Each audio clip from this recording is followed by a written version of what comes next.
Welcome to today's session of Viewer Levels. And indeed, Mail64, it has been a while. My schedule has been a little bit sparse and limited lately. But we have been trying to run Viewer Levels at least still on a weekly basis, as we've been doing before. And picking up a little bit this week with a bit of Mario Strikers the last few days. Dr. Duck, you are, of course, up first today. Do let me know if you have a particular recommendation. The last one I played would have been Peanut Cosmos. Samuel, Strikers has been wonderful. I finished the solo content on hard mode yesterday. No preference, any PPD is fine, okay. Let me see how I was doing previously. We hadn't been going in any kind of coherent order, so why don't we just give you a look at the either the oldest one or the most recent one. Let's go with the most recent one. So yeah, welcome Samuel, and thank you for joining the queue. We'll hopefully get to you for too long today. Learned a PP, a duck sliding technique to navigate past a sewer outlet. Let's try it.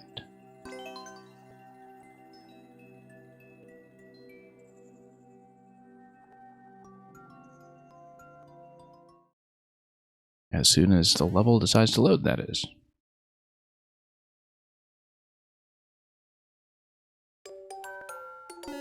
Well, if it slides like a duck... Now, why would I want to hold up here? Let's see here.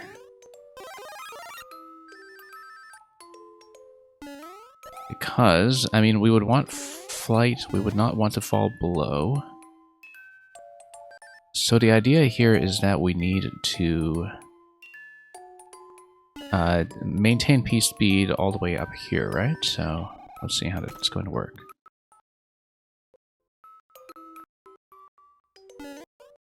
And yeah, Samuel is definitely a much leaner and focused game in some ways than the previous Mario Strikers 15 years ago on the Wii. A bit less of the party gimmicks around the side, like the special stages or whatnot, or the... Oh, we need to duck under and maintain P speed. Okay, I get it. But the core mechanics are pretty amazing, and definitely something I would expect I'd get a lot of mileage out of it in the long term. Melon Ryan, welcome. I'm a couple of levels behind with you, so we'll hopefully see something of yours fairly soon today. Okay, so up, like we build up a jump here, and then how do we do to slide and maintain P speed? Let's see. And yeah, Mail64, while we're in the process of recreating 2007.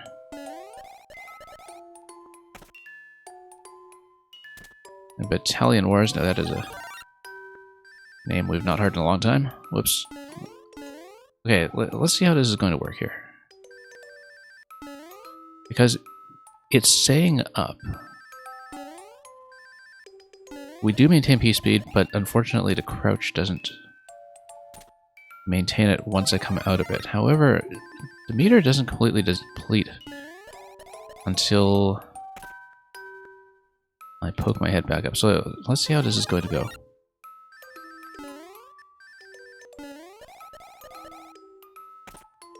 And let's see if we understand the tutorial somehow.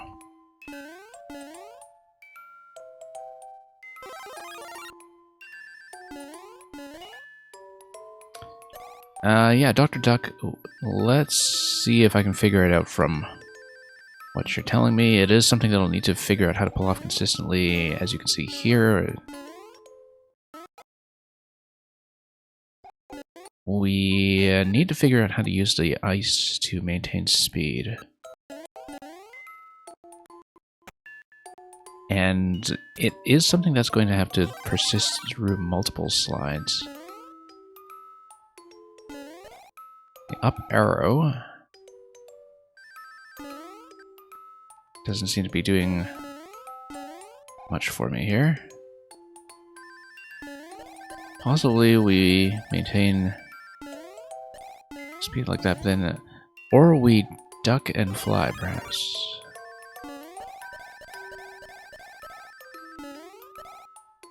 If we get in here...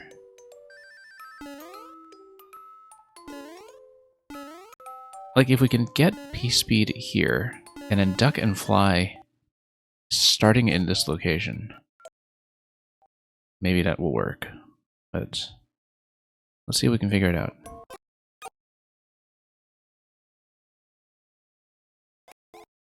Not quite. I'm watching the meter on the top left the whole time. Also, sound is already gone. I was hoping that it would last a little bit longer here, but that's what the first level is for. It's going to be at risk of glitching everything out. So let's fix this up very quickly and get back in.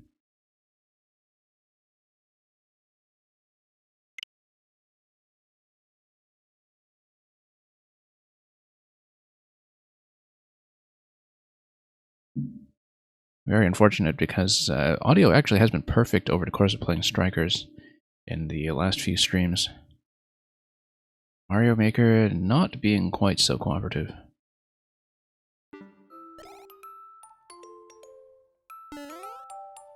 Alright. No, not quite. It is something that will eventually have to survive multiple slides, and so... we duck slide like this, but then how do we pick up speed again afterwards? Let's see.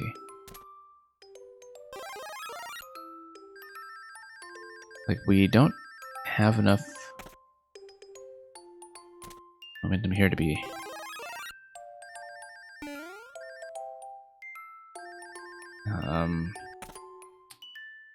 doing much else. I don't know if this is something I do know, Dr. Duck, that's a thing. Whether is a mechanic I should know already, or... As you can see, we lose quite a bit of... Oh, you know what? What if we just start to fly from under... That's obviously not going to be it because of the reset point and everything, but...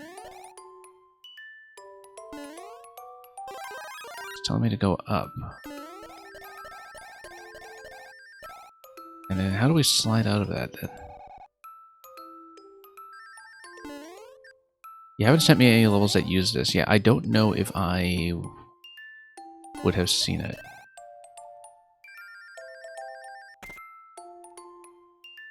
Because I'm just looking ahead and thinking about the multi-slide that we need to do later on. Clearly there is some way to preserve speed using the slide that isn't apparent to me yet. Because we lose quite a lot of speed with the duck slide here. As you can see, the meter starts to deplete pretty much as soon as I land.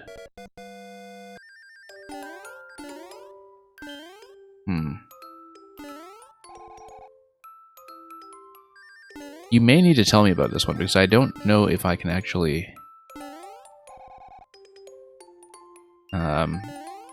figure it out myself.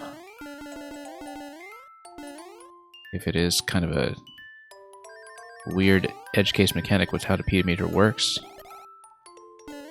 We figured out the duck flight. That's pretty much all that I have so far.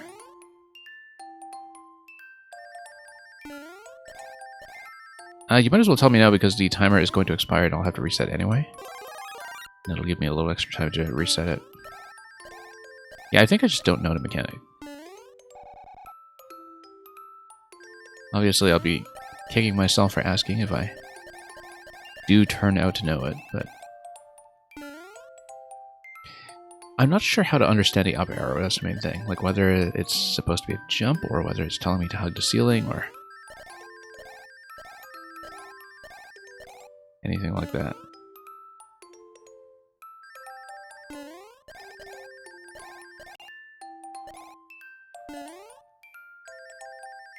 Because we've pretty much burned the whole time out on trying to make something happen here.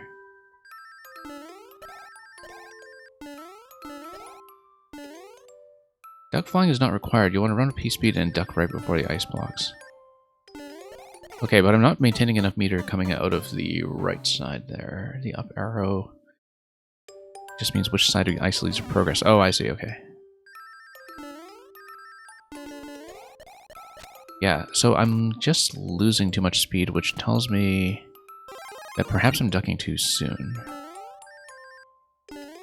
No, that's not it.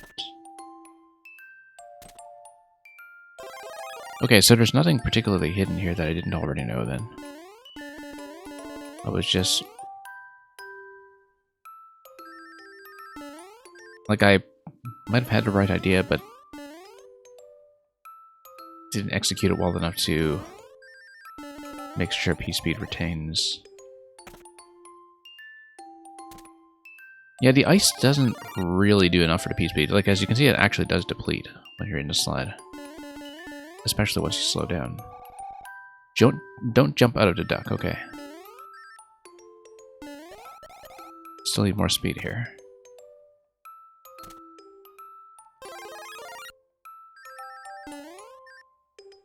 Okay, we're ducking too early then. We actually want to have a bit more of a run.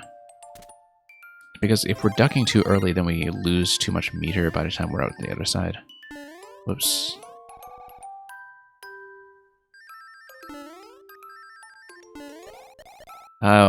And we can actually maintain the duck into the flight if we have enough meter to do so. Nope.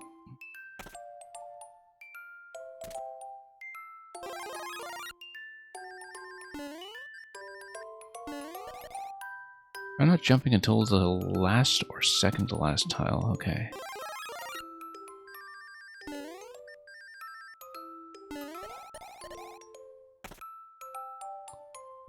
Losing quite a lot of P-Speed by that point. Nope. I need to run after the duck for a little bit. Yeah, that makes sense because I need to rebuild speed. That makes sense, yeah. No, I wasn't thinking about sort of rebuilding the meter from halfway. That would be the issue here. Okay, that's simple then. We just need to rebuild meter.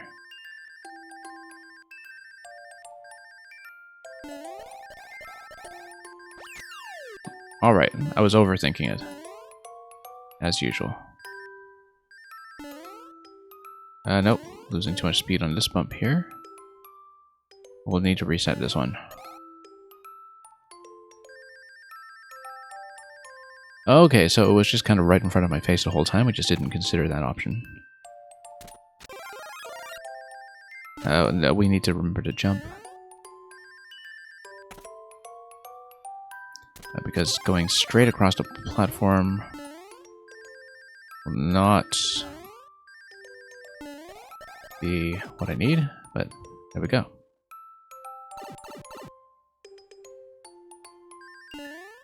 Whoops. Same idea here, we just need to be quicker on the turnarounds. Bump the walls if we can, whoops. Leave, please.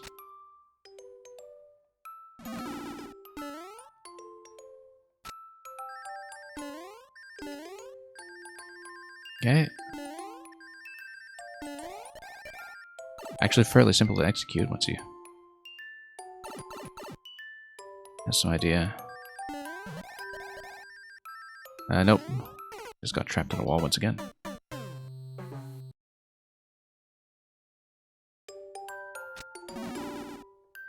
Dang, welcome.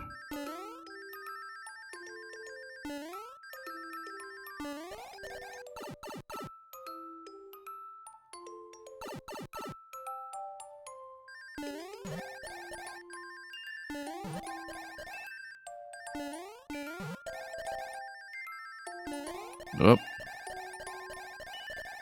Bit of a close call over here. Nope, we needed to jump into that trampoline to build up enough speed coming out of that section. Whoops. Yeah, reasonable progress, just losing a bit of time because we're not hitting the trampolines accurately.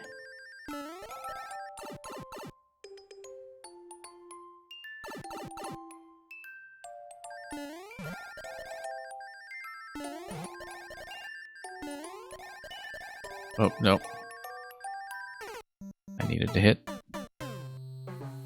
And we backed away from the wall a little bit too soon.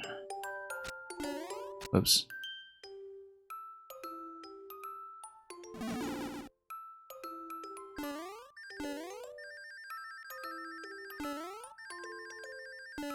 Okay, no problem.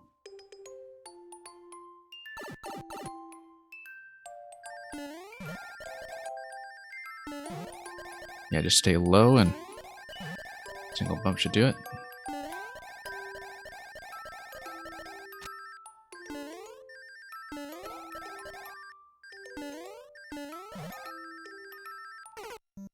A little bit too slow. That was an improvement. Hang on. I keep thinking running straight off of the flag will get me the leaf, but it actually overshoots just slightly.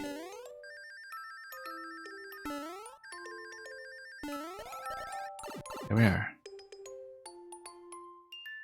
Mail 64, we were just talking about that with somebody on the stream yesterday. I think the answer so far is no.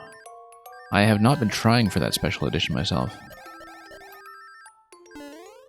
But I don't really collect Nintendo special editions all that often. I did with Metroid Dread, but that of course had a splendid art book and everything.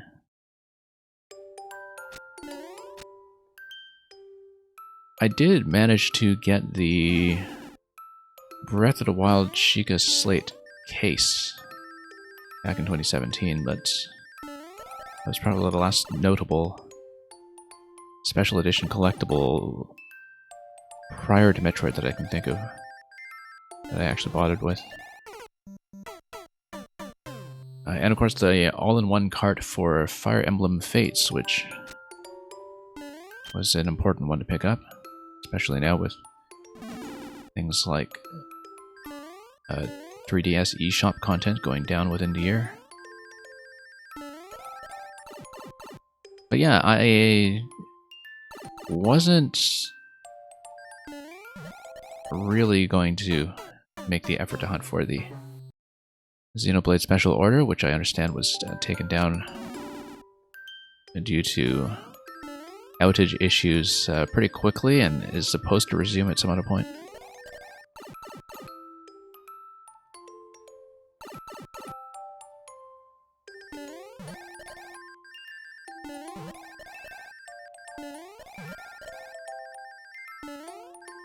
Okay, look at that. Nice boost off the twisters. That worked a lot better.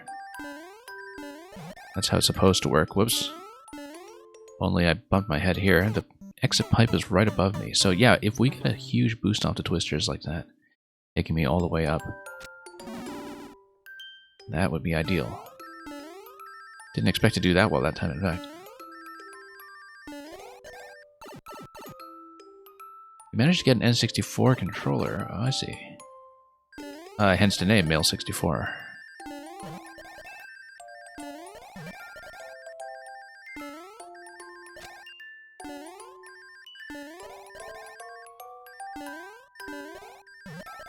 Would be a real disappointment if you didn't manage to get it.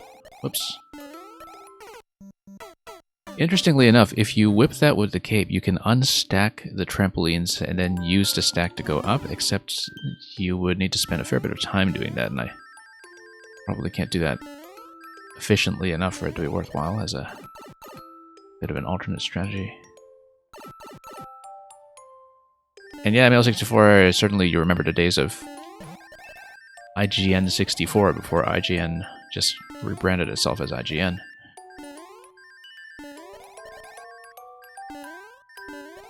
Everything 64.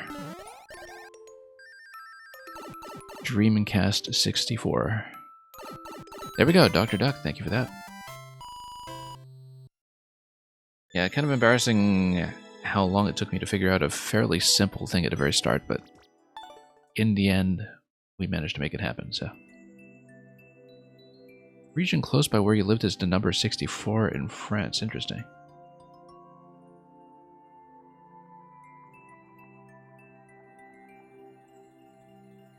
Yeah, Meng, that's a very interesting observation, I guess, because you would be aware that 69 is already taken.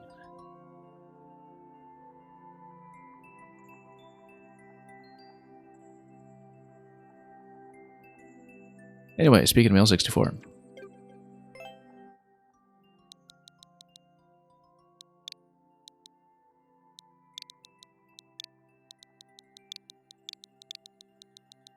Let's see what we have here.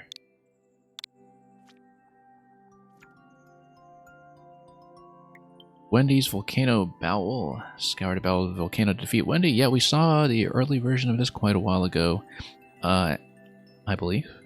As always, let me know if there is a specific path that you want me to check out. But we'll be going into this with enough distance that's going to probably feel like a fairly fresh experience.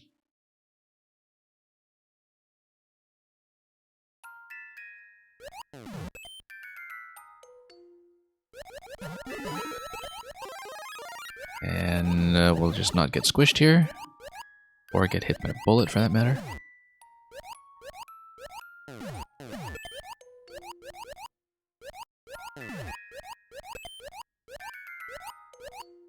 And we'll just ride this out. Not get hit by anything too critical as we make it out of the pipe. Kind of get the sense there was some reconfiguration of the icicles here, but I don't know that for sure. Nope. Trying to go for the on-off switch again, but not so successful this time. It was pretty fancy the last time that we managed to get that. Okay, this chomp staying out of the way, thankfully. Ah yes, we want a bone shell, so we're going to go loop around to the blaster. It is carefully placed in such a way that you do have to go for that location in order to get the shell to spawn, at least while you're still making it over.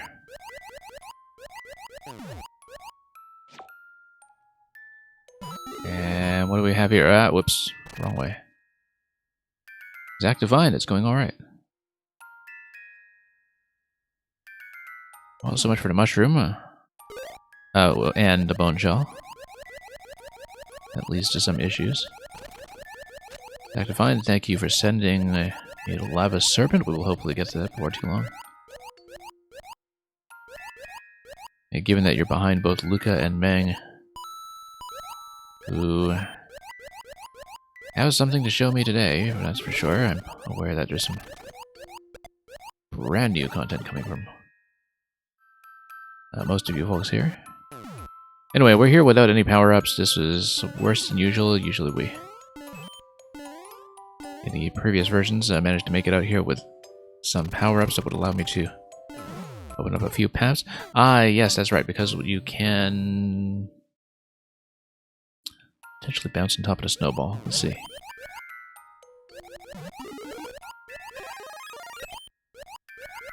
Chomps are frozen while in lava. Interesting.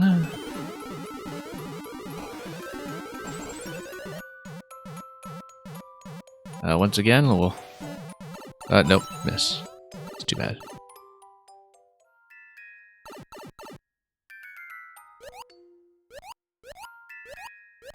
I mean, I do remember that doesn't do anything significant to hit the on-off switch that early, but it was an interesting thing to check in earlier playtesting. Oh, nope. Let's go back for it. And then go over to mushroom after.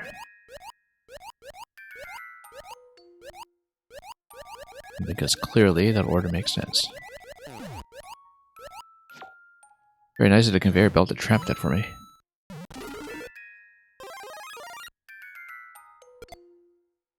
And for that chomp to get into a convenient position. Whoops, there we go.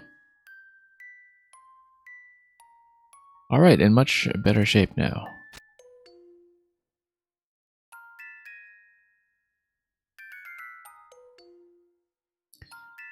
I am, of course, looking at this and inspecting it for any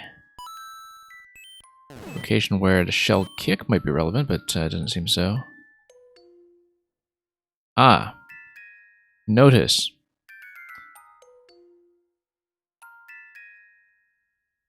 Suppose you decided to somehow kick the shell over and activate the question block from enough of a distance that you can activate the on-off switch from around about the same time. I wonder if that's doable, actually. Like, if you send the shell... Like, you could dismount from the shell, and then somehow manage to get a kick such that it is going to follow gravity up and hit... it's not going to hit the block from below, but perhaps from the side? Ah, no, okay, no, never mind. Actually, that might be an issue. If you have the off state... sorry, if you have the on state and you manage to hit this block from the side using the shell, wouldn't a spike ball come here and fall too low to break this? I don't know if I can actually execute that, but it's something worth checking.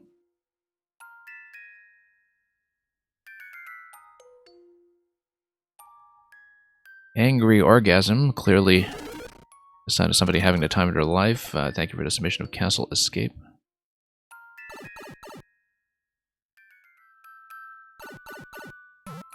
Okay, we lost access to the leaf. Yeah, I don't know how possible it is to do that, because, of course, shell kicks under those circumstances probably aren't very likely, but... Let's get the Podoboo out of the pipe, shall we?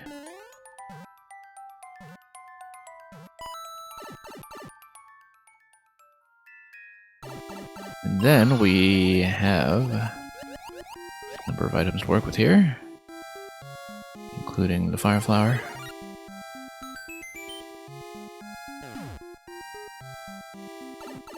And I remember that we previously didn't manage to test very much with the fire flower intact, so whoops. You know what, let's see it. Okay. That's about as high as we can go. Ah yes, we need to move the thwomp up, which is going to require me to get the bone shell out of the way. Let's reclaim it. Oh yes, we need to do the throw down here. Unfortunately, having the flower is going to complicate that slightly.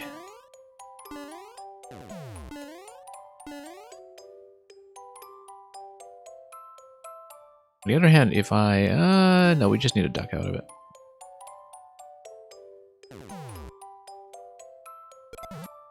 Okay, there we go. It's going to not crush the shell, thankfully.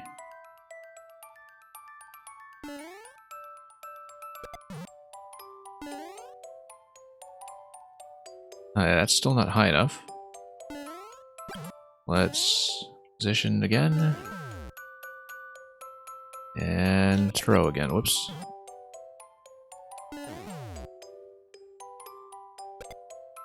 Nope. Whoops. Didn't mean to land there. So much for the flower. Hang on. Okay. Positioning is a little bit weird here. I don't remember having this much trouble with it before. Whoops. So something got offset, perhaps. There we go.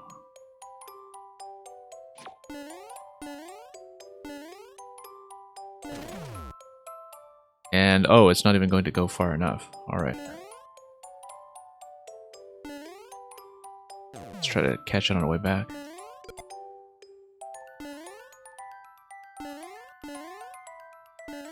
Like I said, I don't remember it being this fussy.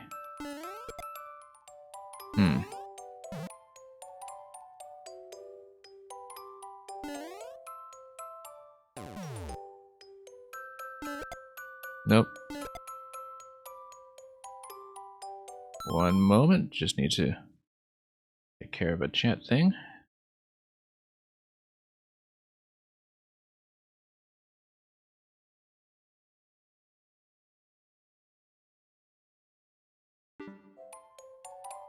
Let's see here. Oh yes, it still hasn't opened up. Where did it, oh, and now the trampoline is going to head up here. Okay. Yeah, maybe we can bump it. There we go. Except we lost bone shell now, which is not good news. I suppose we were supposed to go for that snowball area to begin with. Because now I probably can't get up to that top location, can I? Unless things were significantly redesigned, which may be the case.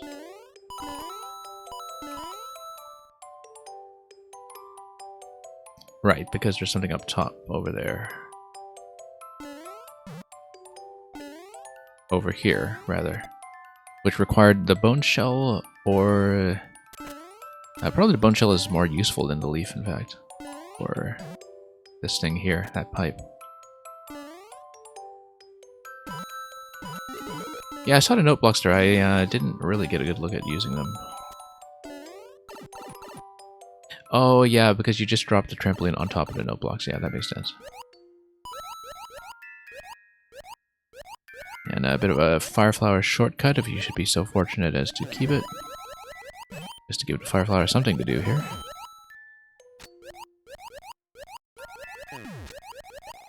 Interestingly enough, I wonder if I can stroke it from this side. Nah, it's well out of reach.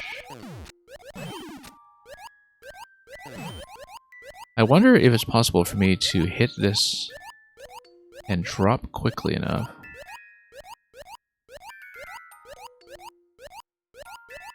to make it through that gate. No, it doesn't seem so. Alright, then let's not. But if I were holding the bone shell, I could probably throw it from this side and then make it across.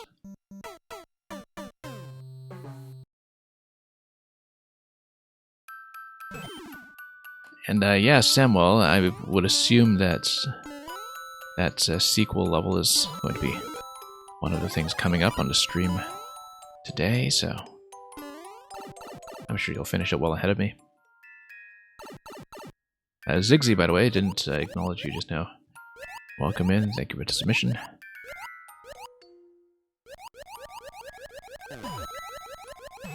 This is what happens when you skim the chat selectively.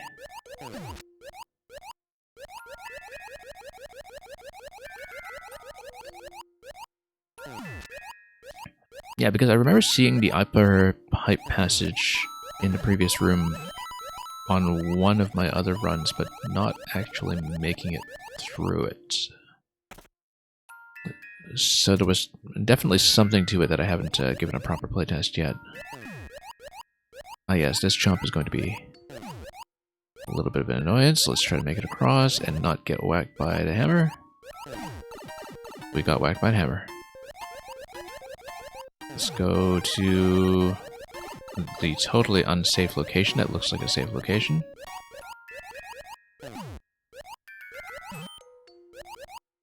There we go, just going to lop that off. Then this should load. That should clear. And we are through. Yeah, I do remember the former lock in that location that was solved by the extra cloud. Oh, whoops. Let's pay attention to where we're standing here. And not get hit by the bullet. Whoops.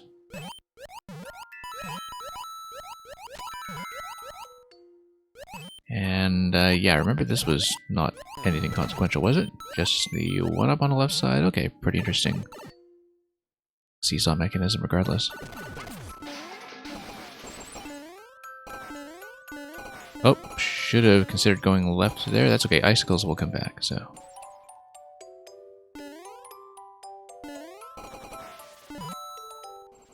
And 50 coins on the left side. Let's say, never mind that. And just try to hit the checkpoint before we get set on fire.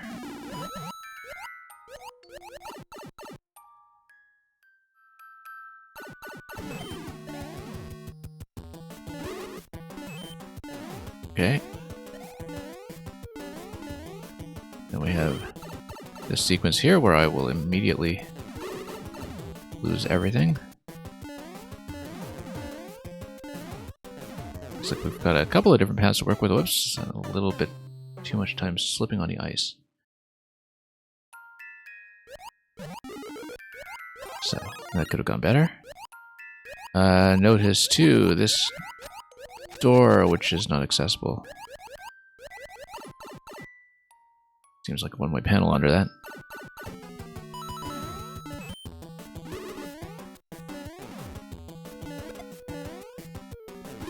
Okay, let's try to play this somewhat safely. Somewhat. Yeah, you'll need to clear away with the muncher. And probably, whoops, didn't see the cannon coming there.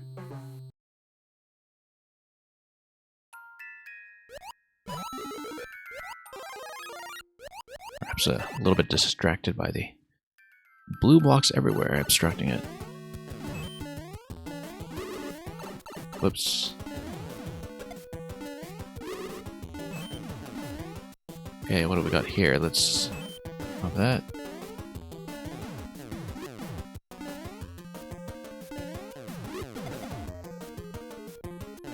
Okay, now let's pop over here and do something reckless. We can keep the mushroom though, things will be good. And we'll get out to this fight over here with Wendy doing her ring thing. I don't think... yeah, she's not going to swing far enough for me to hit. Maybe so. Oh, now she's swinging far enough to hit, I'm sure. Okay, there we go.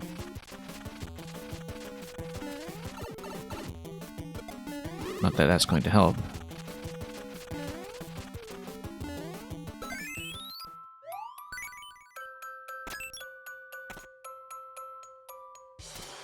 Alright, good enough.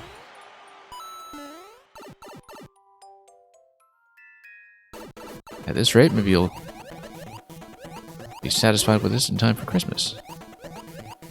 Ah yes, this is the bit where I want to have a bit of a damage buffer, just in case we get in trouble with the ring over here. I don't like that ring pattern with the ring just going down that slot, dropping out, but that's going to be slightly timing dependent. It is difficult to get out of here without being hit.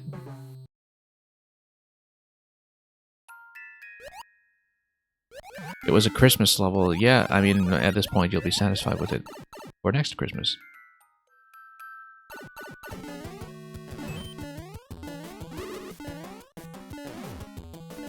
Oops. I remember this part of the nativity where Wendy comes along and gives everybody donuts.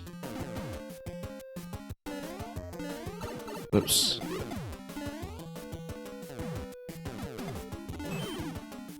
Oh, we probably could have gotten another POW. I kind of want to do that, in fact. Hey, let's do this. Just to see what happens. We're going to keep the POW. When Wendy is aboard the claw, this will not do much for me, but we'll do it like this. When she swings over, we'll drop her, and then we'll... oh, you know what? We can keep the POW for the next room, in fact. Except that'll be in the water zone. Hey, B. Suzuki, welcome. Nope, missed. But that's okay. I got close enough that she drops off the claw. Whoops. Let's drop the POW here. And just send it over and hope I hit. Yeah.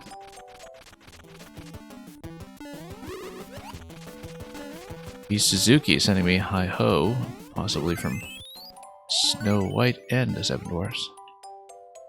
If that's a team music level, I see. You're totally stealing that quote about Wendy giving donuts for Christmas. Like the Grinch who stole quotations about Christmas. Okay, we're gonna speedrun her. And ignore the rest of the fight completely. You should leave that in, by the way. That's a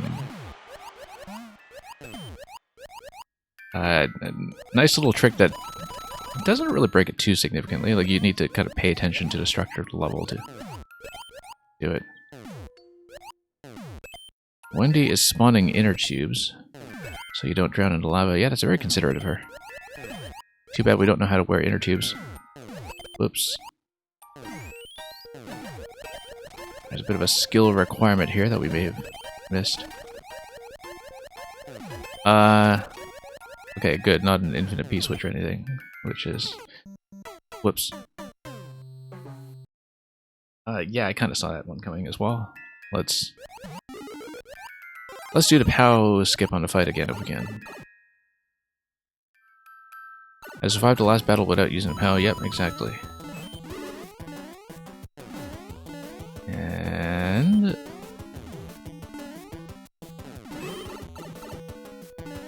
yeah, I like that flexibility. I don't feel like it's, you know,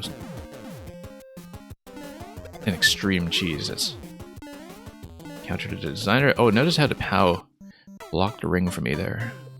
Not so much the second time, though.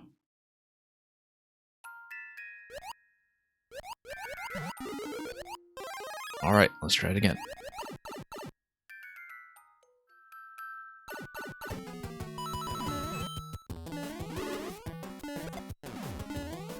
Okay.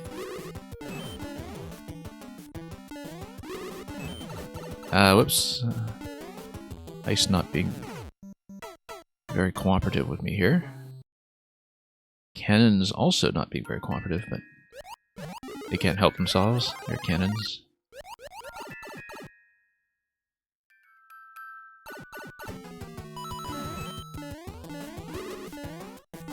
Okay. Let's see here.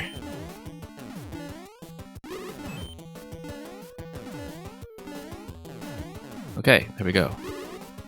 Almost. Let's expend the first POW. Get hit. Wait for a second POW.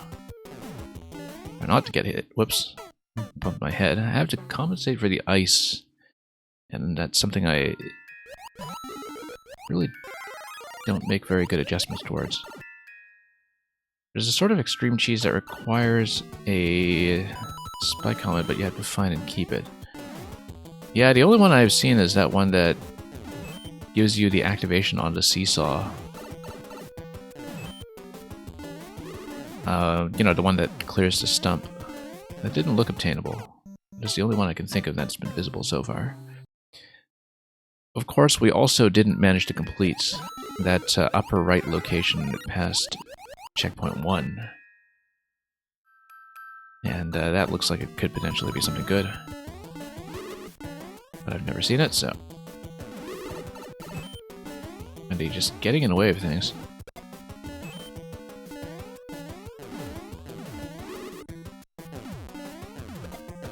Okay.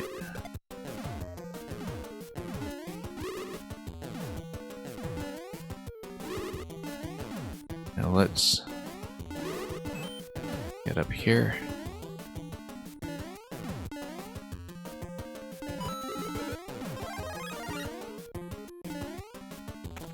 And here we are.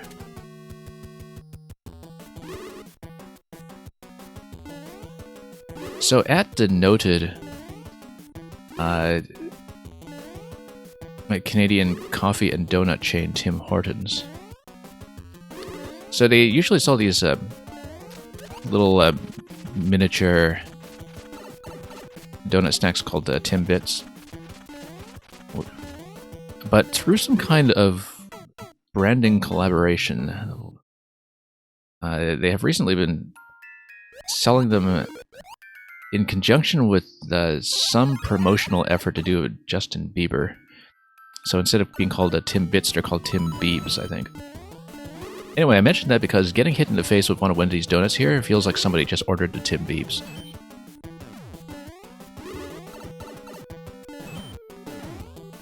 Anyway, let's move on and... Whoops. Like I was saying.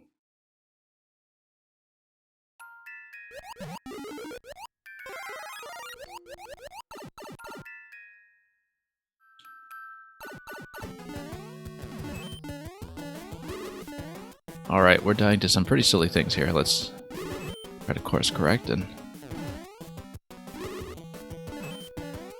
see if we can finally make it up safely. Whoa, really getting zoned out here. Let's get out of the cannon spot.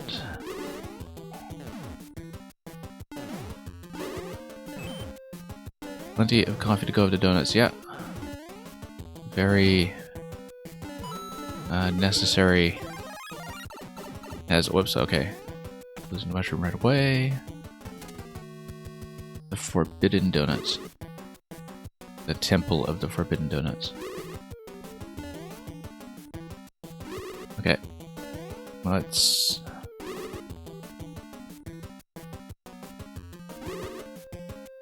just try to get within range of her to claw drop. Yeah, if we don't hit her directly, you can still get within range to drop the claw.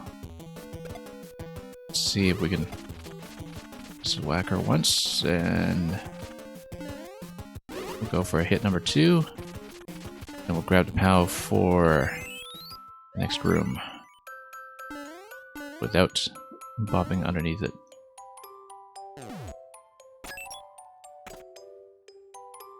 Title for a link level with tons of bumper-based anti-soft lock mechanisms, perhaps. Anyway, let's make sure she is grounded when I fire this. Whoops. Hey, I actually need to fire though. There we go. I was holding down to keep myself grounded, and of course that just didn't end up being a POW throw. Let's make sure I have the mushroom getting out of this room. Even though that's going to increase the likelihood of a squish death in the next room, as we saw before. Come on, mushrooms, where are you? No mushrooms? Oh, okay. You know what? There they are. There they are. Let's get in here. Mushroom is going to experience a little bit of the water drag, as usual. Anyway, a little bit of alternation here that we should be aware of as we work our way back down.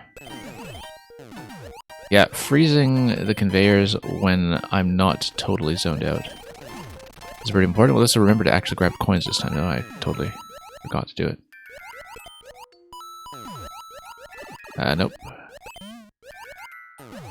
That's okay. Less squishiness. Alright, let's wait this time. That bullet hitbox was unkind.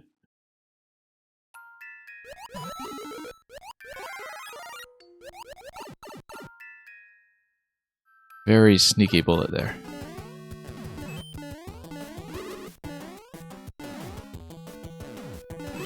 Okay. Running into a lot of stuff all over the place. Let's wait for another POW to come along, and yeah, ice is causing me a few issues here, but we'll get around and hopefully survive. Whoa! Let's go for the mushroom once again, even though I've been losing it every time and missing it occasionally. There we are. Let's just drop the POW for safety. I don't think it'll get trapped on top of anything, will it? Let's see.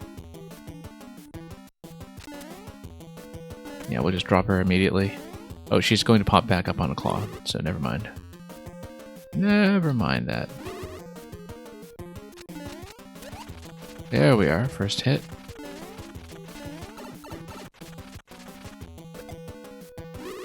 And that's gonna miss.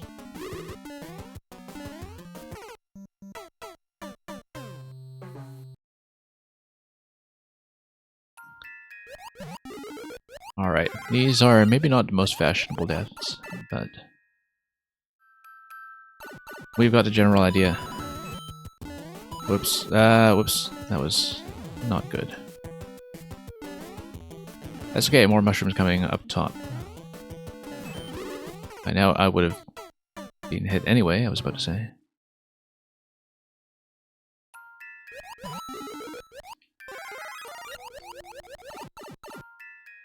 And indeed, the jukes have been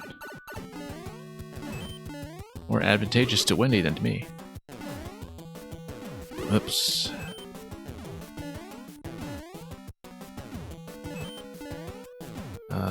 Whoops. Nope. A lot of moving targets to track all over the place. Let's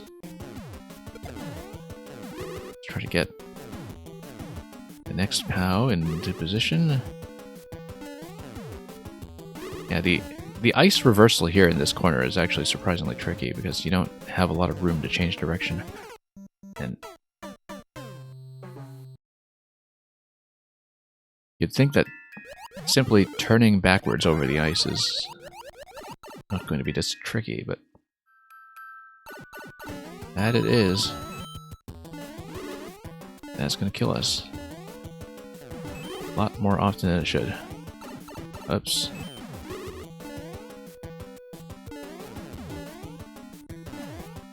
Yeah, definitely some of the sight lines here to Wendy's projectiles. Leaves something to be desired when I'm scrolling up towards her from off camera.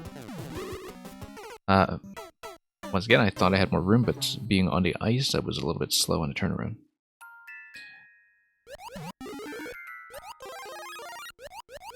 It looks so deceptively simple, too. The Lag Kid, welcome.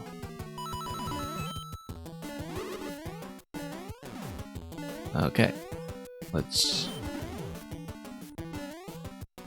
pop this, and whoops, once again.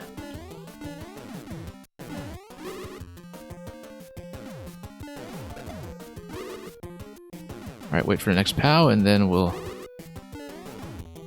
see. Yeah, sneaking over here at long last. We go over to mushroom? Yes, of course we will, because that's the kind of recklessness we engage in around here. And then we'll drop the POW on this side. And wait for her to come down for the first hit.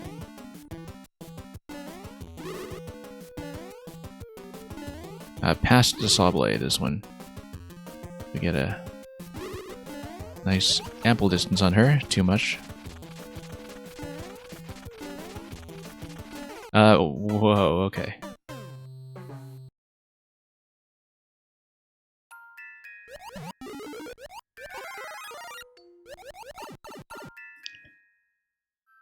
Well, we've seen better days. Yes, we've seen better days, for sure.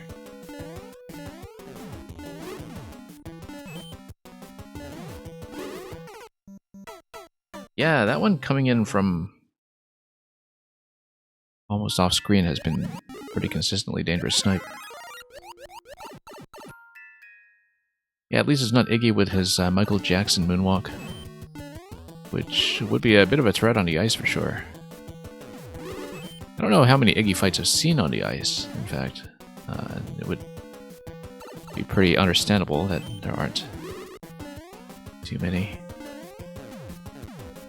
Just because of that fake-out movement that he does. And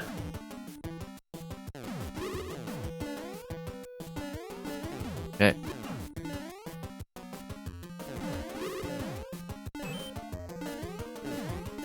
Okay, that was a close call. But we made it, and we lost mushroom, so never mind that.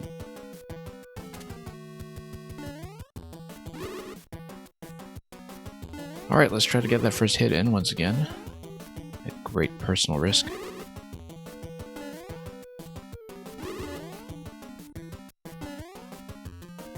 a multi-phase extravaganza that we have here.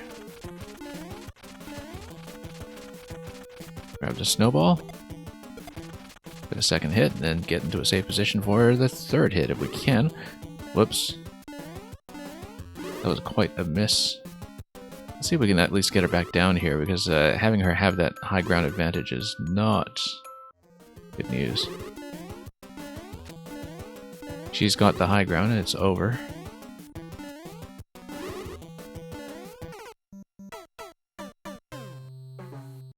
I mean, I didn't mean it when I said that, but it turned out to be true.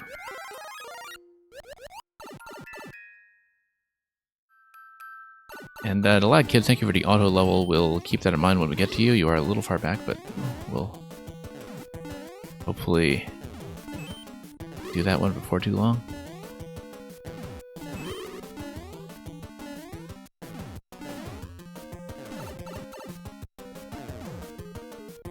Whoops.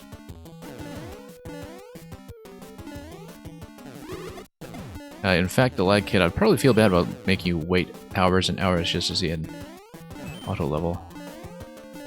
But we'll see how the queue goes and how flexibly we can accommodate that.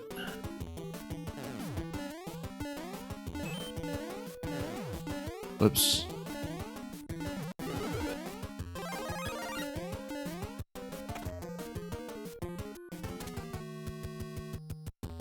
Yeah, because some things do tend to run rather long on this stream. Depending on the level difficulty, and of course just how many embarrassing pratfalls we have, as we've been experiencing on this level. And thank you for the follow.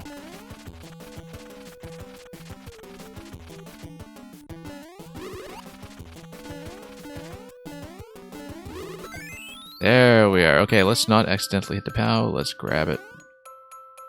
Move on to the next room.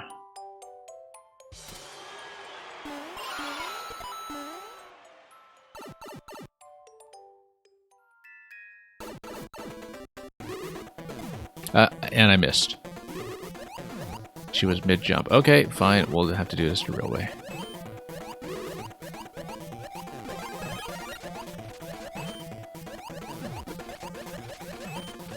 Oh.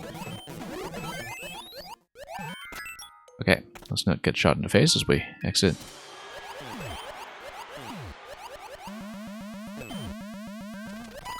Yeah, Big Mario having a little bit of trouble with that bumper, but we made it, so... Rather go up above than below. Let's wait until we have some room before we play with the P-switches. Are we finally going to clear this? Yes, we are. There we go. That last segment took entirely too long, but we managed to get it, so thank you for the GGs. Let's mark that as a win. And thank you for the first clear on this version. Samuel.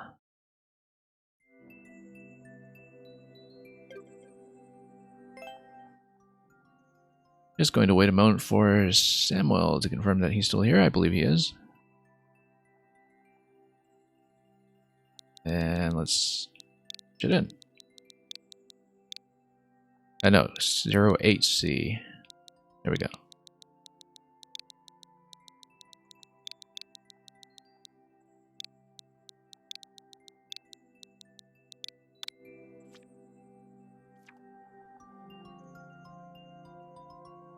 Grounded. Sorry guys, Mom said I can't play Mario Maker 2 anymore because I'm addicted to Cape. Well, it serves you right for bouncing off the walls. Clear condition is probably going to be something to do with the Cape Feather. Let's see what it is. I just remember failing miserably at that Cape Tech demo, Samuel, that you put together a couple of weeks ago. Reach the goal without landing after leaving the ground. That means we need to not fall on the trampoline. Okay. and not get crushed by the Koopa either, but we'll just go immediately on faith and lose the condition because we didn't stay on the platform. But going immediately works, so. Okay, here we are. What is this all about? That didn't look right. Oh, because it's just a P block, it's obviously not going to overlap with anything interesting. What if... Okay, Buzzy Shell is going to come down here. Buzzy Shell was supposed to... Yeah, we're supposed to place the spring here. Buzzy Shell is supposed to come down and hit the on-off switch for me.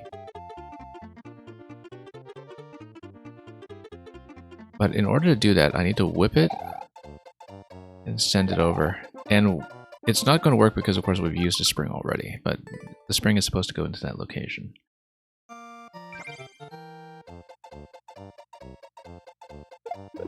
Anyway. Obviously, I love the kind of puzzle element to it as we set this down and whip it up, I think. Yeah, set it down, whip it up.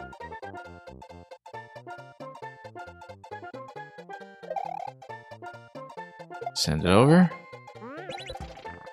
There we go.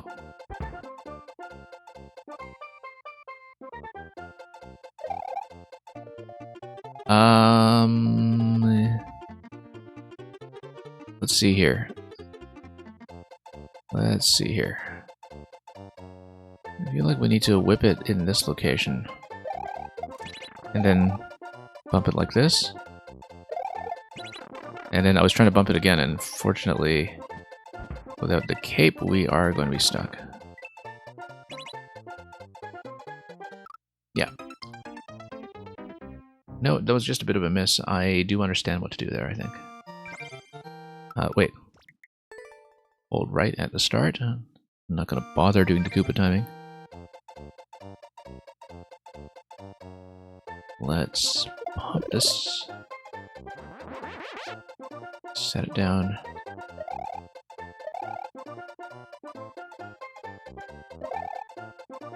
Send it to the left. And same idea here.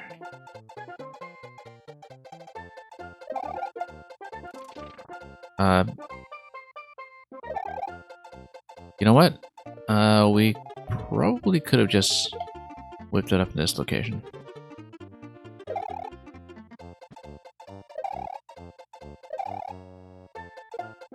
Okay.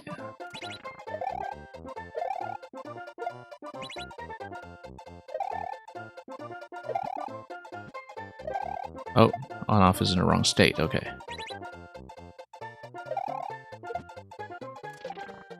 There we are. No fire flower, okay. Obviously, because we want the cape. That didn't look right. Oh, yes, it did.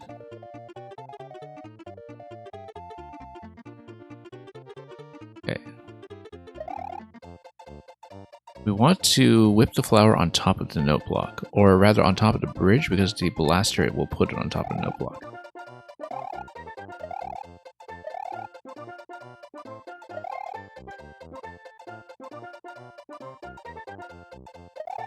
Here we go.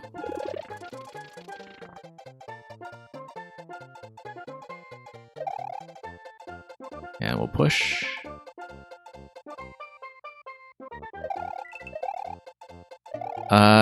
No, we probably wanted that, didn't we? Yeah, because we need the spike ball to drop on the right side. Like, I needed to go over the ledge here, and we needed to get on the seesaw. And the spike ball was supposed to raise me over to the other side. So let's scout ahead a bit.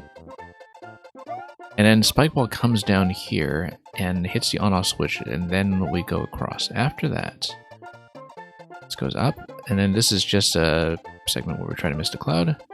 This is a segment where we try to miss the platform. If we expend the P, then the gate drops. But then we need to figure out how to do that.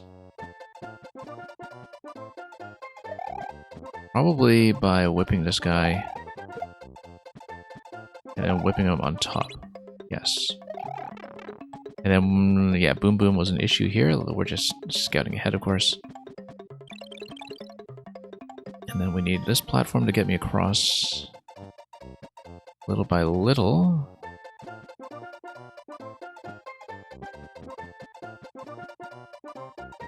I'm going to do some precision over here. Now, how do we get dunked? We need to move over here. Drop in like this. Here we need a cape whip, so let's ignore the pokey because we don't have the correct tool for it. Ooh, this arrow, I wonder what that is. We need to just drop off the vine, I think, and then that should actually be it. Except, would be touching the ground after landing. Does climbing up off the vine count? I believe it does, unfortunately. So it's just a cape float, in fact. We jump off, try to build some momentum, jump with the cape and just float over here and then climb. Okay, I think I understand. Wait, hold right. Let's not mess with the timing.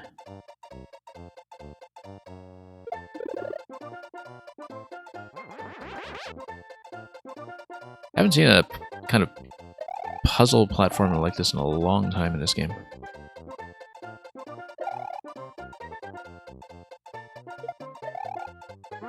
Let's see here.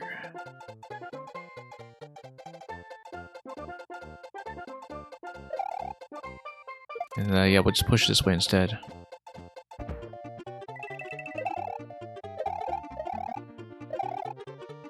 Push this way.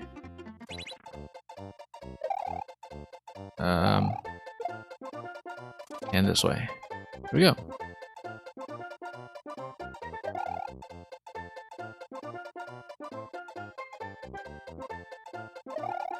Okay, there we go. Under. Yeah, lots of cape ideas that are not fussy to execute. I definitely don't feel like I'm dying to imprecision or anything like that. At least nothing that, you know, relies on really tight margins. A lot of it is just reading what to do with the cape whip and understanding what the possibilities are. Nope, missed that. We need to knock that up much sooner, actually. No, the spike pole needs to get on top of the first row. And then we need to whip it up on the second row. And unfortunately, I didn't understand that until it was too late to read the seesaw interaction. It should be fairly obvious given the pit. But I still didn't make a good read there just given the length of the platform. Whoops, let's start over.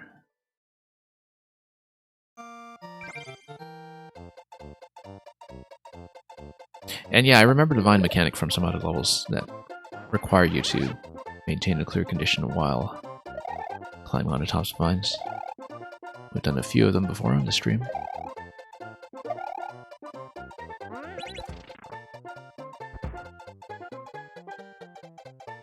I just tend to forget basic fundamentals about this game sometimes when I'm in the middle of streaming it, so...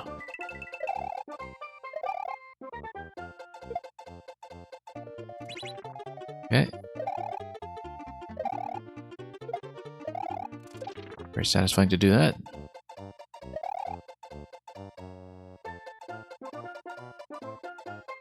Taking the lift up.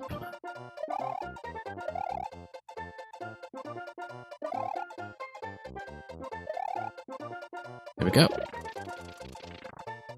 Okay, so we need to whip it up both platforms like that. That's much better. Now it's going to lift. Great. And then we needed to not fall off the seesaw in a fashion that would kill the condition. Nice of you to let me just nudge up against a wall to make the timing simple.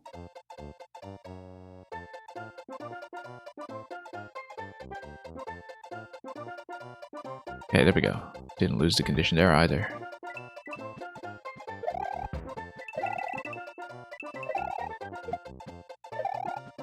Okay, we need to not lose the Cape to Boom Boom. This is very important.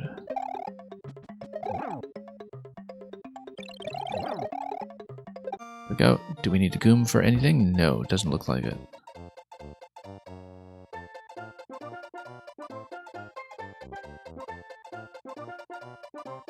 Yeah, having lifts and seesaws and the like with this clear condition always looks a little nervous, but thankfully we have not had issues.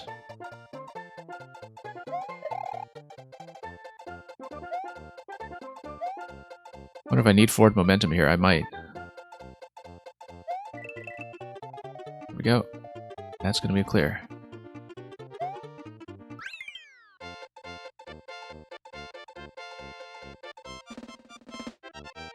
Okay, really unique, lots of fun. Thank you for that, Samuel. Also, probably one of the more relaxed Samuel levels I've played in recent memory, in terms of having the time to actually read everything as we go along. We are, of course, nowhere near that record. This would be a fun one, too. Go for speed on if you're into that kind of thing. So, yeah, definitely. You know, it's fairly uncommon, I think, to have the don't land clear condition used in a way that doesn't feel like you're dying to be being, you know, a pixel off here and there and such, or not rounding a corner properly or whatever. Like, each of the interactions are very well spaced, I think, in a way that makes the clear condition work a lot better than usual. So, we'll take it. And we will go on to Melon Run or Gilmore. So, let's see what we have here. Like I was saying, Gilmore, we are a couple of levels behind with you, so we'll see what to look at here. Yeah, we're way behind. Falling Rockies, Bottomless Booze, Pomodoro Inferno. Let's just go up chronologically and see how many we can catch up on. We'll start with Watch for Falling Rockies. Taramis, welcome. And Dr. Duck, yep. Hopefully you're back from moving your car by the time you're next called up. Let's do it.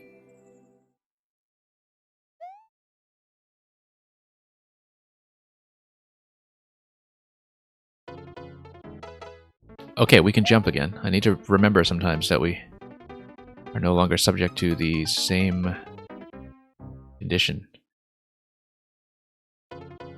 Look at how neatly arranged in rows and columns some of the death markers are, by the way. I feel like we needed to not jump on that, we just need to dodge them. Okay. That's an interesting mechanic, just using the property that they're not going to sink into platforms to just dislodge those parachutes as we see them. Very unique mechanic. Moles and the associated rocky wrenches really are some of the most flexible enemies in this game, as I've often remarked, and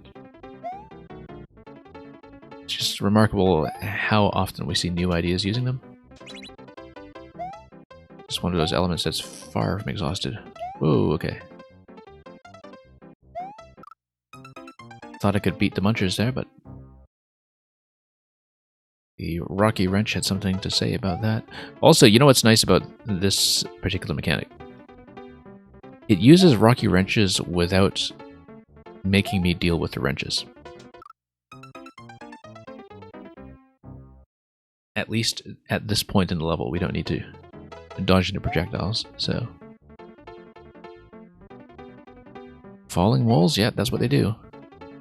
I've been, of course, trying to jump on some of them in midair just to see if we can do it for style points, but that doesn't seem to be terribly effective so far, so... Okay, sneaking in under there. That spike top is reminding me that we are in a style that has a spin jump, in case that becomes useful. Yep. probably will become useful as soon as we remember to compensate for the moving platforms that are sliding left and right. Here's the thing, you're dealing with both axes of movement in some ways, where you're not only looking at a position of where they're going to drop, but you're looking at a platform that is moving side to side in the middle of an auto-scroll. And so you do need to be fairly careful about gauging how your horizontal position is going to be offset at any given point.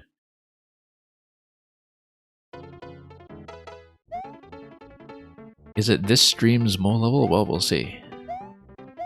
It might be. That seems to be an ongoing tradition that we'll just have a mole level be the feature of the day. But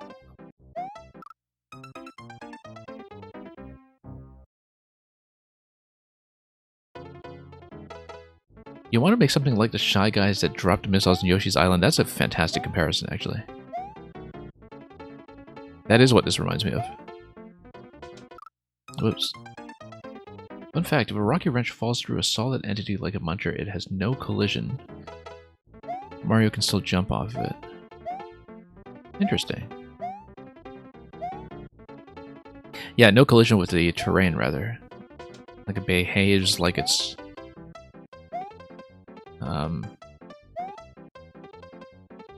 well, just dropping off a separate layer, like with track objects that are off track or whatever, but...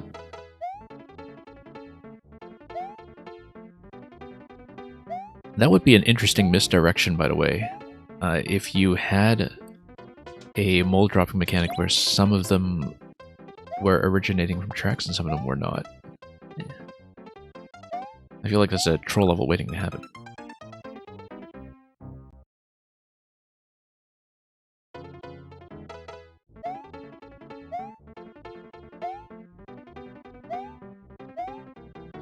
Okay, a bit of a close call there. Let's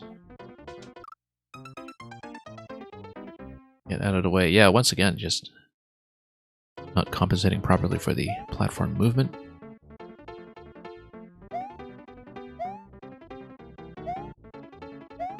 Yeah, here we are.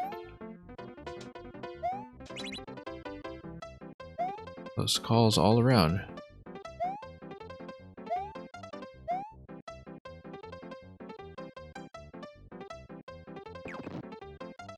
Yeah, sometimes they'll do the mole throw when they land on top of the donut blocks up top, depending on where they are in their timing cycle. So we just need to watch out for that, because that's going to create a bit of an offset in its own right. Yeah. Get out of there so I can get on top of the right side platform. That's an interesting way to do the kind of final pre-door obstacle. Just by giving me an extra moving element to watch. So my eyes have to kind of dart up top and down below to synchronize everything there properly.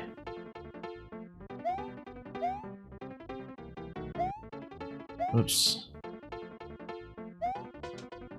Not a particularly tight jump to make on its own, but when you are trying to read the falling objects as well, that is a bit of a hazard. We should just go under the munchers. It actually seems much safer to go under than over, given that we won't be caught out of position in midair if the moles should fall. Whoops. Blue Blur, we're doing well today. Good to be back in this game after a bit of an absence since last week. Mostly because I've been playing Strikers over the past few days. Whoops. I mean, technically it only launched yesterday, it just feels like I've been playing a lot of Strikers. Alright, let's drop in here. Spin jump hasn't actually been that relevant so far. Whoops, I was trying to do an adjustment jump there to reposition on the platform while waiting for the auto-scroll to give me enough room to head over to Munchers. And that did not work to my advantage.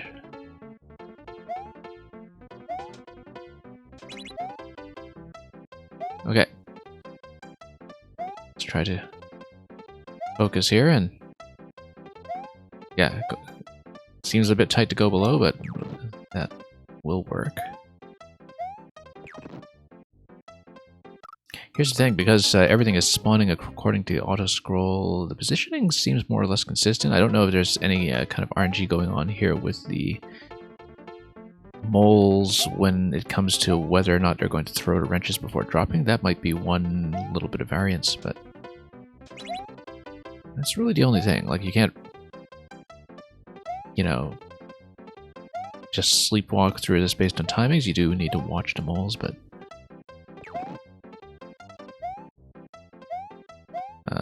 let's see. Oh.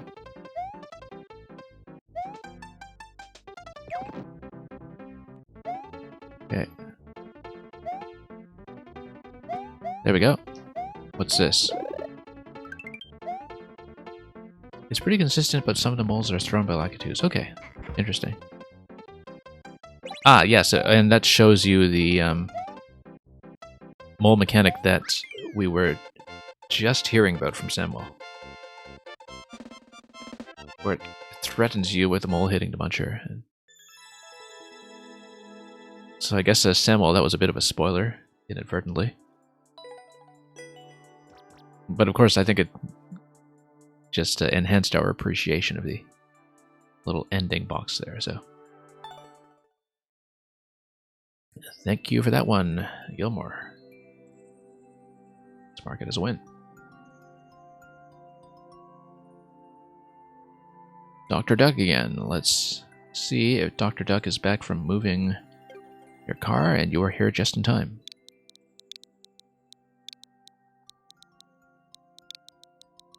Oops, there we go. We'll probably just go down the list with you, but let's see. 6 Beta. Fanto's Passage. Of course, Fanto is a face of evil, and you've entered its trap.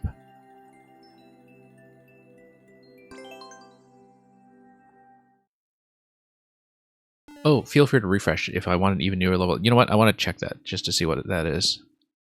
I didn't realize that you just uploaded, but not that this looks uninteresting or anything. We just neglected to refresh. Okay, you actually have a whole bunch of uploads at once. Wow, you really did just publish them all in a blitz. Do you have a particular preference then among all of these potential first clears? Well, not this guy, obviously. Speedrun and boss battle. Let's see here. Yeah, because I guess you're filling out the super world, right? And we're kind of popping in right near the end. Yeah, let's just go. Oh, it's got to clear. Let's just go for the newest one. PP Duck Mark 1.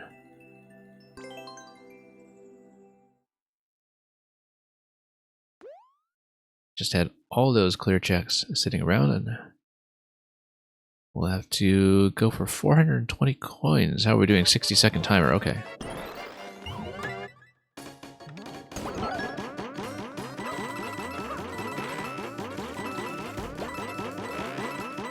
Is this an all coins? Yes, it's an all coin run. I'm not even sure how a clear condition works necessarily with a pipe spawn. Whether we actually do need to do a total cleanup based on the...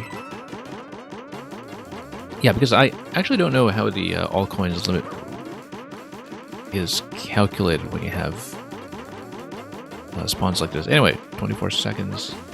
Pipe spawns count towards the coin count. Yeah, okay, so we do need to be perfect, don't we?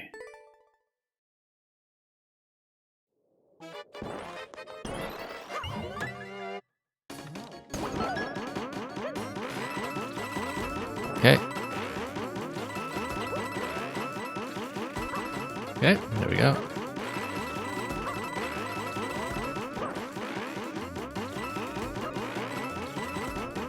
Alright. Not doing too badly so far. 120, and then where do we go from here? We need to go for that 50 coin. And then warp block, 26 seconds. And then refreshing special. Not so. Oh, we need to hit something with POW. But we hit it with POW. We don't hit anything with the POW. We need to...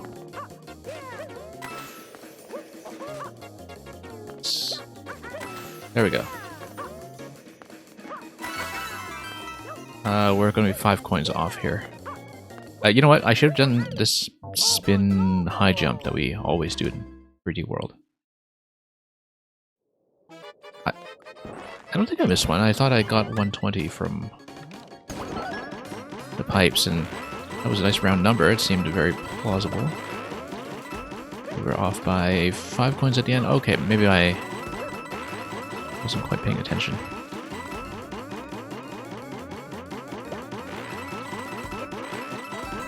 And then 120. Yeah, let's oh, you know what? There's the question blocks as well, aren't there? That is not coins. One despawned. Oh, yeah, this guy here. That one's annoying.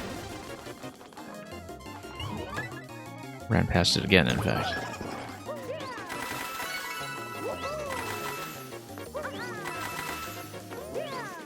Okay.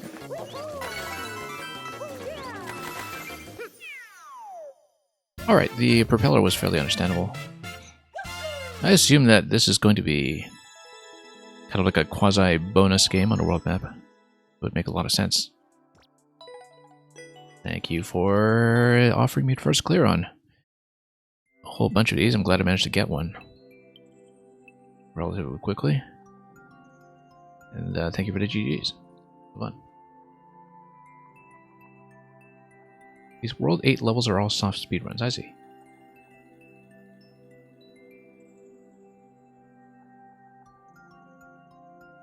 Luca. So we just saw a level with a 420. We will now see a level with a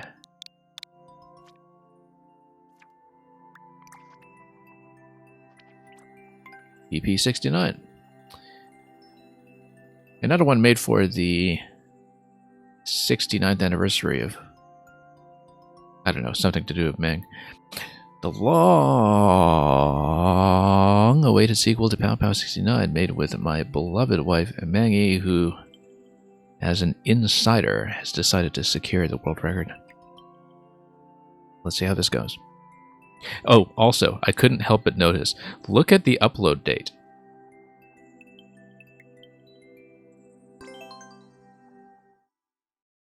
You're clearly never re-uploading this, or maybe a year from now, or maybe, depending on your region, the 6th of September. Hit 69p switches. Okay. Oh, and we need to run over this. I think I missed one. We're at 10 at this point. We just need to read that a little faster.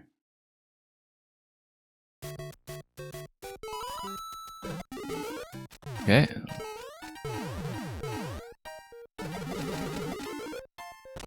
Doing a lot better on the auto-scroll this time, but we needed to spawn another mole there, I think, in order to get up top. And so I think I needed to get within the mole's activation box much sooner than I did, so perhaps I'm still a little bit behind.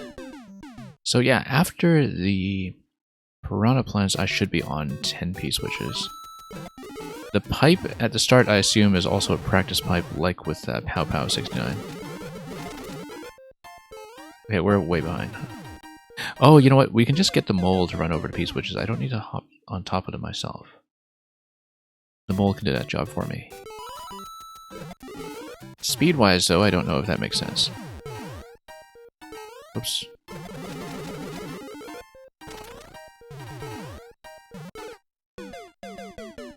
And yeah, we're losing too much time there. as we try to get to the second wall spawning box.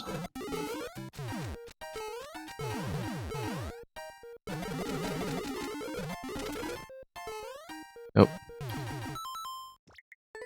Having some issues with jumping accuracy.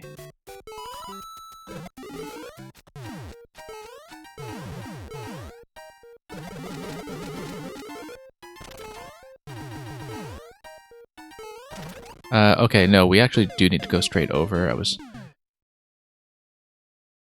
totally misreading that. It's actually fairly obvious that's going to happen just from the placement of the trampoline in the middle of that column, which I wasn't really reading properly. Okay, here we go.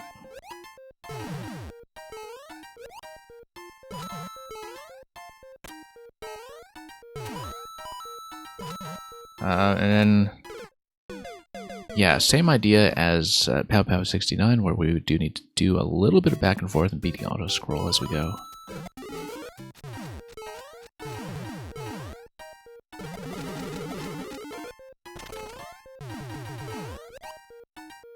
Alright. Yeah, I just need to stay fairly low on some of these jumps.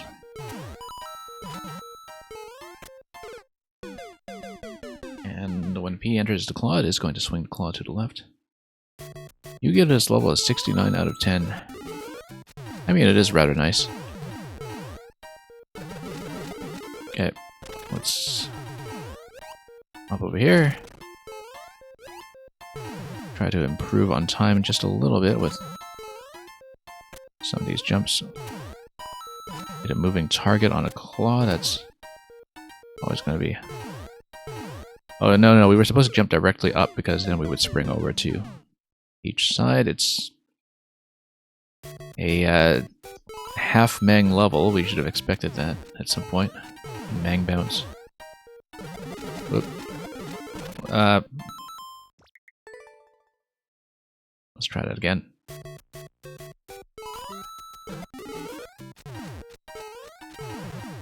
Okay. Obviously, we'll try to clear the first half before we go to the second half practice room.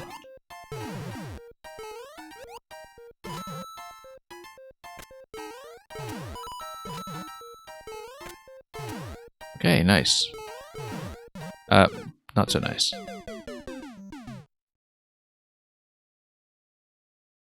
Yeah, I shouldn't have held into the jump that aggressively there. That was a bit of a misjudgment. If you hit those question blocks in pairs, you can do fewer jumps there, but I don't think that's going to be a big improvement in time, at least not with the accuracy issues we're experiencing. Oh, missed a P jump.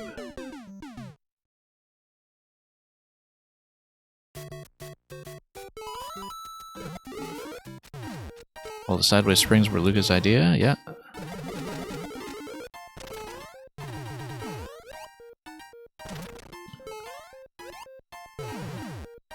Just shows how well you know each other's styles.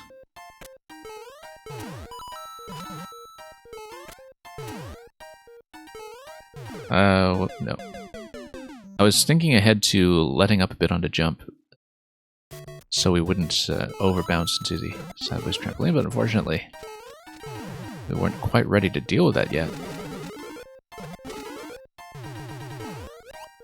Right? Nope.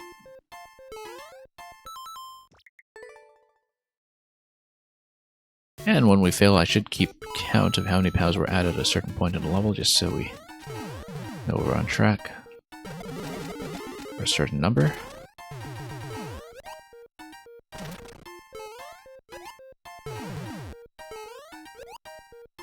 Yeah, we'll just try to keep those jumps nice and short. Oh. Lost a bit of time there. Nope.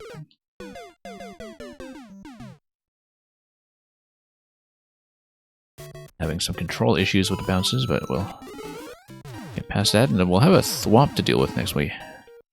Haven't seen what that's about yet, but...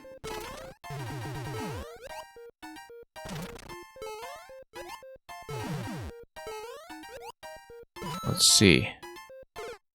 Let's not. You can keep going too, even if you miss most of the P's. After 69 P switches, yeah, I know, for the sake of practice, even if you fail the clear condition, but I do want to make sure I see how I'm doing for timing relative to the auto-scroll when I do stop to hit the P's, because I can't necessarily assume if I skip some of the P's that the auto-scroll is going to line up in quite the same way. Oh.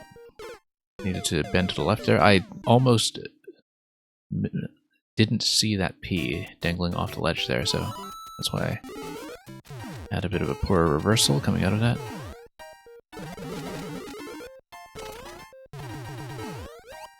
Right, over we go.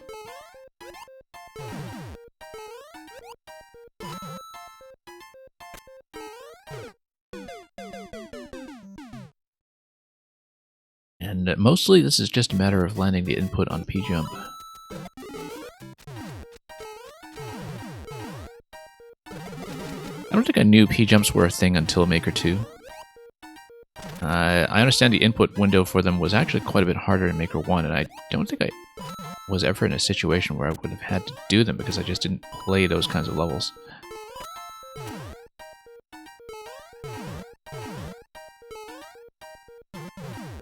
But then I started playing Maker 2, and P-jumps were just very standard part of the kit. No, Thwomp needs to hit that one. And Thwomp needs to hit both of these, in fact.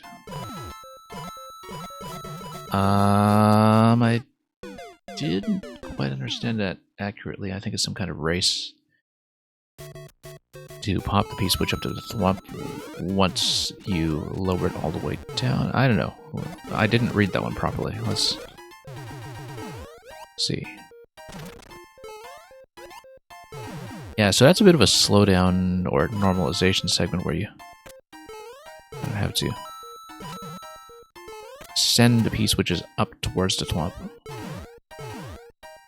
Nope. That's 16 Ps at that point coming out of the trampoline ascent.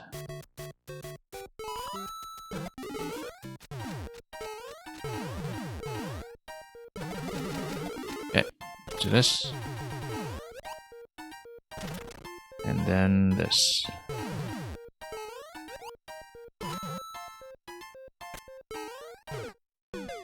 Skipping right over that thing.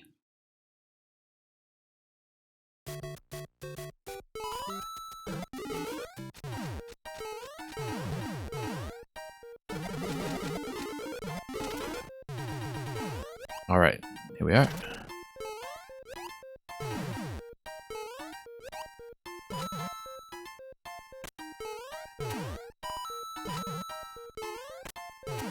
And that's looking good so far.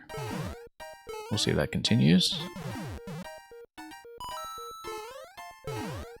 Nope, out of range for the Thwomp. Let's see if I understand any of this. So, Thwomp drops the P. I lower the stack and then I jump on top of the P. Okay, I get it. I need to lower the stack by enough that I can reach the P. Whoops. And that seems to be the way to do it. No.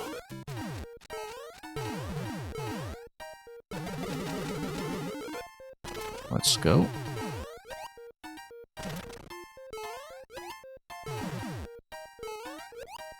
Pop this guy here.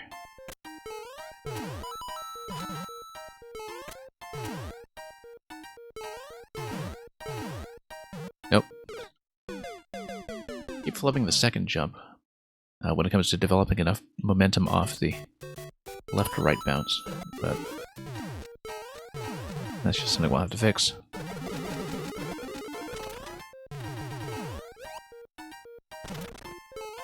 Okay. Feels very smooth once you really start to get into it.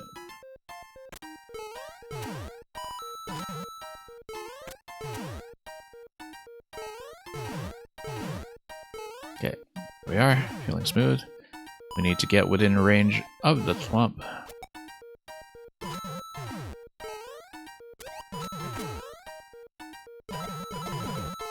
Nope. I missed the question block. Ah, yes, okay, so you need to step on top of the first P and then get up to the second P. That means we have to jump left to right because of the momentum that we'll need to make it over.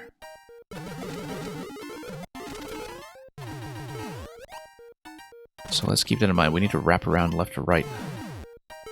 And I have to figure out the appropriate height to do that. I don't know if I'll need to eradicate all of the piranha plants. I might not want to. And Mill64, thank you once again for dropping by. I hope the playtest earlier was useful.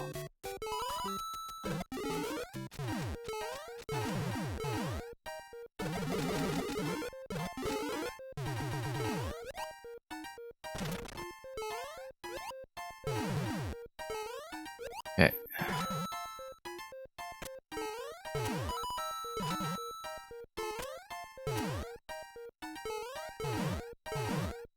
Down we go.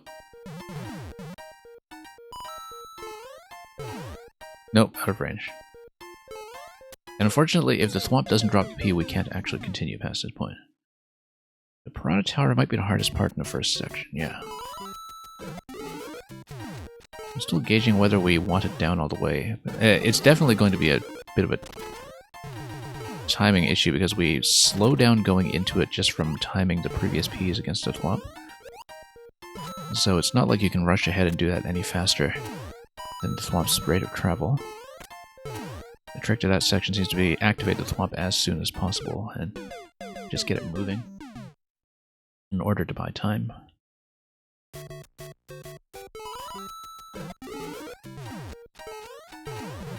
Okay, let's see here. Hey, making good progress though.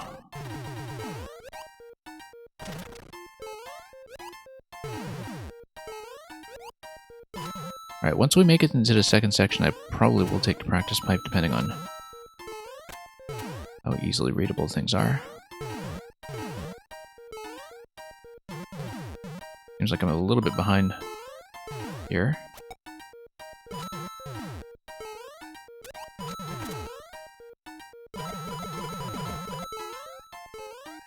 Nope, missed the P jump.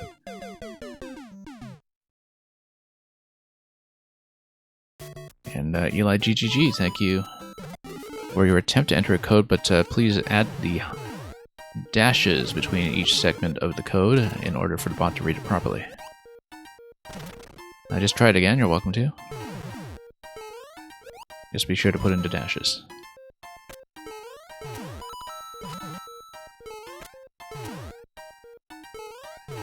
Nope. Yeah, I do want to go straight up against the wall in order to move up there.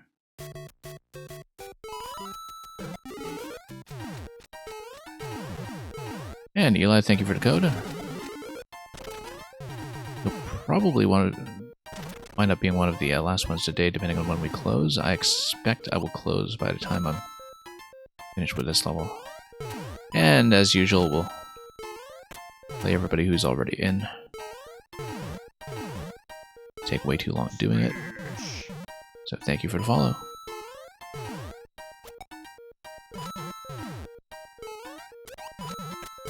Whoops, nope. That was early. It was early because the thwomp pushed the P forward.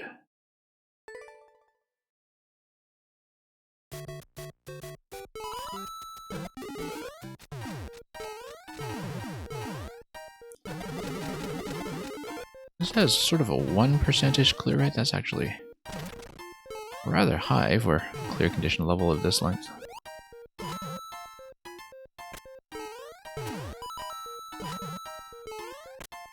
But we'll see how we do.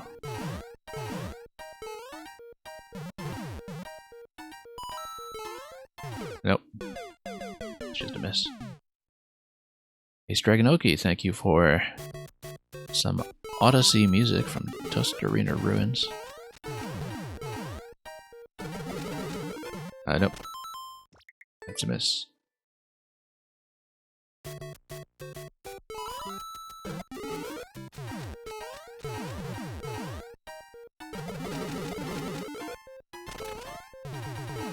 We've been blasting through a lot of the cues so far today, so I do want to spend a little bit longer to crack this one if I can.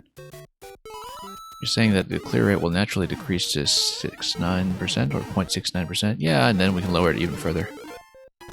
Like we did last time.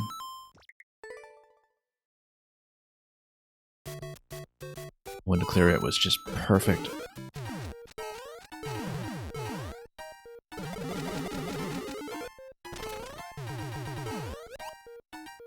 Alright, let's do this.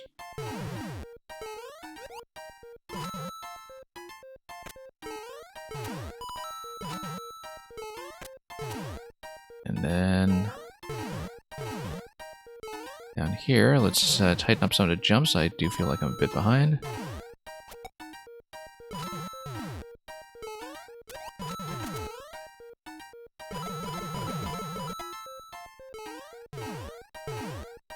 Okay.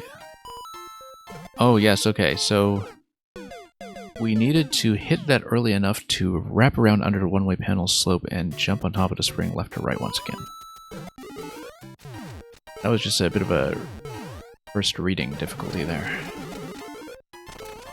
as I was hesitating a bit to figure out what was going on. Let's do this.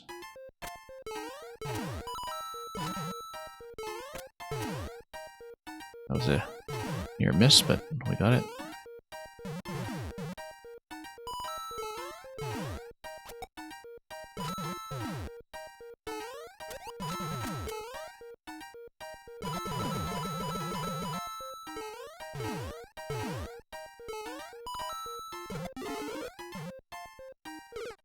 Yeah, and then you need to stop all three Ps. I think you just cut right through the P switches and only do the P jump on the last one, instead of bouncing. If I understand it correctly. But I don't know what Koopa Shell would be useful for yet, so...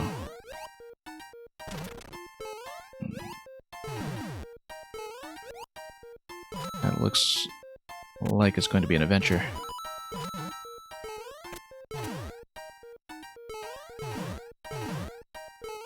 Okay, there we go.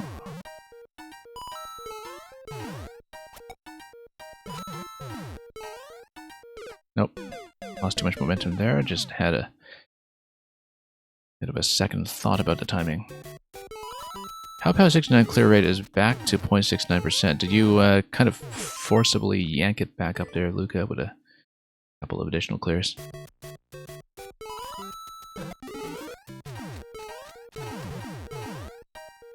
I mean, I guess you mastered it enough to speedrun it, so I would expect that there was some fudging to get that back to where it was supposed to be. Okay.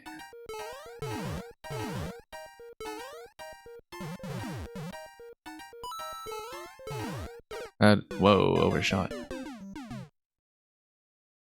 And yeah, Ace Dragon Oki, we definitely noticed the upload date and made a point of it at the very beginning.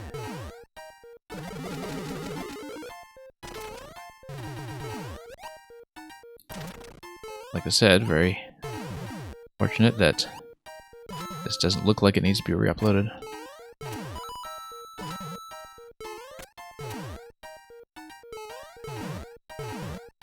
Okay.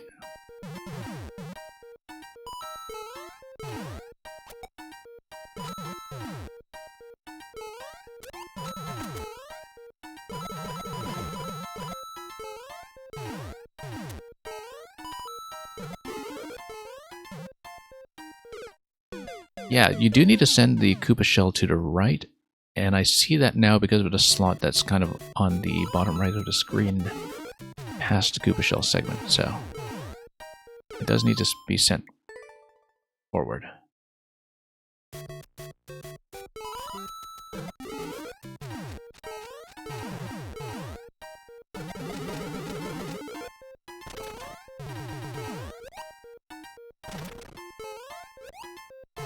Okay. Down here.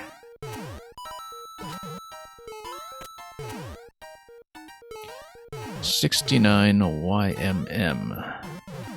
Current year is 2002. That would... We subtract 69. Oh, whoops. To Early there.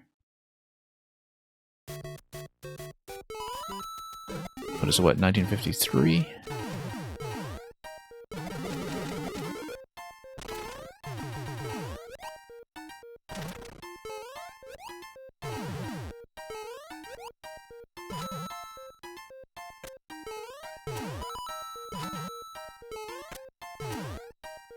Okay, let's see. Which unfortunately spoils a joke I was going to make because at first I mentally miscalculated it as 1963. The year of the Kennedy assassination. Which unfortunately is not Meng's origin story because I miscalculated by 10 years. So what happened in 1953? Let me think.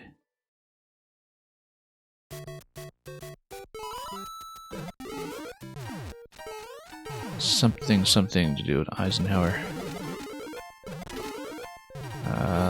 Okay. Oh.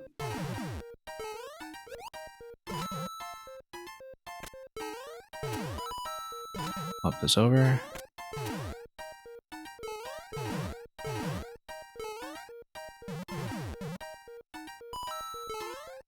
Nope, not quite.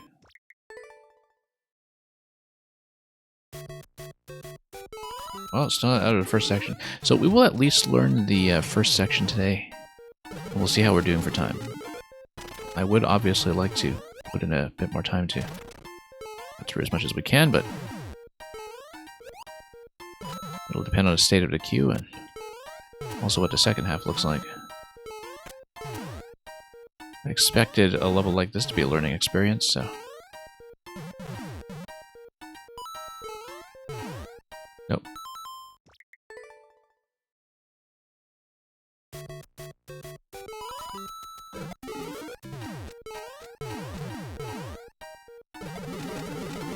Yeah, I'm actually letting up on a dash there so we don't run all the way to the wall.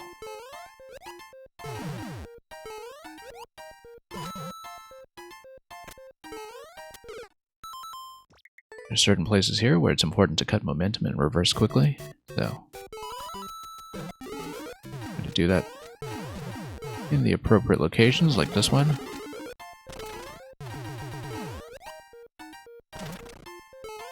Getting better at some of these segments.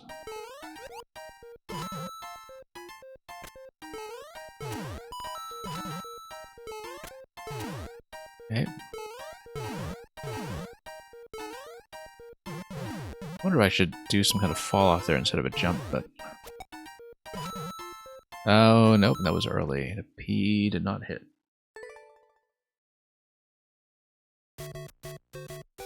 We should probably practice regardless. As long as the P doesn't obstruct the thwomp, since we do need the thwomp to continue past that section.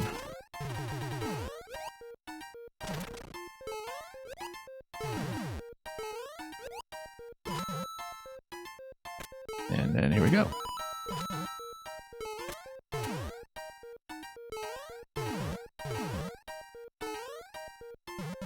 Looks like I'm a little bit behind, but we'll get back on track.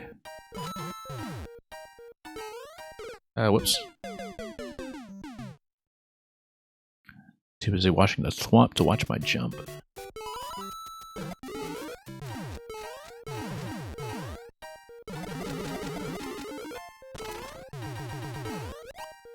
Up we go.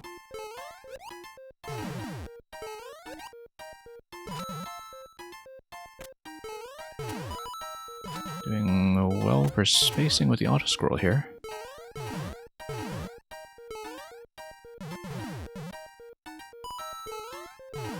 Which we need to do to get much success in this section.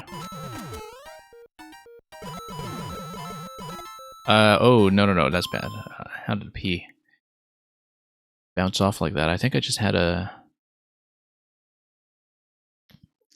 I think I bumped the stack when the P was dropping and it got dislodged, huh?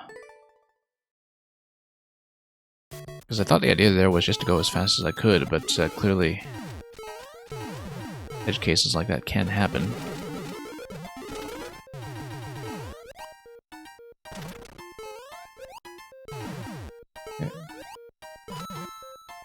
Oops, lost a bit of time on a bad reversal.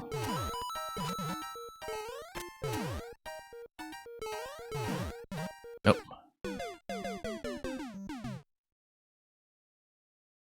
Yeah, too bad about that stack.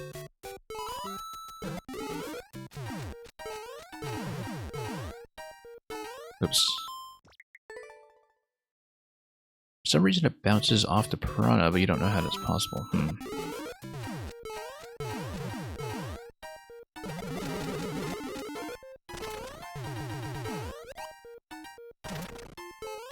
Okay, here we go.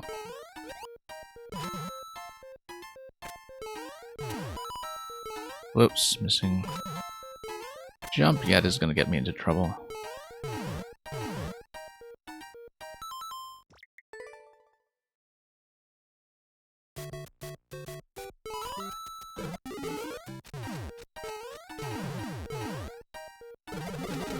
Doesn't seem like there's much you can do to prevent that behavior. With the P bump later, but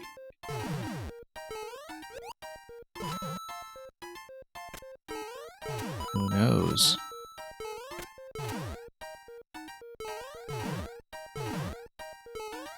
Okay.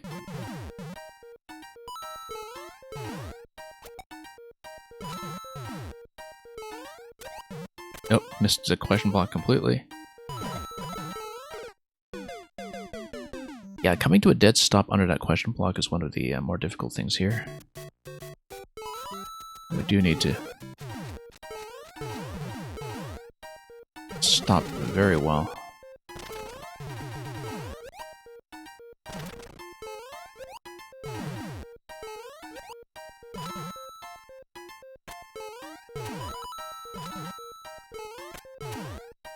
Okay.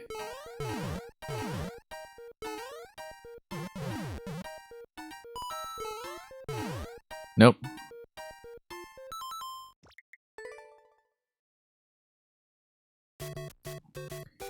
Really do need to get into that open slot in the row beneath the thwomp in order to be within range.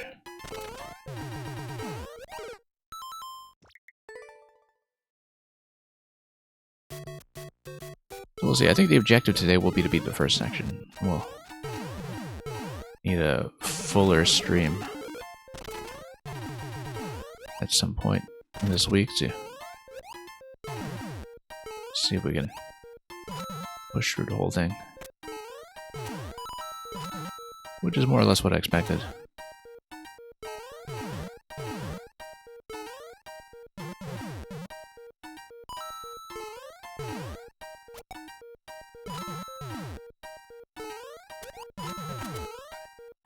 Okay.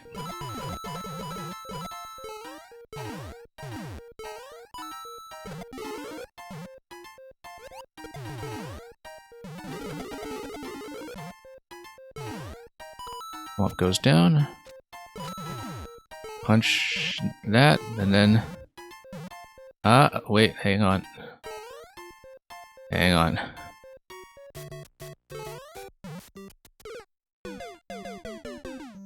A lot of things went badly there.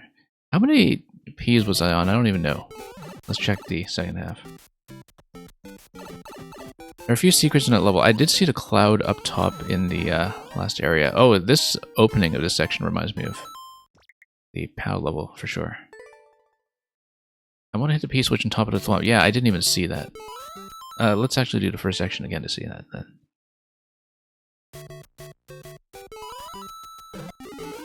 Yeah, okay, no, that's right. I activated the P-switch like I did in the previous areas when I'm actually supposed to load the P-switch on top of the thwomp and then jump on that. I just didn't understand that because I thought I would have enough room to make it over to Spike. And I miscalculated.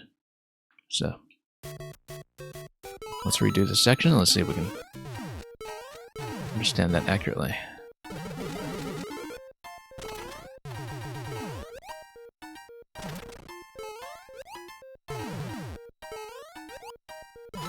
Alright, let's go over here.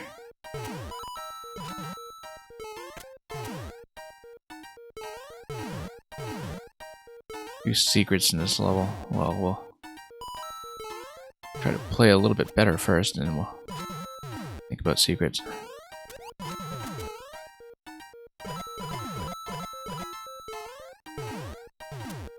Yeah, you can just kind of fall off that P.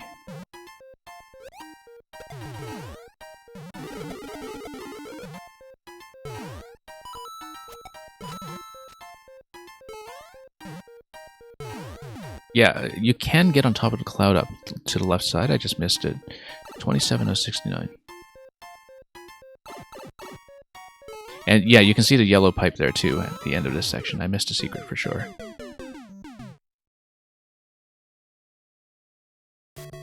Okay, I know we completed that section, but I want to do this again to see if we can get up above the cloud at the end. And we'll at least look at the next section to see how approachable it is, and decide from there whether we'll stay on this for the time being, which I think I probably should. But we'll see. Q is definitely closing once I'm done with this level, though, whether I clear it or not.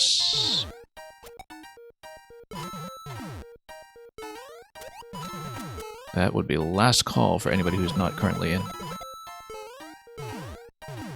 Oh, also notice there was a cloud above that as well. But I think that was just part of the drop point, because of the way that everything is built in a single screen layout. But it was definitely cloud accessible in that location. Okay, let's try this.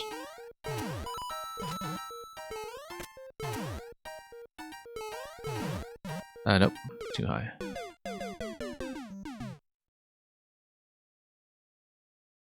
Yeah, Lucas, since I'm finished with the first section, I think that's a good idea. We'll actually let you get back into the queue as the last entry, and then we'll close up.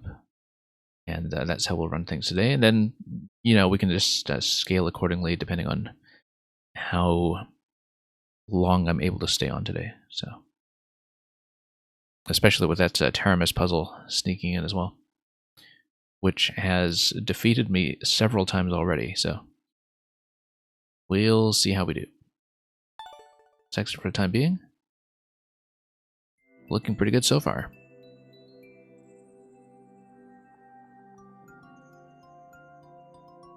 Okay, at this point, once I load the next level, I will close the queue. Let's take a look at the current list. Extremely long. This will take several hours. Sure. Let's punch in the code for May. And Luca, if for some reason I don't get to it, we'll do an overflow stream at some point this week.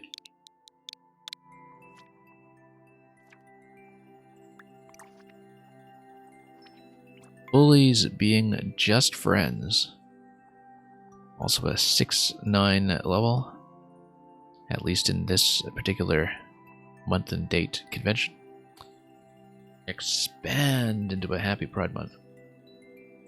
Okay, let's close up. I'll change the stream title accordingly. Make sure everything is displaying properly. And then we will hopefully get through everybody who stays and play for as long as we can.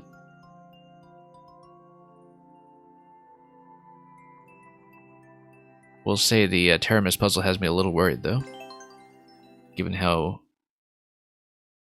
badly we were doing with it in one of the final steps in previous weeks. But we'll worry about that when we get to it. Let's befriend the bullies first. Okay, so this is a bully stack. We expand it. Oh, we need to let it do its job first, of course. Man, I'm actually really glad to see this. So, way back when this game first came out, this was actually one of the mechanics I was trying to make something with, and it just never happened on my end. Like, I could never get it to work the way I wanted. In all fairness, I was close to a solution already. Good to know. Hang on. There we go.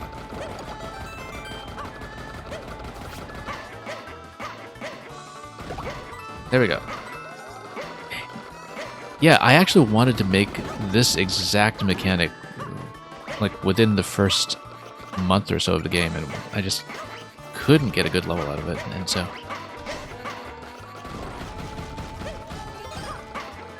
Okay, there we go. 1 coin out of 4. So we do need to let them run towards me, right? Which means... Yeah, okay. We need to fall into the pit and bounce on top of a bully that's in the middle of a fall. That's the idea here. Yeah, so we just need to bounce nice and high and max out the jumps every time.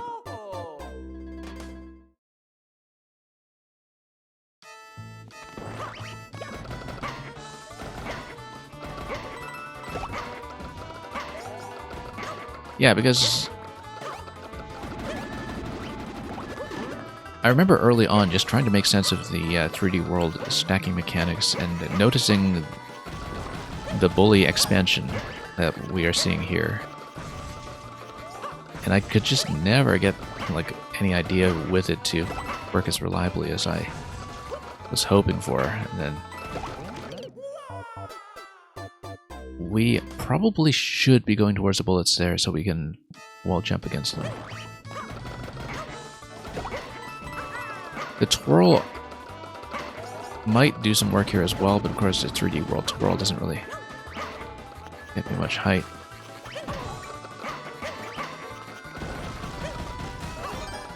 Okay.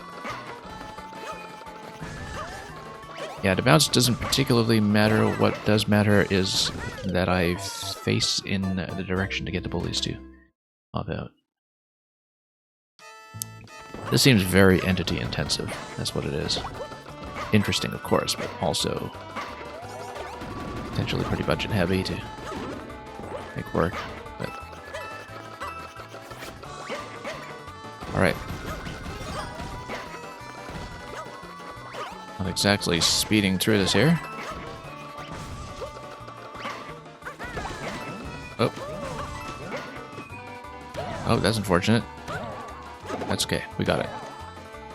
We just needed to survive that. Good lock avoidance there, by the way. Okay. Very nice.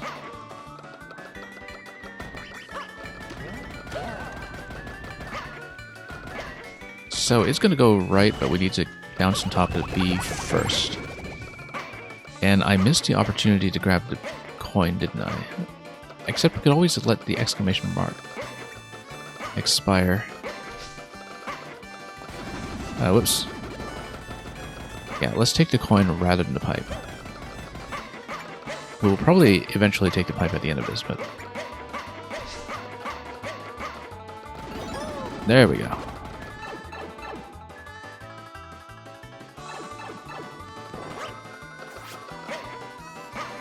Alright. Bounce on them does matter depending on the part. Okay. Ah, yes. No, because... we should have gotten up to the flying a lot sooner. Anyway, 2 coins at that point, with checkpoint 1 just ahead.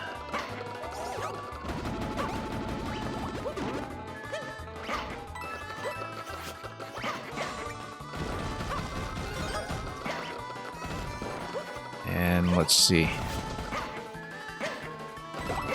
Nope. We need to twirl and then bounce very cleanly and then not twirl after that. That's the thing about heading down into a pit that's about to fill up with something, that I do need to bounce very confidently without taking any half measures, without any further hesitation. Just need to go for it. There we go. That.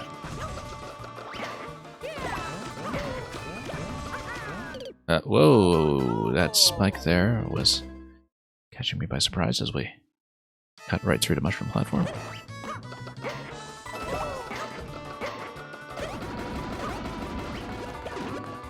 Alright, up we go.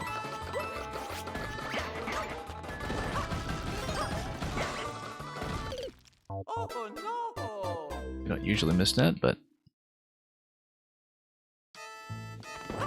We'll see.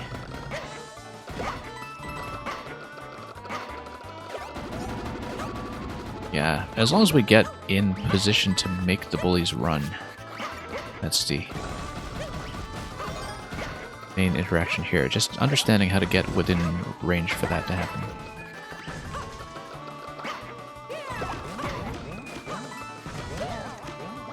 Whoops.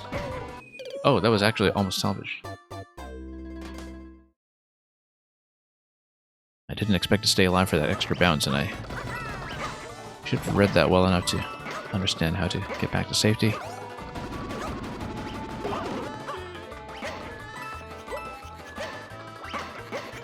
Okay.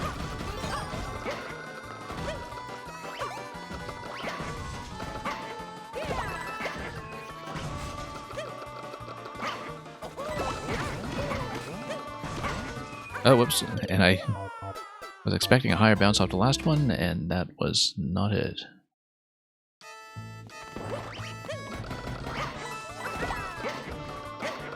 Here we are.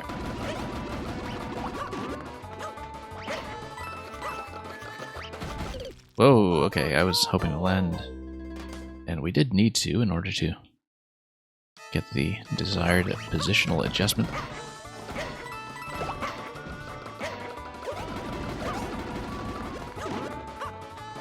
Anyway, let's get back into it.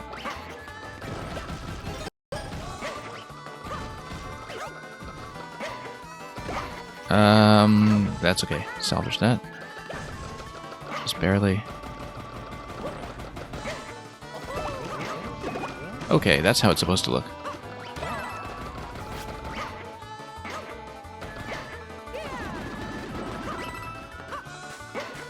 Yeah, and that bully is just there to bump you to the left if you're not careful, I think.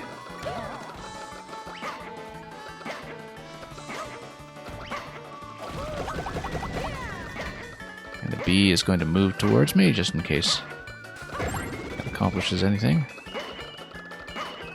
Now we wait until we have a chance to drop towards the coin. Nope, let's try it again.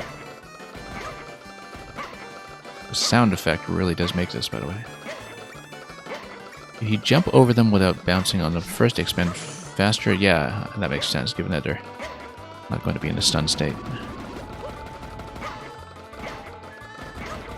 Hence the arrows to stall them using a stomp.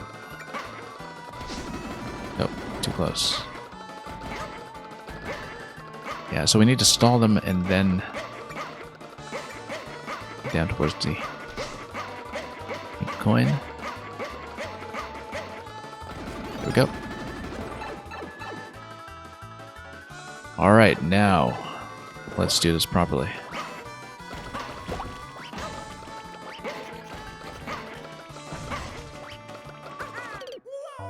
I should have gone for the wall jump.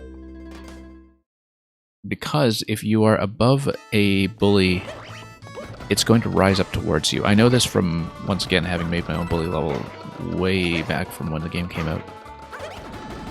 You don't see it so much in this section because the bullies in the first section are usually either not winged or vertically constrained. But once you get winged bullies, you need to learn how to adjust their position by moving them upwards, which is going to require a bit of height gain on my part. So not only are you projecting these sideways, but eventually you'll need to take advantage of their movement up. And we'll have to keep that in mind as we try to finally earn that checkpoint.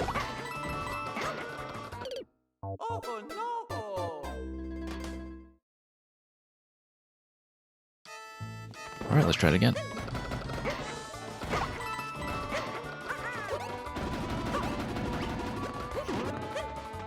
Because, yeah, the wings are what make the difference there. Yeah, winged bullies have some interesting behaviors. But the one that's mainly important here is the fact that they do try to match your vertical position if they see you get into the bully rush animation. Alright, let's just bounce this. Get out of there.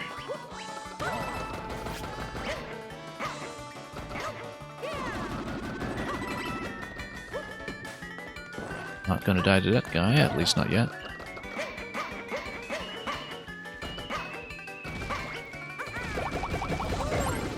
Okay, let's do this again.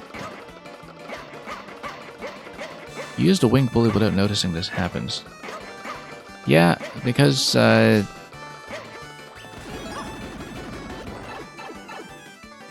unless you are positioned in a way that's going to attract them upwards, and positioned in a way that keeps you there long enough for them to try to approach your position, there's not an interaction you're going to see necessarily.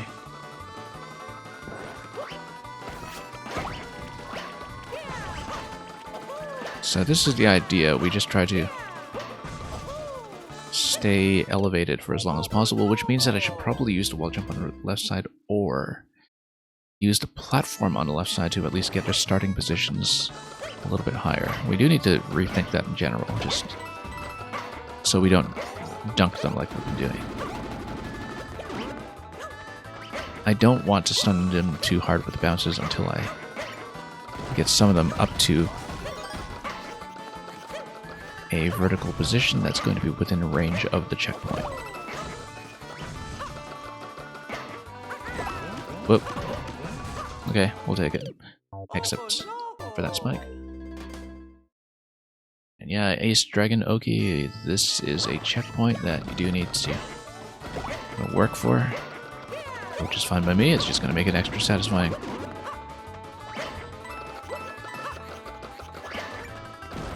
Okay, let's go up.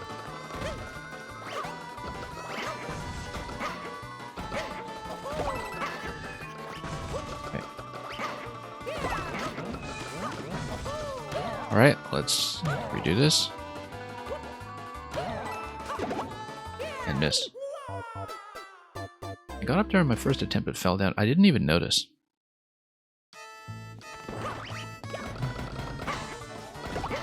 I was too busy reading something else in the level, I'm pretty sure. And fell off probably while not watching Mario's position at all. Which is just the kind of thing I do, just being very easily distracted by other things going on in the level. Whoop. Whoop. There we go. That was nearly bad.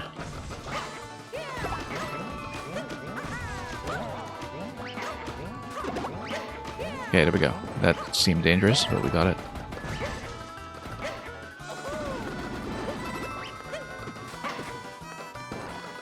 Okay.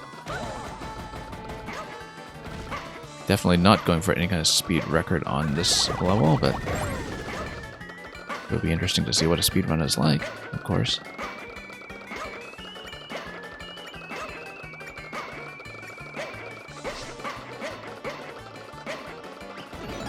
Yeah, you can just drop towards that wall and the bullies will be there in time to save you. Alright, well, bounce. Okay, I was expecting him to move a little faster there, but we'll bounce, we'll let them spread out, and we'll get back on the platform. I think that's going to be the idea. Either that or we wall jump to the right, but I think the platform will be my first choice. Although a wall slide down to right might not be a terrible option.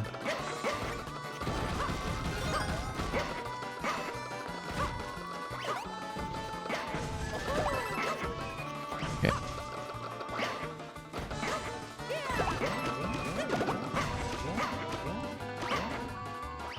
And down we go.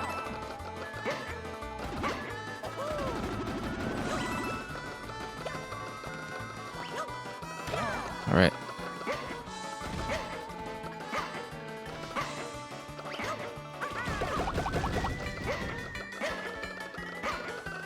Alright, this bully is maybe encouraging me to go a little further.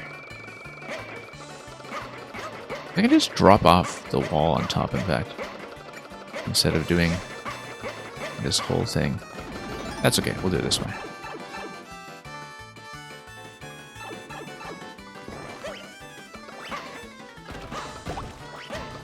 Okay.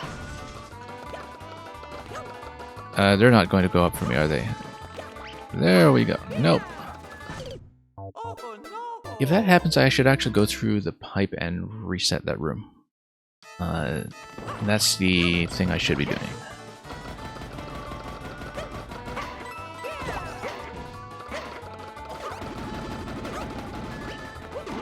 I just don't have the pattern worked out for that room yet.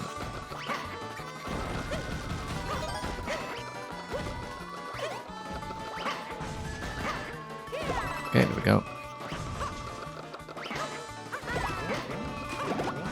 There's the way it's supposed to look.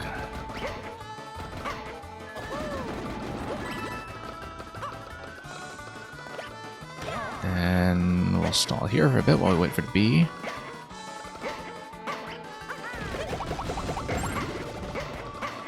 Stall here for a bit. We can probably just drop out here as well.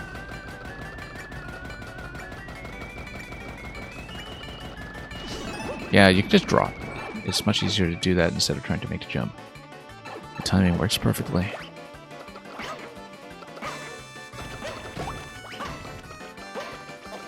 And you can just jump up in sequence. Hey, best item in the game. The Goomba hat. And we need to lose it, don't we? Okay. Come on down. Oops.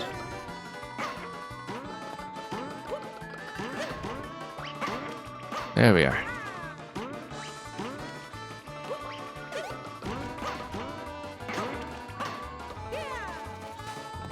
Okay.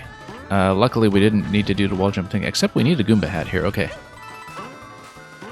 Actually, no, because the next one... no, we actually do need the Goomba hat. Yeah. Alright. You can't reset. Oh, through the yellow pipe? Okay, no, I wasn't paying attention then. Okay, that's fine. Let's just go off the bully then. And yeah, we should just treat that basically as a double jump. Swamp gates.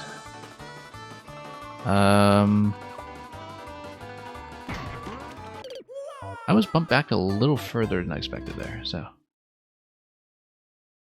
There we go.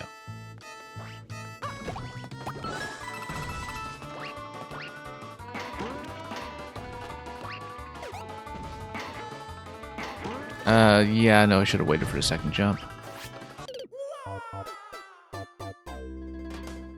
Mario will pay his penance here.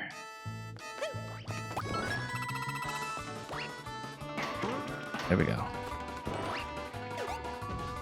Yeah, so you do need to jump on the correct side of the bully in order to bump it in the correct direction in order to raise it. That's something that we will need to consistently keep in mind. We bump that to that side. There we go. Nope. Bad jump. Let's not start over.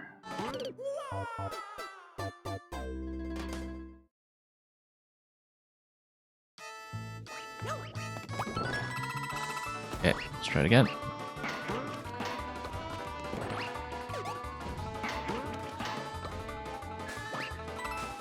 Here we are.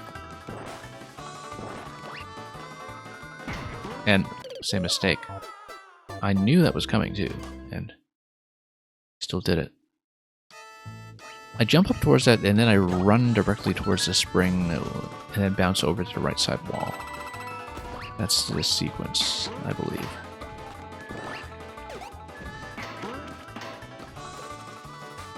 Okay, yeah, sliding into the right side actually works better in some ways.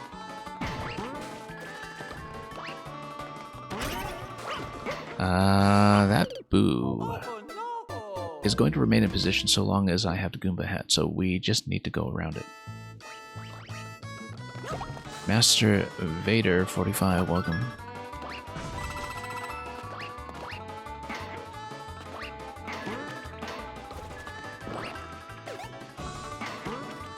Whoops.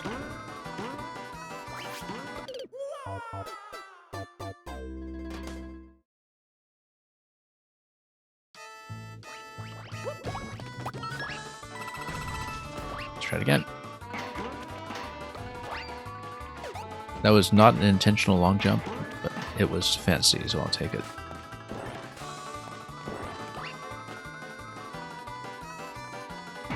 Nope. Once again, I knew that was happening. And we do need to just time ourselves around Daboo, because Daboo is going to go back and forth in a fixed pattern. So long as we're still in the Goomba hat.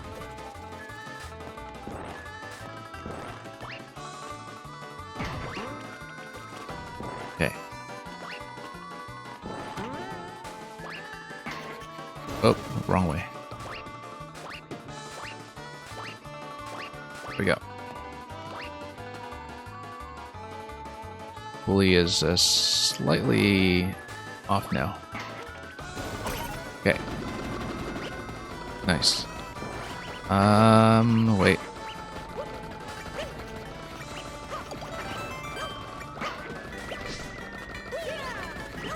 Hang on. That icicle is worrying me a little bit.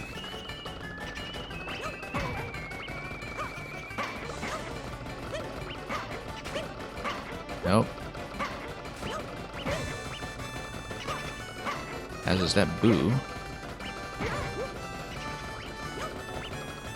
Alright, we might have missed the opportunity here. No, we haven't. Come on. Up the slot. Nope.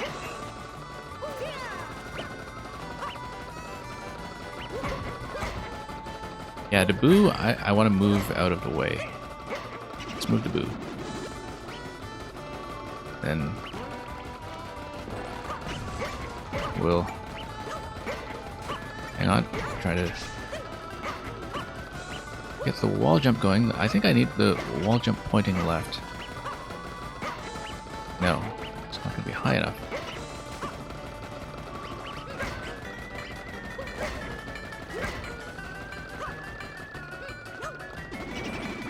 Yeah, Daboo's going to be in an awful position now. That's because it's going to come down towards me.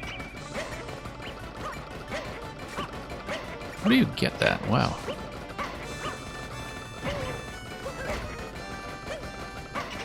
There we go. Let's not die. Big stack here. Whoa. Alright. Didn't expect that.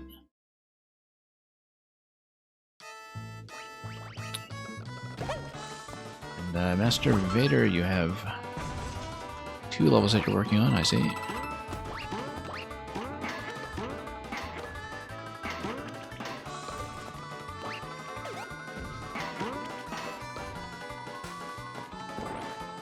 Okay.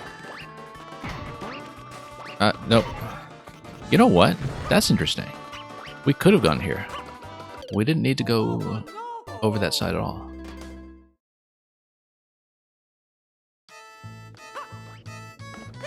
You can totally go up the wall jump on the left because you get enough of a bounce to gain height in that location.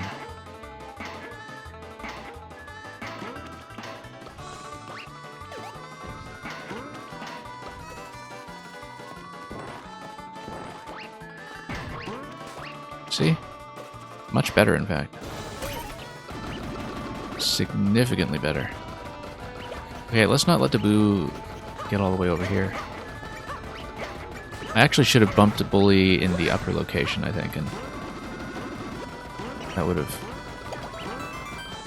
been much better. Yeah, you just need to hit the Bully pretty much dead center, I think, and then... Come on.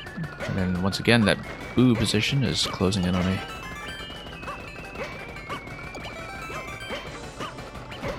No.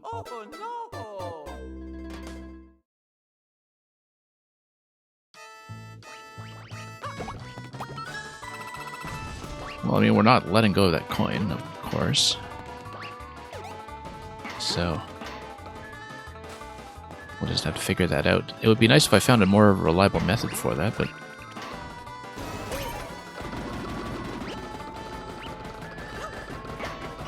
maybe if it's off the top here.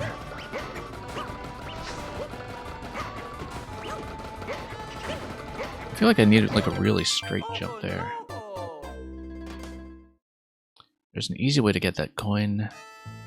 Oh, probably.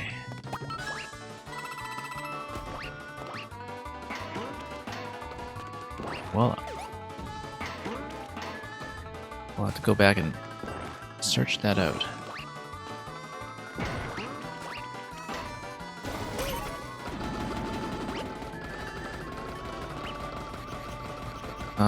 I think I need to probably get bumped by the bully.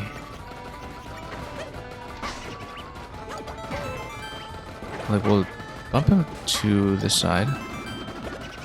And I want the bully to bump me.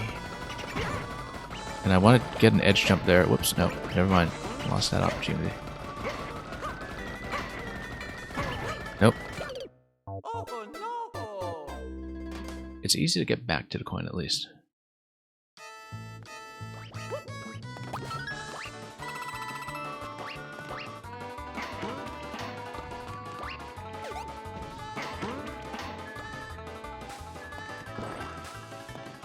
That's right, we'll do it the hard way until the easy way presents itself. Oh, was hoping to get bumped. Nope.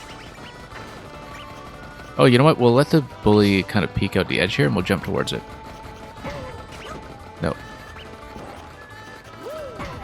There we go. I jumped towards this guy. That's what it is.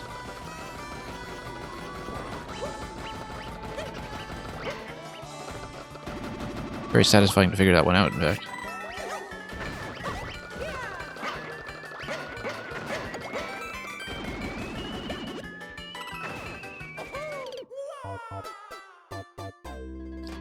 Well, the down arrow did warn me, to be fair. I'm supposed to drop the bones drops on top of the icicle, and then I bounce on it to continue.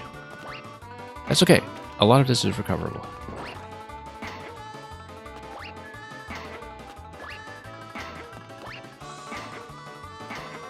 Come on.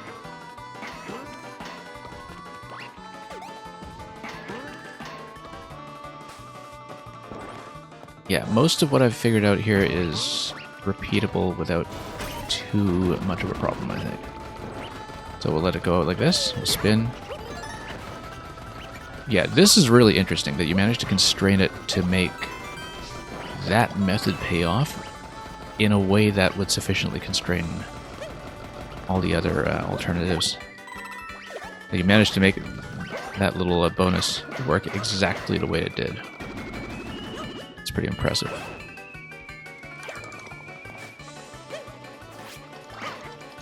Also, yeah, we want to stun this guy. Then we can get across the icicle. Then we need to do a wall slide up top. Seems like there was something up top over here too, in fact. I don't know if I want to risk a wall jump here to look at it, but we'll have to see it momentarily anyway.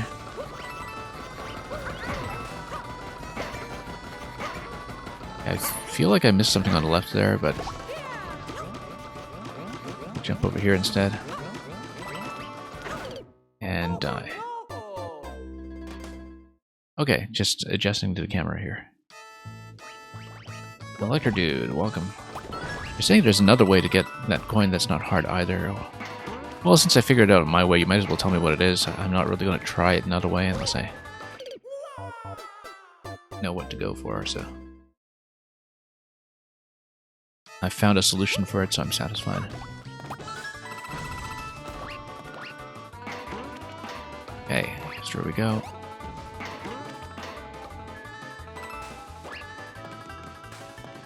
Actually doing that wall jump for a change.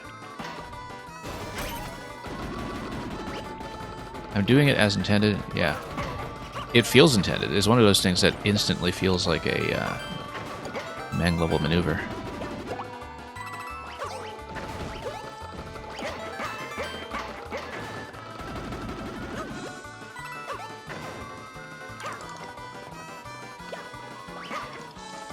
Hang on. Let me check something. Nothing. One up there, okay. Whoa! That is an interesting way to force the bully interaction. I had not hit the invisible blocks placed in locations like that up to that point, because we just hadn't run into that issue of slipping up beside the bullies.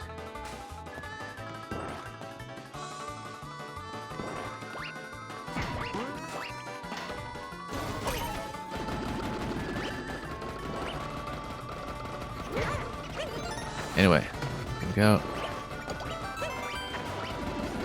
Oh, close call. Yeah, have to remember to hold jump into that bounce. That's okay, we'll be back there before too long, I'm sure.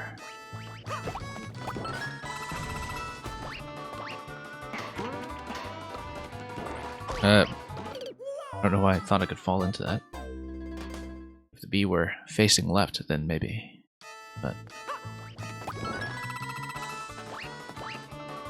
let's not burn too many attempts like that.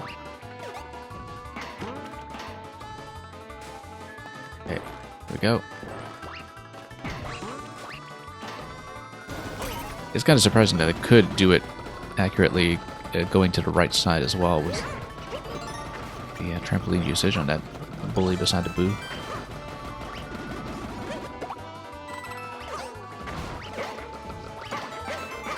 Okay, here we go.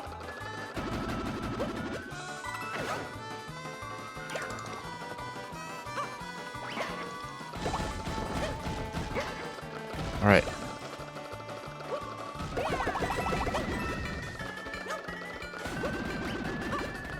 And things continue. Oh.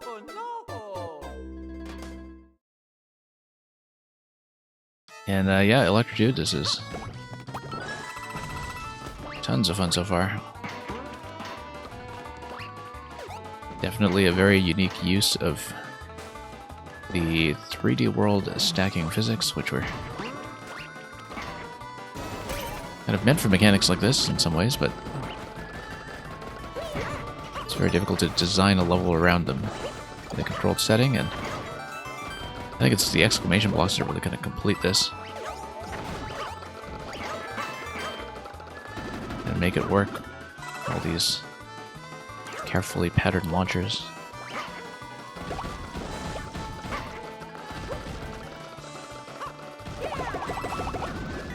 Okay, here we go.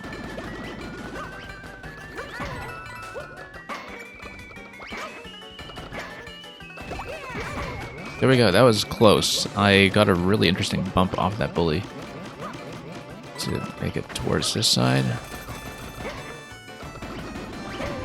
Whoa.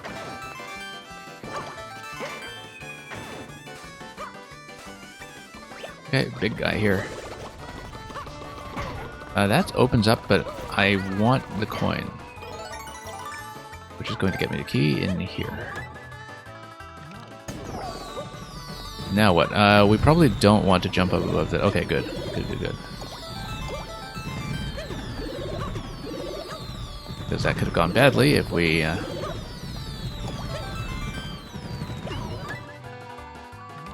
didn't have that much lock protection. Sure, let's spawn some.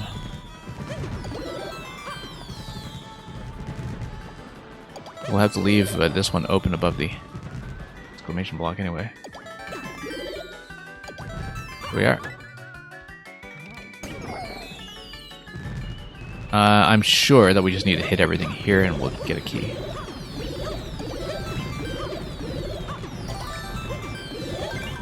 we go. Now what's going on here? Okay, we've already seen the bonus then. Except we need this guy to open the door. Celebratory one-ups in the air. Oh, checkpoint. Interesting.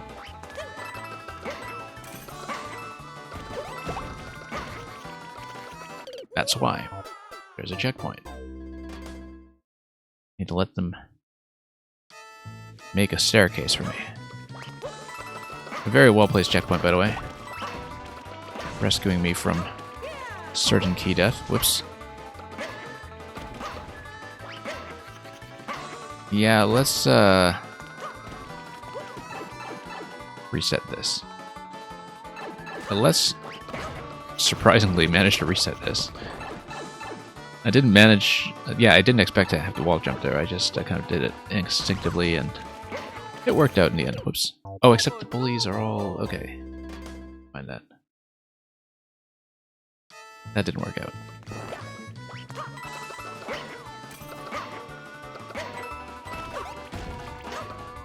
There we go. There we go.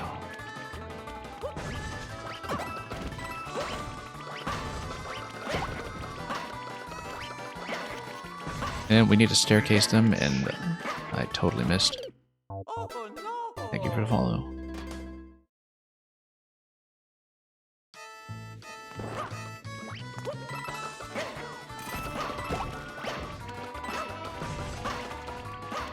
There we go. Just need to leave them alive and floating.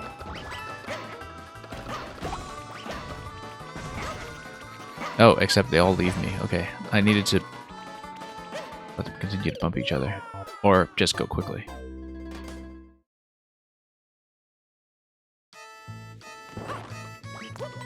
We'll understand it eventually, I'm sure.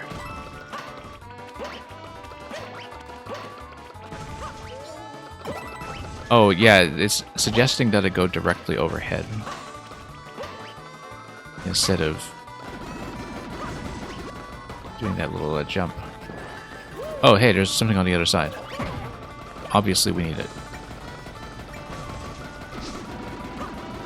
Okay, move the bully.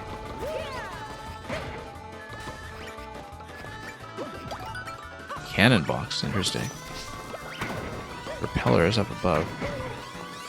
Why would we want the cannon box? There's a one-up... sorry, not a one-up, an on-off switch somewhere, right? Or is this just here for... oh, no, they're just rainbow colors for Pride Month. Never mind. It's nothing. Okay. I was wondering if the thing at the top right was something mechanical, and nope, it's just a rainbow flag. What if we kill this bully, though? What if we... no, I mean, cannon box probably won't do much for me.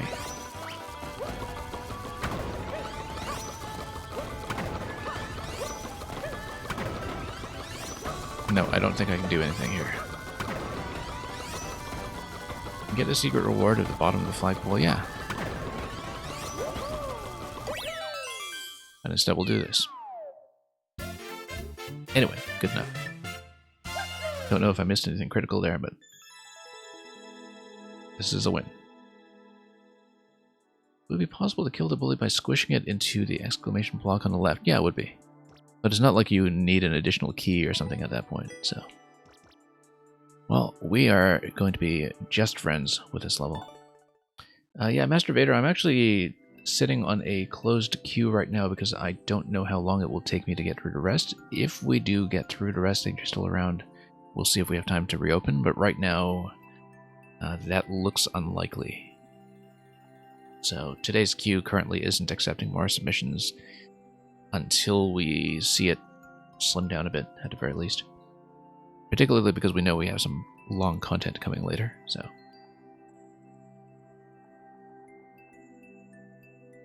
let's see how we're doing. Zach Divine, I believe you are here, so let's pop this one in. Now, Luca, you forgot to tell me about the drawings on both of your latest levels. Yeah, we'll be back to your account eventually, so we'll take a look someday. You'll have to remind me.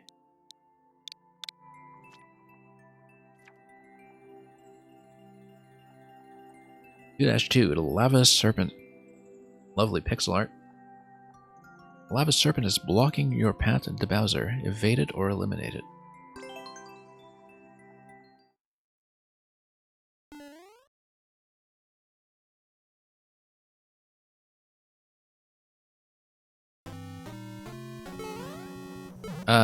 Yes, I think a mushroom would be a good idea.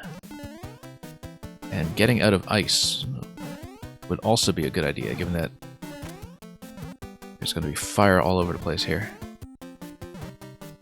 Whoops. Oh, whoops. That's a slip. Ah, okay, this is the guy. And we just need to dodge. And let the ice melt and let me proceed.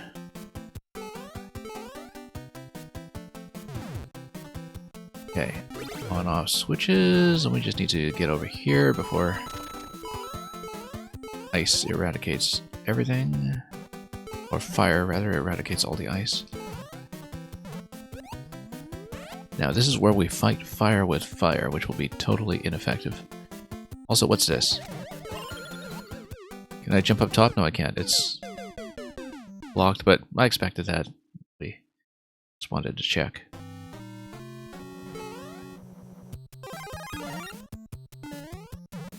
Alright, up we go.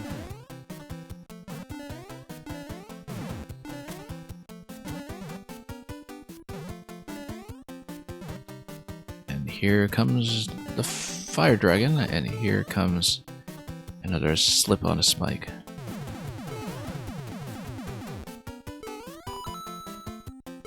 Let's move on. I'll pop this up the left over here, and then go to dry bones.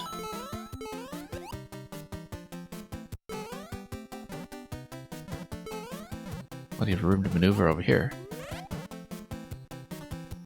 You're currently trying to see if it's possible, Samuel, to make Spring 69. That would be interesting. There were already some spring mechanics that were similar to that. I mean, you'd have to find some way to destroy each one if you're going for the clear condition, I suppose, or... Well, I mean, it wouldn't be quite the same. It wouldn't be an object-based clear condition, if I understand it. A nice little blaster offset going on over here. We will, of course, go for the 50 coin. Recklessly. Oh, missed a bonus on the right side here. Poor 50 coin, didn't quite get it. Anyway, boss time. As we fight the pendulum. Oh yes, we need to wait for the on-off switch to drop the next stack to get the munchers unstacked on the left side. And that's the key. Too bad about losing the fire flower, though. I feel like that would have gotten me some kind of bonus. Anyway, here is the dragon. The boss. Which we will reach with a mushroom in tow. And, yeah, who's this supernova guy, Samuel? Is that somebody you know? Whoops. Whoops. Let's get out of here.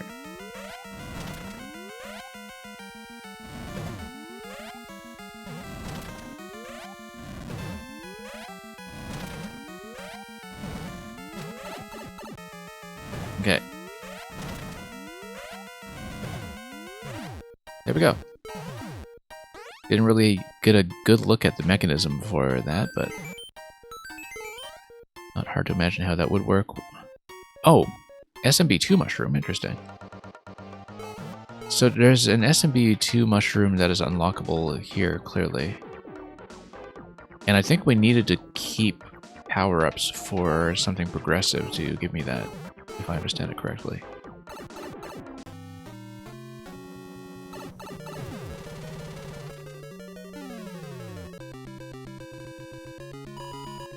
If I'm correct in saying that we missed a secret on the bottom pipe.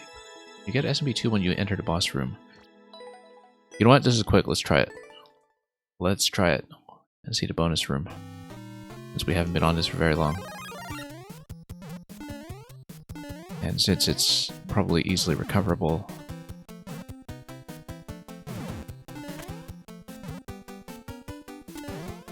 With apologies to people in queue. We'll take it. Or once more just to see if we can grab the secret. That would require me to not take so much damage, but we'll worry about it when we get there.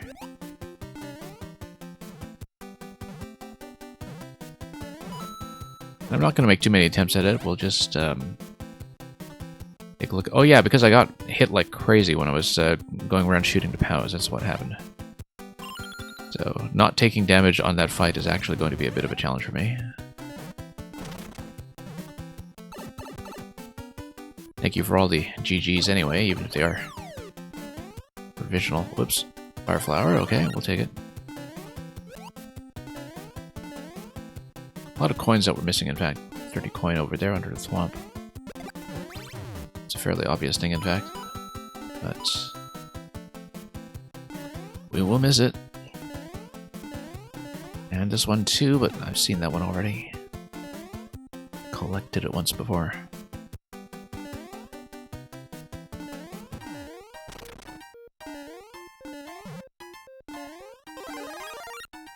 And okay. Interesting use of the P-switch to gate off this room until the level is ready to deal with it. Whoops. That's okay, losing the flower should be fine.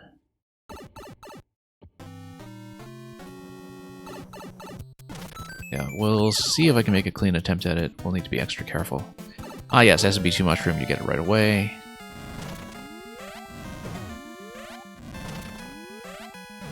Oh, I see, because some of the POWs are guarded by an additional block, that's why I wasn't getting hits when I thought I would. Didn't even notice that last time.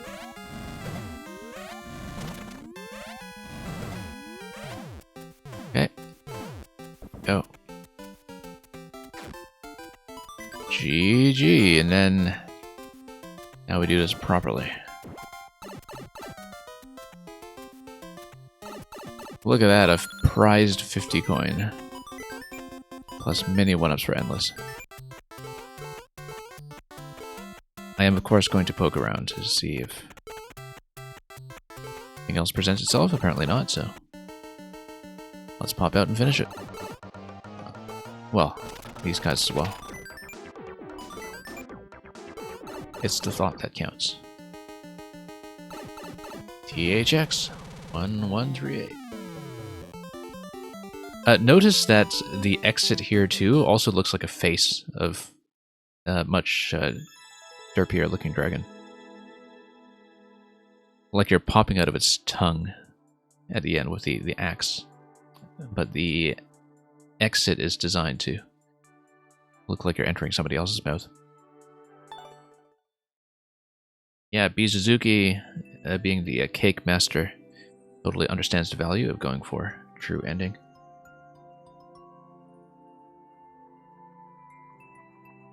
And thank you for that, Zach Divine. That was a lot of fun.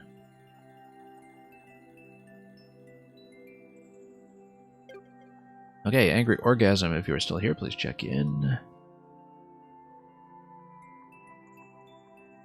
And it's okay if you just say hello. You don't need to live up to your name or anything. I do see Angry Orgasm on the lurk list, so we'll just wait a moment here.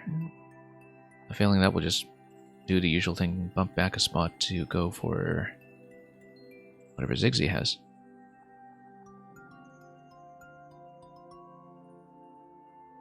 That's not what you were going for? Oh, with the exit? Yeah.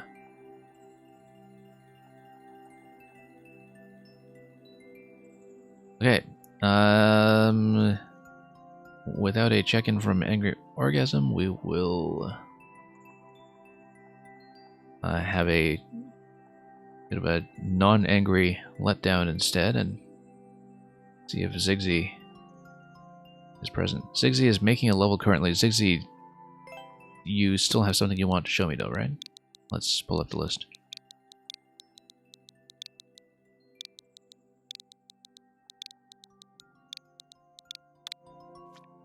Oh, okay. You mean there's something you want to show me that you would prefer to upload later? Is that the idea? Because that's okay, we can do something quick. 30 seconds light Kaizo, 10 seconds light Kaizo, like we might as well just do something quickly. Mario doesn't like the ground. Well, obviously. 30 seconds. Yeah, let's do this.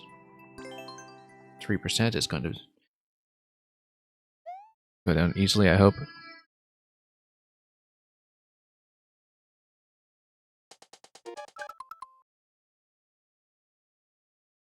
Oh, just one moment, though. I'll be right back before we start. Sorry about that. Just needed to take care of one small thing. Anyway, let's continue with Eyes of Light, 30 seconds. I say continue, but we're actually just starting it up for the first time.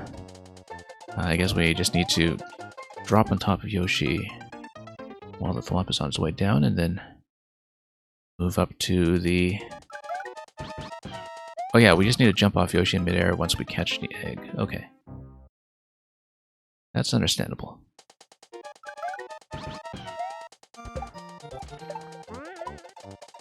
Okay. And yeah, slightly deceived there by the munchers. That's okay, we can do it.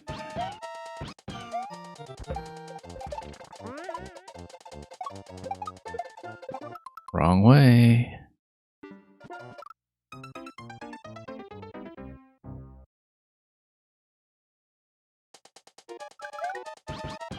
Let's try it again.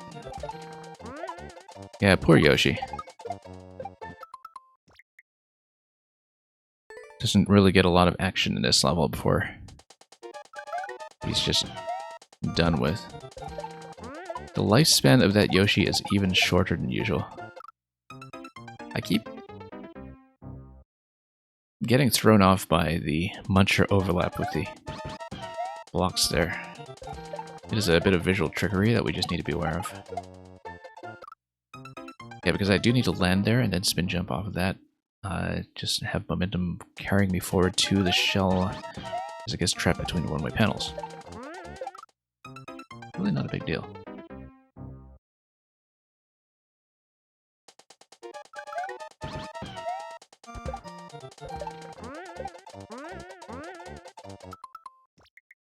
Supernova claims that Yoshi deserves it, which is the kind of comment that makes me wonder how you and SDGML are still friends.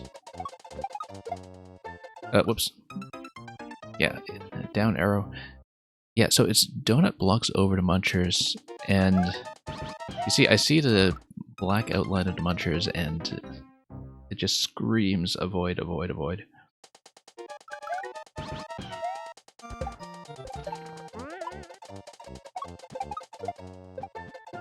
Which is what happens when you don't read markers accurately.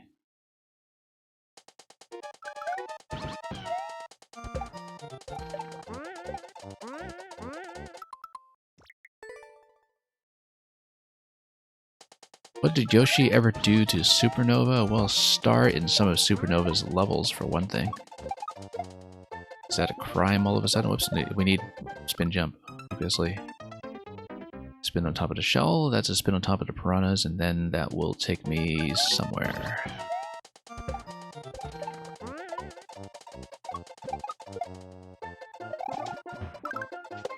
Okay, there we go. Simple. Spin jump, yeah. Shows you how well I read indications.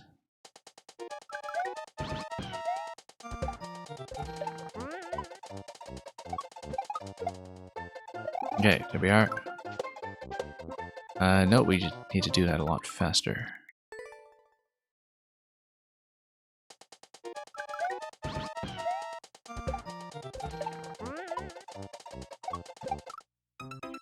And a little bit off-center with the Goomba there. I was trying to hang left so we could kick the shell in the correct direction, and that just didn't work out quite as well as I hoped.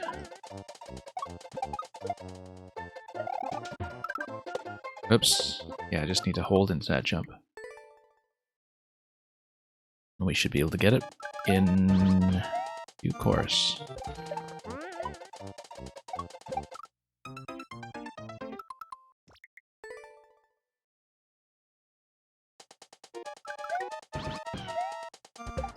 Alright, let's do this. And yeah, we just needed to hug the wall on the right side, and that would align me just fine. Let's get a bit of a run off that donut block, of course. Pay attention here.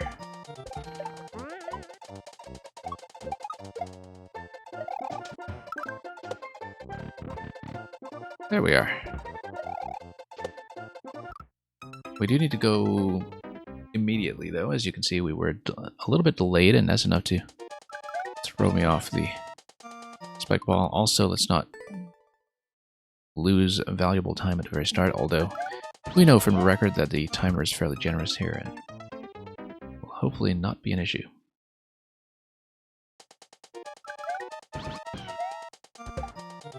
There we go.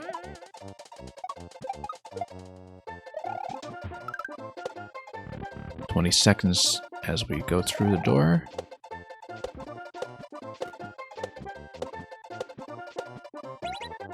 No, the bomb is nowhere near where I wanted it. The bomb needed to be here, so the on-off switch would kick it through. So the on-off switch would rather detonate it instantly. Get me through the wall. To some other segment of the level to come.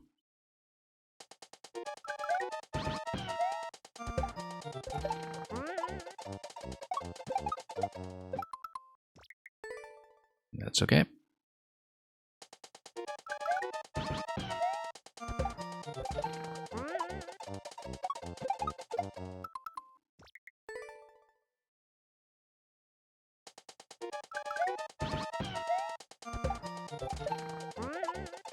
We go again.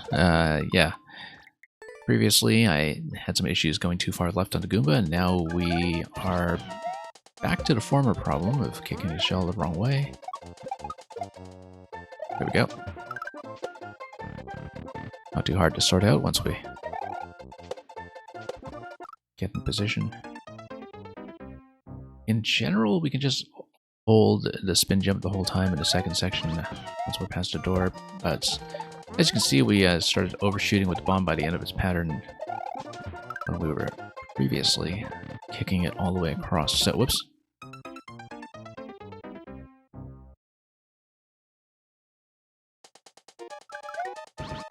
Yeah, because the spike balls are within spawn range right from the start, I do need to go immediately once we are through the door on that side, so we'll just have to keep that in mind the next time we spawn through there.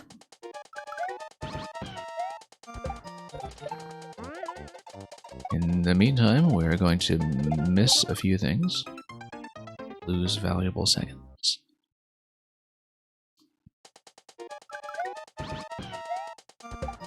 Alright, let's pop them again. Once again, hanging left a little too early. I can hang left once I bounce, and not before.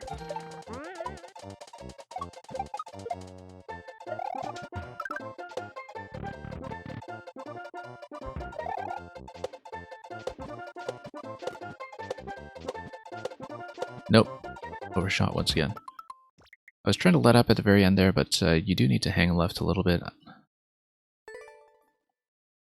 I was pulling back a bit on the spin jump button itself, but directionally I do need to control that, it seems. Nope.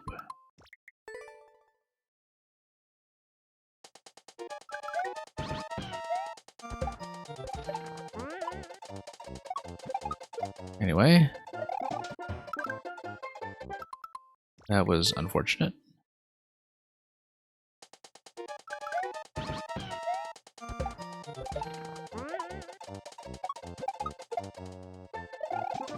Yeah, we just started up on a position too far to the right, and once again too slow on the first spin jump on the thwomp here. It's always stalling me a little bit to make a door transition and just reorient myself with what's going on. So, let's go immediately.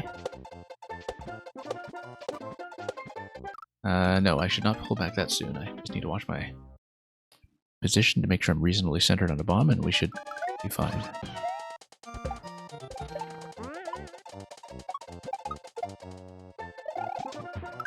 Yeah. And we need a full jump off the shell. I started backing out there because I did have that one attempt earlier where I overshot, but it doesn't take too much adjustment. Once again, too slow. Yeah, going instantly after a door or pipe transition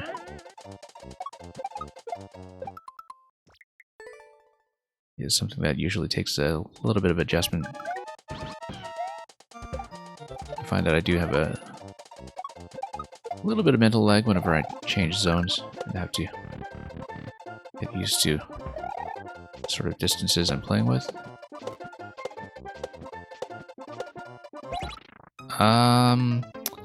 I need to let the bomb detonate itself first, perhaps.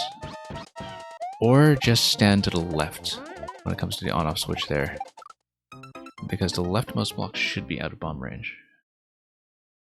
Since you have 3 columns worth of space for hitting the on-off switches, we just need to hit out of the bomb zone. I believe that should be the case. Yeah, once again, the spike ball is going to be pretty unforgiving with how it spawns in immediately as it's within range of being bound to the camera. Just absolutely no time to stall whatsoever. As tempting as it may be when you're standing on top of a donut block, because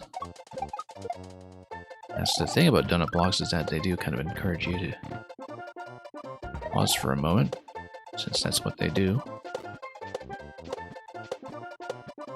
Oh, no.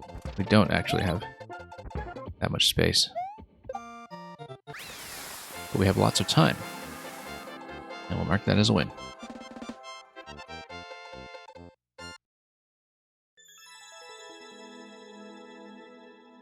Okay, second and final call for Angry Orgasm. And if we don't have a check-in, we will bump them.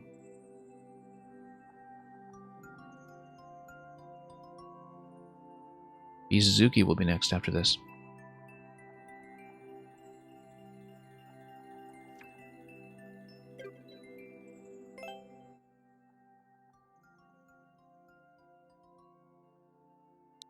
Suzuki. Gonna be PKX 0F9. Whoops. UVG, I believe this was a music level, if I'm not mistaken. A hi-ho. Hi-ho, it's off to B Suzuki's level we go. I don't remember which team music theme this was. I do know that each of the team music tag numbers refers to a particular constraint or a, you know, like a period of music or a particular kind of composition that they're going for. Okay, this was film music. Yes, okay. I seem to recall from way back when I played a bunch of the team music levels from around that time in early 2021, so.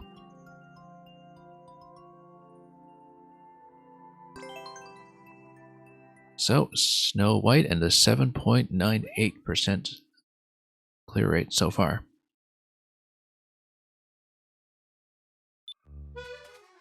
We are not in a mad rush this time, we should remember that. What's going on up here, though? Can I get up there? I don't think so. Let's just move it.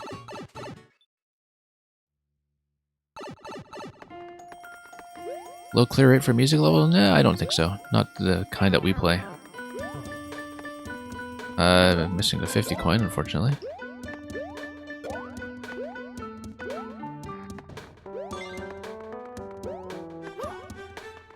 You see, the reason I've lost the mushroom earlier was I've of course been looking around for things like secret white blocks or anything like that to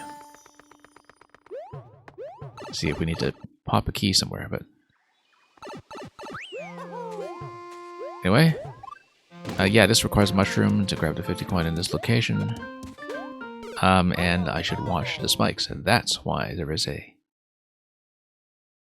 Sub 10% clear rate. Anyway, everything's going to load in.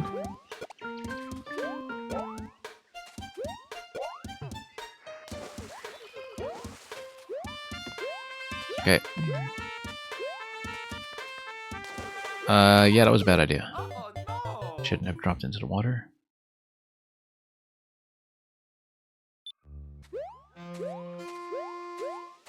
And R2-D2, yeah, continuing your Zelda music series. We're closed for today because I don't know how long it will take me to get through the remaining submissions, but we'll see how we're doing for time as we get closer to the end. And congratulations, Ace Dragon, on beating this first try. Totally doable blind, we're just careless. And look at that, it's Snow White and the 7 Koopalings. Oh yeah, Mario time!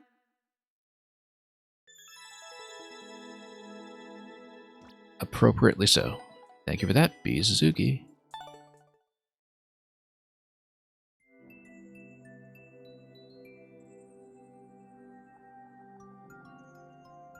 The Lag Kid, if you are still here, please check in.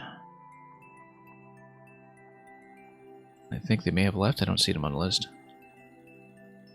So we'll just wait a moment. Then after that, the list looks like Eli, Ace Dragon, Taramis, and Luca. Eli I do see on the list, so we'll check for you next if we have no sign of the Lag Kid.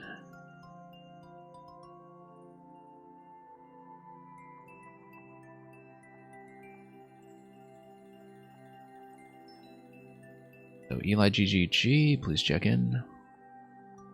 Is somebody on the online list that I can see? Yeah, it will be fairly lenient. And glad to see that you are here. Let's take a look at yours. And after that, yeah, I know Ace Dragon, Taramis, and Luca are all still hanging around, so should be able to get through the list today. Extreme platforming, just a platforming level. Yeah, thanks for your patience and waiting. We see a 23-second record from Murphy. Very entertaining fellow streamer.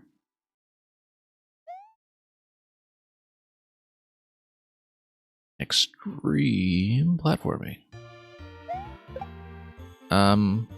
Okay. Probably just jump on top of the shell to get over to... You know what? We can do this too. Watch this.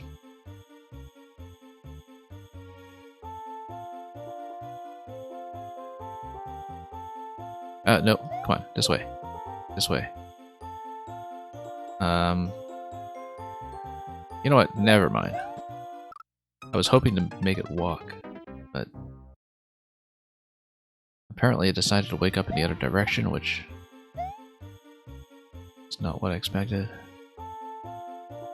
Yeah, I guess it just maintains direction that way. Yep. Okay, never mind then. Or we could spin on top of it. That's probably much better.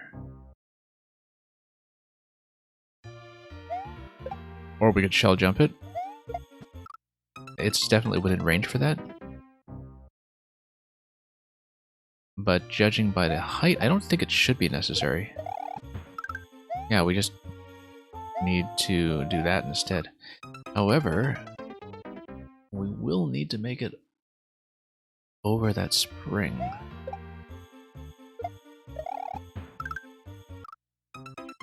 Yeah, if we just jump on it closer, we don't need to shell jump at all. We should just be able to tap it along the edge.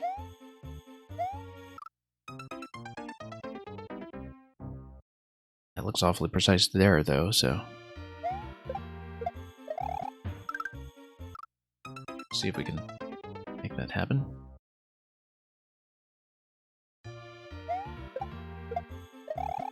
Whoops.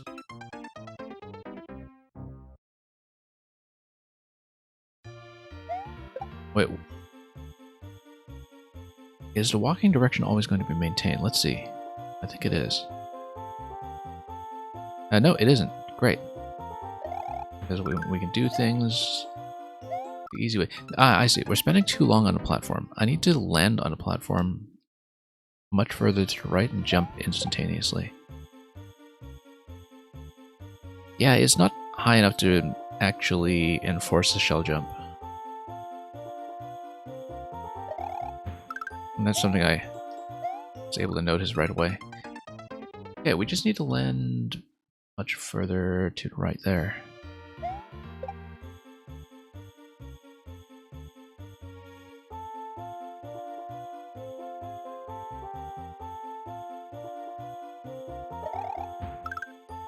I'm sure players who are, actually comfortable doing shell jumps consistently would try it that way anyway. I find that with shell jumps I'm much more comfortable getting into them with a bit of a closer distance to the wall. So with all these spikes in the way, I was immediately going to look for alternatives. Alright, let's try to find the appropriate angle here. We do need to leave that platform immediately or it's going to drop much too low.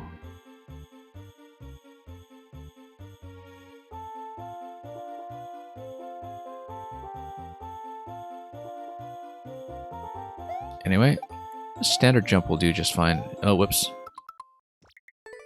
In fact, a standard jump would give me a bit more momentum going into the next area.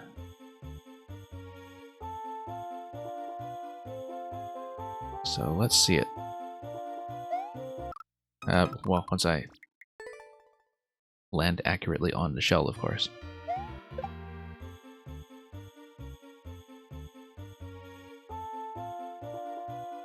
And we'll just wait around a little bit.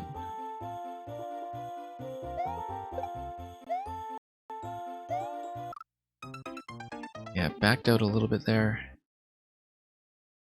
It's a pretty tight column. It seems like I do need to leave in a pretty exact spot on the platform in order to make it over that. Maybe with a lot more forward momentum. Yeah, I'm leaving too far to the right now.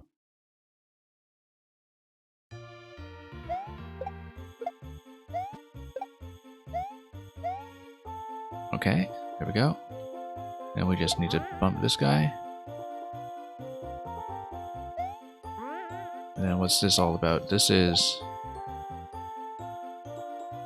high enough to enforce a shell jump? Yes, it is, and now I locked myself. Okay.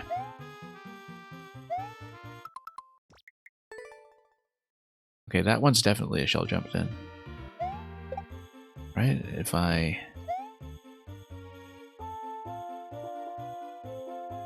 just jump... I mean, I shouldn't have spun anyway.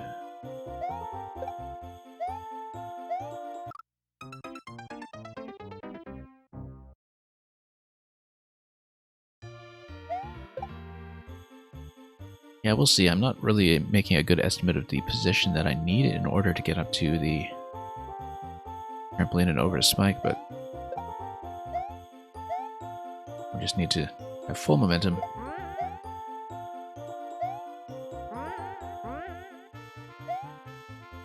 Okay, sure, let's shell jump it. Icicles, interesting. Oh, do we just need to spit this guy to the right, I'm sure? No, we need momentum. That was not quite clear to me because of the way we were scrolling in the Koopas. Usually with a lot of these styles of platforming levels, sometimes you expect that if you're using Koopas rather than some other element, that the kick direction is going to matter, so... Now we know what's actually going on, though. We should be able to deal with it. Thank you for the follow, incidentally.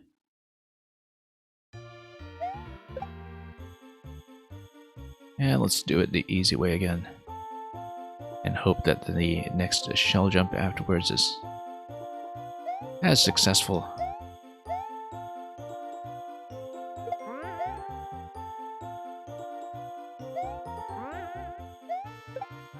Okay.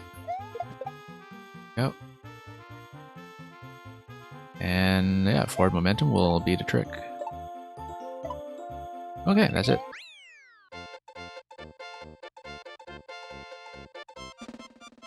Yeah, thank you for that. If you do want to require a shell jump at the beginning, you probably want to revise I'm not really sure about that spot with the spike. Let me just take a look at the clears here. Yeah, it looks like with the clear check, you also kind of took your time like I did. Otherwise, everything's pretty clean about this. It's mostly just that one trampoline pickup that we adjusted to, and the potential cheese at the front. So, thank you, Eli.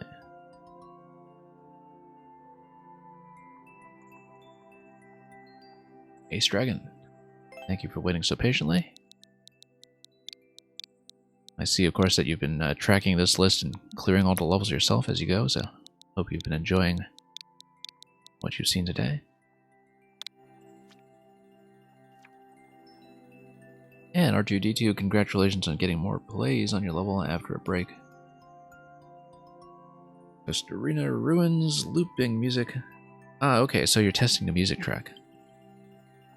I see what you mean now when you were saying that the inverted clear rate on Bizuzuki's level earlier seemed low for you for music, because if you add the two together, you get something very close to 100%.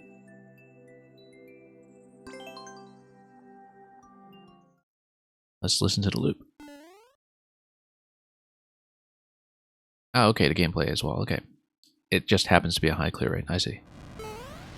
Ah, you've even got the Odyssey over here. Very recognizably so.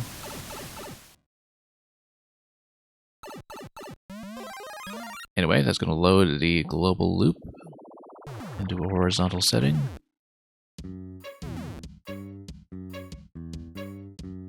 And let's do the Odyssey.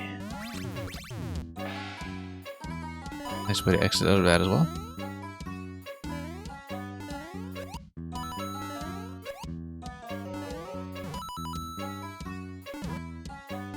Yeah, nice to see I mean, I guess it's a fairly fresh upload, right? Because 90-something% in a level that actually gives you some stuff to do, that doesn't seem to happen very often. But with some of these music exploration levels, yes, you can. You can just kind of explore the rooftops just like you would in actual Toast Arena. Oops, there we go. I guess having that helmet as a safety buffer helps too.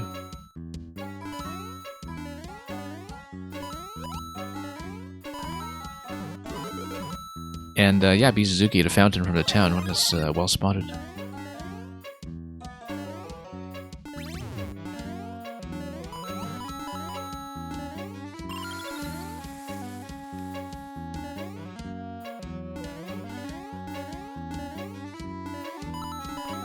And okay, let's poke this.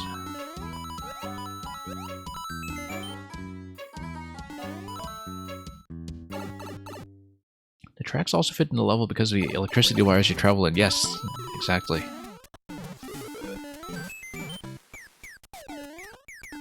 Always count on Bizuzuki to notice the aesthetic stuff.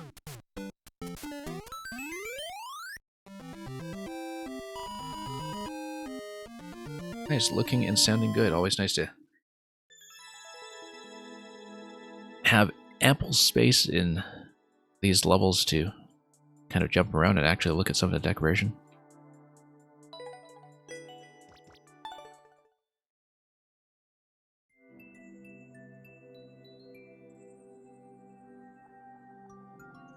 Okay, making good time, which is good news because the next level and I have a bit of history. We've looked at different versions of it on, I think, 3 separate streams at this point. Spent a total of a couple of hours, and I am still a step or two away from the solution. So we'll see what kind of revisions were made this time to remove some of the extreme edge case cheeses we've been theory crafting here and there. Also, I haven't made special note of the pixel art before, but look at the pixel art. It actually looks like a Spiny in a grocery bag, which is fantastic.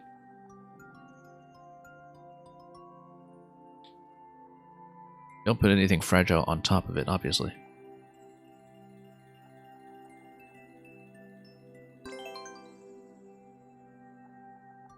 It's a beautiful piece of pixel art there.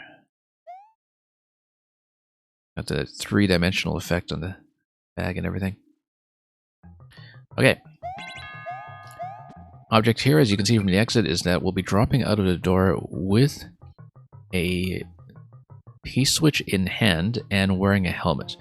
I think the P-block column in the middle is new, which indicates to me that there was some cheese potential with activating the P-switch in the previous room and coming through the door, which I could never see how to make that happen, but maybe you wanted to be extra careful. I don't know if that is new, but it looks new. Because we've been talking often enough about trying to do things that way, that seemed to be worth defending against. Okay, so we want to get to the midpoint, to the checkpoint, by activating the on-off switch. The icicles by the on-off switch also look new. Probably because there was potentially a way to sneak down there if you bombed out the blocks.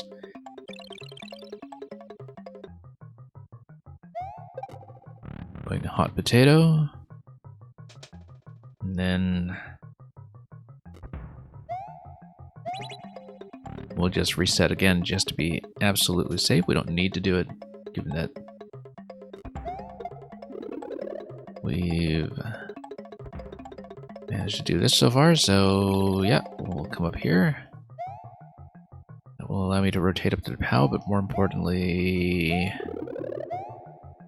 yes, POW is going to come with me, and then we are going to do the bombardment after the reset to unlock access to both the shell and the on-off switch. So we've reset the bomb. What we're going to do is the bomb is going to drop after P-switch into this location. We need to block it with the POW. The bomb is going to explode once the P-switch reactivates. The explosion will be within tile range of blowing up the question block. The question block is going to smash the POW. The POW is going to smash the muncher.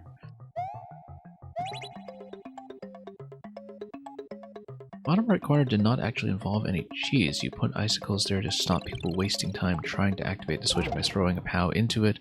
Oh, I didn't know people would even try that.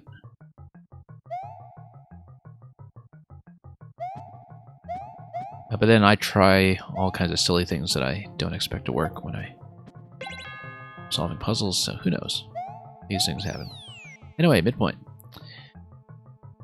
Okay, so we should regain access to the helmet.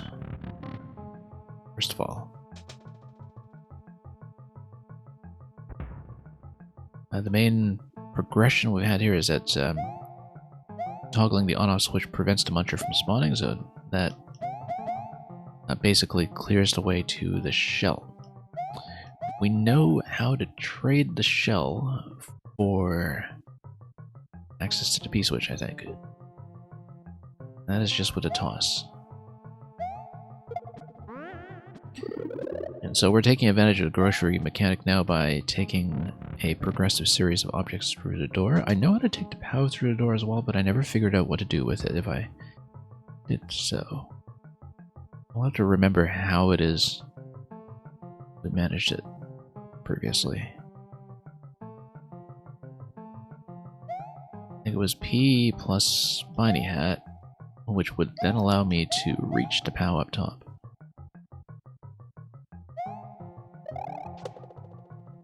We take the POW out. Interestingly enough, if I activate the P-switch at this point, why would I want to do that? No, if I activate a P-switch, this would block off the blocks. And that would allow me to hit this and spawn a vine. Unfortunately, that doesn't get me what I want because we still need a way to leave with the P-switch. The assumption I've been making all this time is that the POW is going to go on top of the bomb, and that's going to create the platform, and that we need all of the objects to survive up to that point. And the main issue that I was running into was an inability to get the P-switch up to that location, while also returning the POW there if I can. So, how are we going to do it? We are going to leave the POW up here for the moment. Unless I see a reason to take it through the door with me.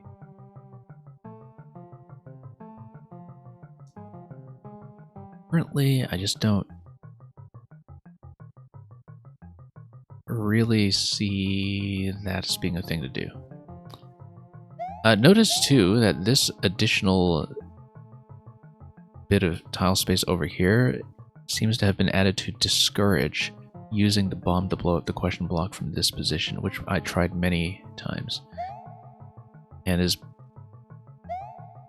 probably not the thing to do anyway. I think I established previously that that was unlikely to be the real solution, but it seems like you wanted to put a little extra discouragement there in the current version. Okay, so 189 seconds. If we can bump the P-switch up somehow.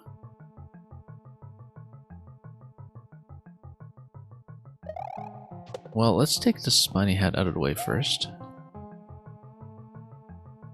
I do want to jump on top of it. What if we threw the P-switch into the spin jump? Nope. I was trying to do an up throw there, and that was just missed. That's okay, we'll try to take the POW through, perhaps.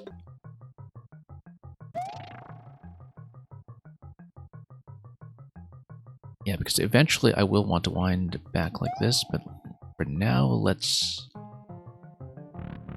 come back with the POW instead and see how we do.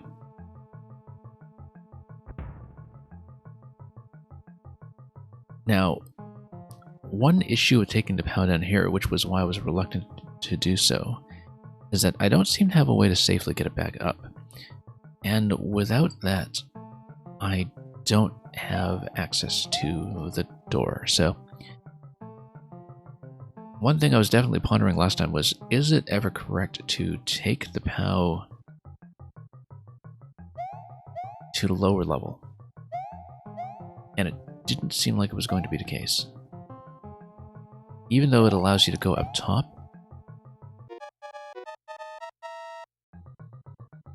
doesn't seem like it's going to get you much else. So instead, what we are probably going to do is go back to peeling off the P-switch. But if there's a way to take the P-switch down without expending the shell, that would also be advantageous. Or any other remote activation of the POW like we had done previously. I don't know how that will be useful, but maybe worth thinking about. Anyway, as you can see, you can try to head bump the P-switch. It's not really going to be that helpful.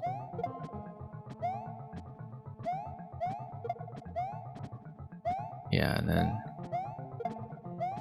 that column there really is going to restrict it unless you find a way to jump back up towards it. So we'll probably leave it as is for the time being.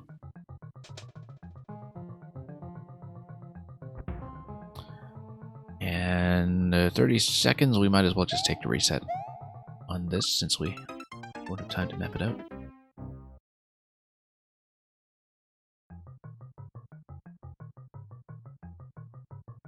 Okay, same idea. Let's go back to the P-switch. Seems like we're already this far, about 2 weeks ago, and stalled out spectacularly from that point.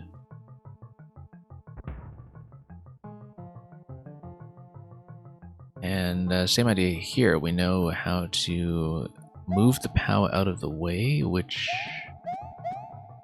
may or may not be relevant.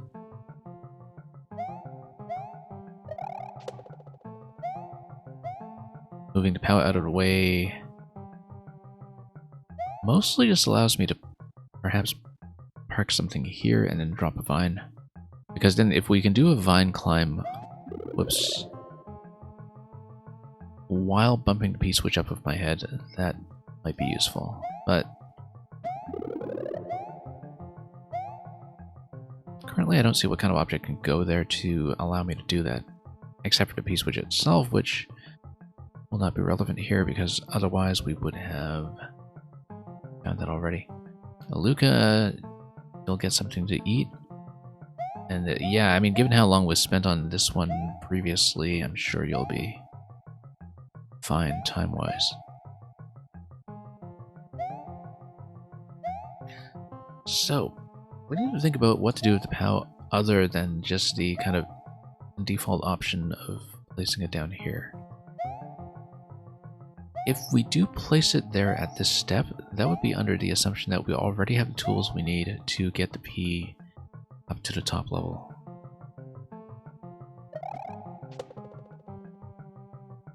And I don't think we do. But if we hit a P switch and then... Ah. I've got an idea. Alright. Here's how we'll do it. We're gonna take a P switch. We're going to trade back to the POW.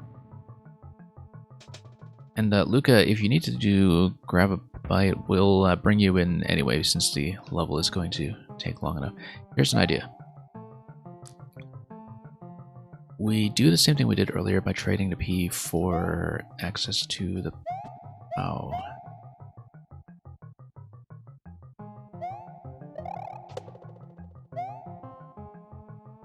Drop in.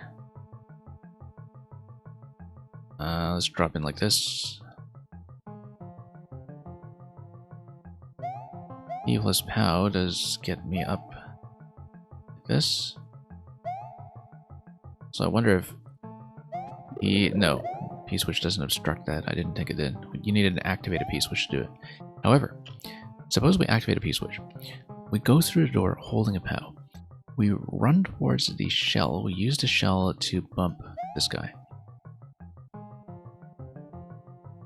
The main issue with this method is that afterwards I still have trouble getting the POW in position on the door on the right side.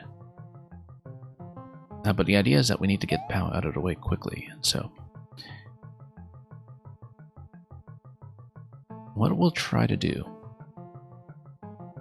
is we'll activate the P, we'll grab the POW, we'll come back here, we'll race for the shell. No, we can't do that because if the P switch is active, this gets blocked off and the conveyor stops, so we can't actually go for the shell the second time. So never mind, that idea does not appear correct. Also, I completely forgot to grab the vine up here, which will allow me to loop up using the spiny head, if necessary.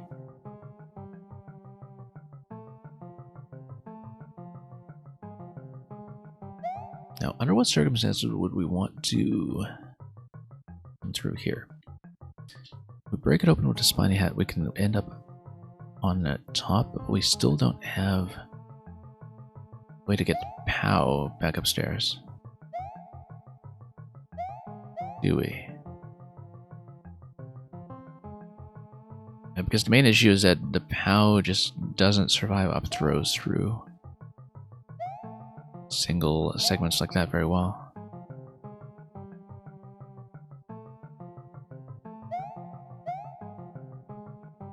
There is this donut block as well. I don't know if that will ever be useful, given that it's not dropping in a position that will give me much of a jump.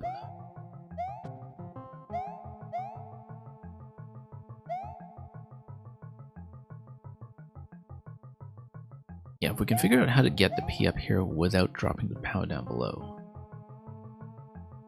that really is the entire puzzle.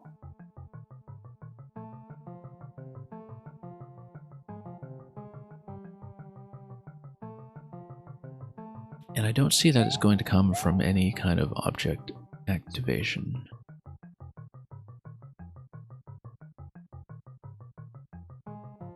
Let's see what kind of state we're in if we do that anyway. One moment.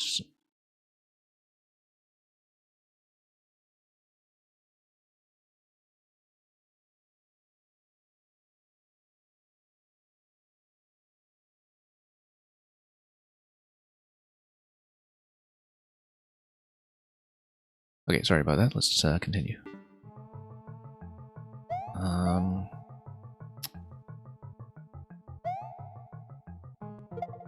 So we know that if we stand here, well, if we have 2 blocks to work with, we don't need to head bump the P at all. We can just jump up. So the question is, if we do this, then how do we get the POW going? Is it possibly something that's going to involve being able to raise these objects with an up throw? Yeah, because notice that if the POW is, for example, at a certain offset, oh whoops, it's not going to be offset because it just kills the shell, so never mind that. The idea being that the P is able to raise the POW if need be. Not that that's going to get me anything. Let's take the death quickly since we will hit the clock.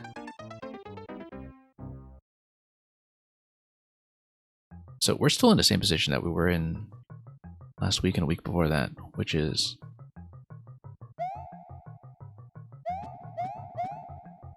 the issue with getting to P top. I'm trying to remember what I tried last week that we haven't already considered here.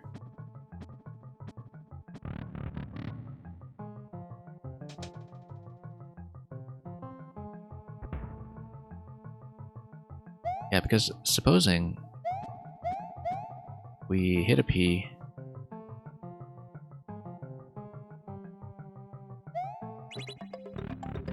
that spawns the POW. Whoops, no, I didn't want to take the helmet. I wanted to drop the P at this point and just take it up to the... You know what? There's no way I missed... Okay, no. I see the issue with this method. Is it... First of all, I reset by mistake. Let's redo it. Reset the whole thing by mistake. That's okay. It's luckily not too execution dependent. We can get back into position quickly. Hang on. Let's do this. Yeah, no, I had a particular thought in mind and then mapped it out and realized it wasn't going to work.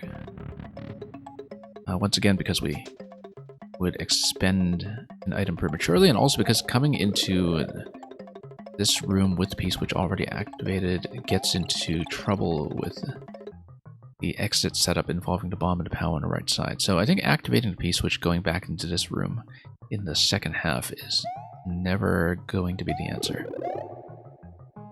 But we have yet to determine that.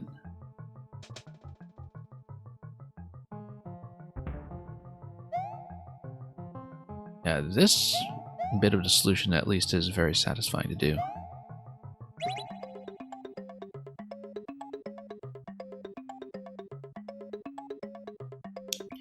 We know that in the end we're probably going to take the spiny hat through the center.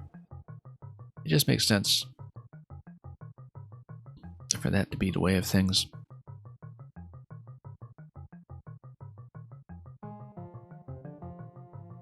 Maybe if we come in wearing a spiny hat, I'm trying to think about, like, if you're carrying a P-switch, wearing a spiny hat, then you can bust this block down without any issues, and then you can lose the spiny hat.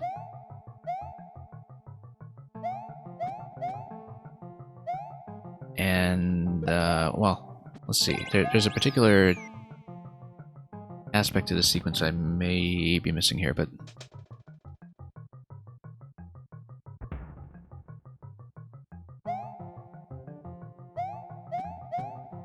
So, this is the idea.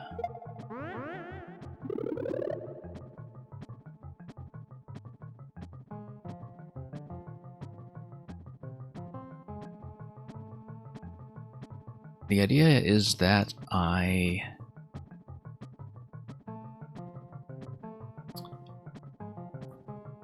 Yeah, take this through.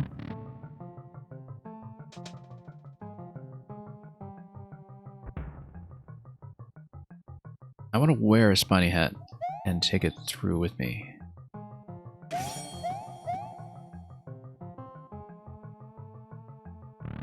And then I want to redo the interaction that gets me upstairs. I want to pop this guy first.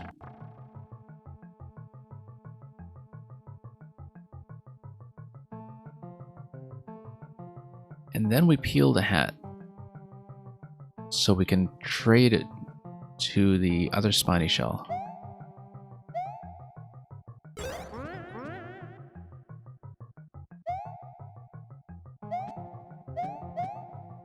And then we get the POW out of the way in case we need to do something with that block. But more importantly, we grab this.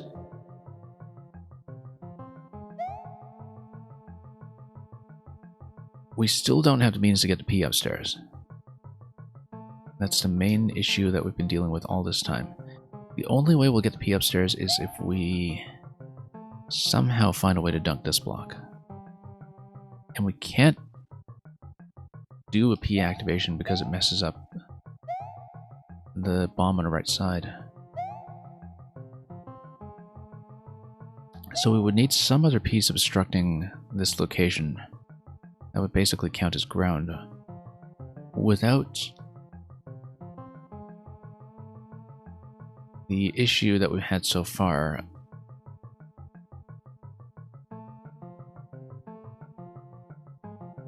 Or we just, I don't know, find some other ways to get the P up. You get the P switch up, and then you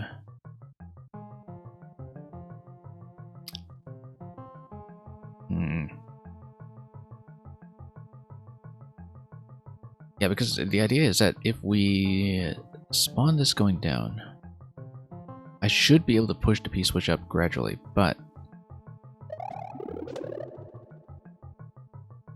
if not, we run into a host of other problems.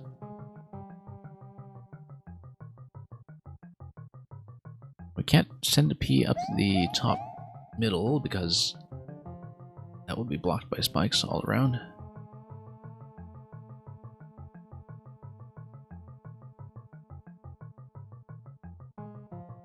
Would there be a particular reason to kind of delete a P switch? No, not really.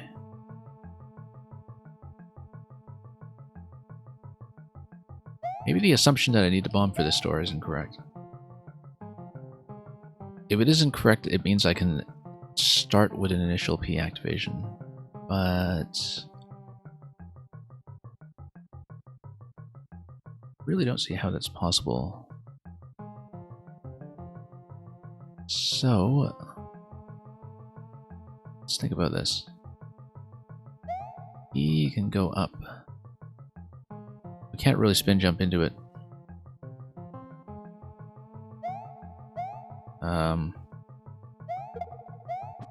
Hang on. Looks like it's very close to something. Like if we did an up throw followed by a spin jump on the spiny shell, it might do something for me, but it's enough of an edge case. I don't trust it really. Whoops. Didn't mean to put that on. We'll just have to redo this.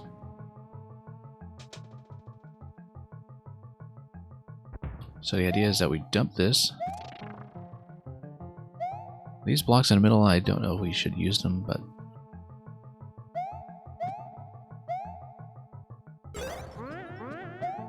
possibly haven't mapped this out too well.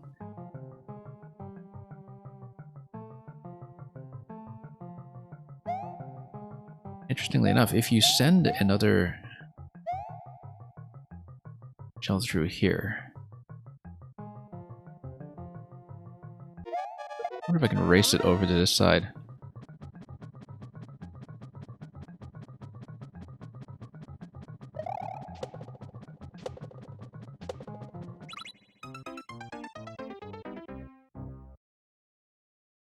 only if I want to put the helmet on, but in that case...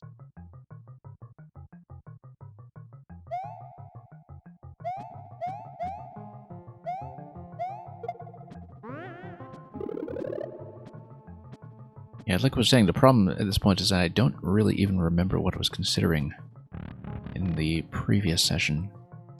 Because I know I had a couple of new ideas for it, and we just didn't manage to take that anywhere. But the idea is that we're going to put this on.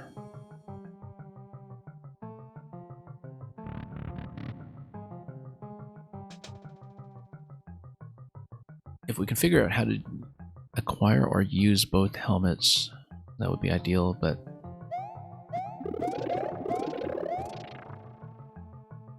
And this I know I'm not within range of doing anything with. Because you do need to jump towards it in order to break it. Let me demonstrate this. Otherwise you would just take damage in that section. And... yeah, so we have smashed it, but you need to basically take 2 points of damage to do that. And we don't have that as a luxury.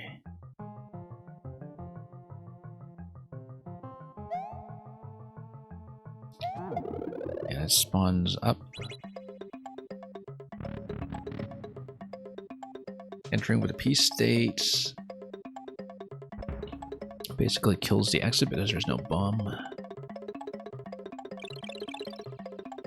The only alternative I can think of is if we do have access to 2 shells, then if one is able to be placed over here, that would be great, but I don't think the order would ever work.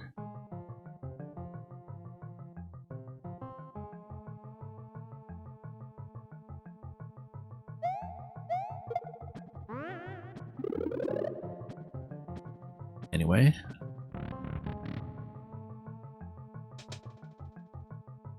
Yeah, we are no closer. I'm just staring at this endlessly.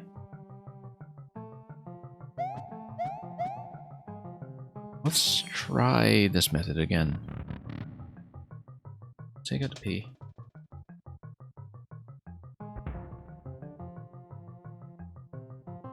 We will bust all of these out. I actually wonder if these ones, whoops, that little input, these ones in the center do anything useful for me. I kind of suspect they don't.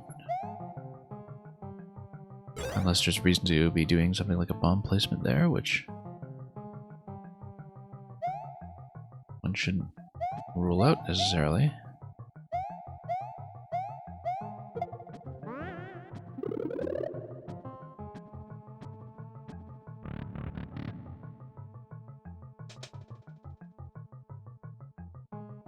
Okay. So here's how we're flowing through it so far. We're going to put on the helmet. Take the P. We bust the blocks.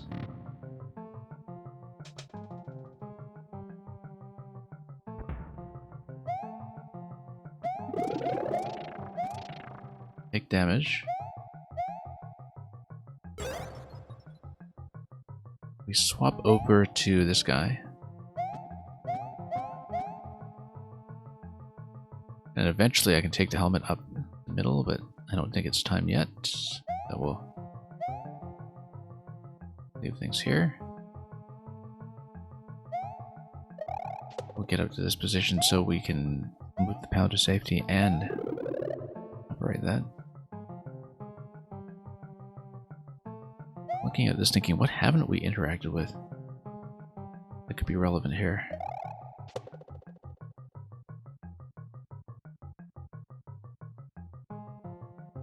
Potentially, might be able to raise the P-switch with some kind of maneuver, but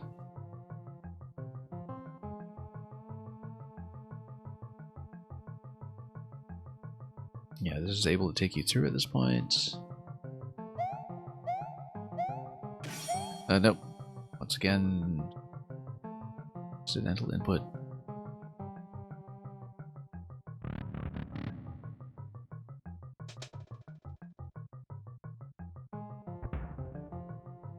Okay, let's try this again.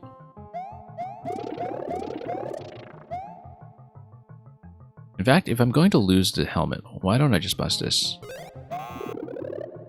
Or rather, not. Interestingly enough, the bomb does potentially get me that. Crack it open from the upper side. The issue mainly is that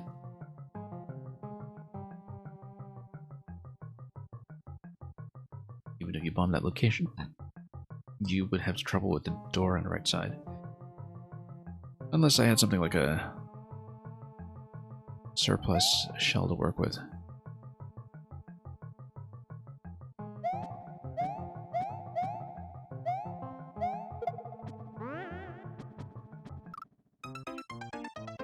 Yeah, if you do that, you have to catch it as a hat, and right now it's not accomplishing anything, so...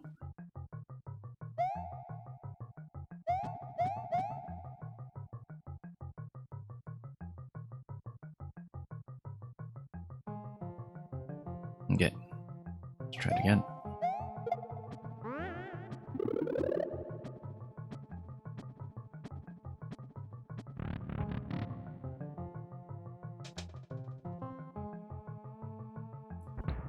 I see there's the question block and find indicator on the front page of this level now as well. Maybe it was there before. Alright. Let's go helmet.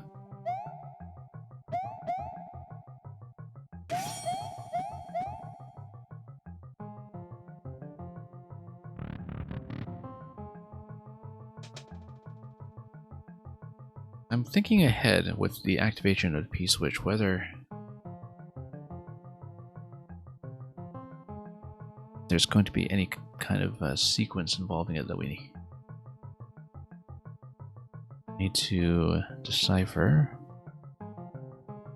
Didn't think it would be the case. I can't imagine how that would work.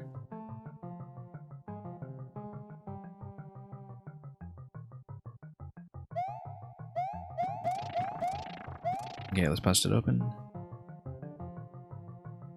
Got nothing here, but eventually there could be if we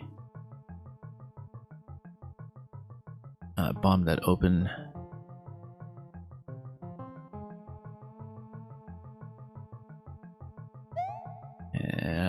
Maybe. Not the kind of solution I was looking for.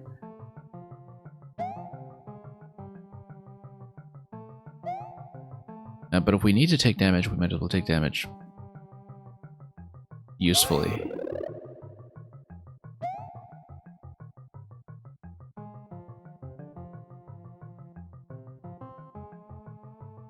But we'll have to grab this.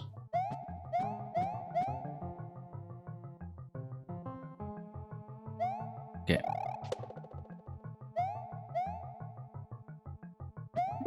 And yeah, unfortunately that gets stopped, which is the issue there. We can't do that ahead of time.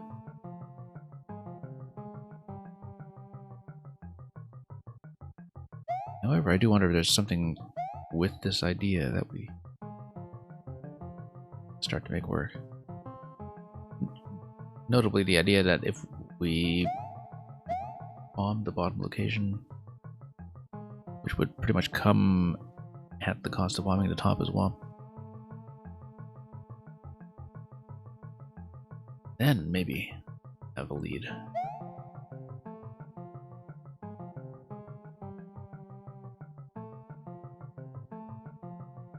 Oops.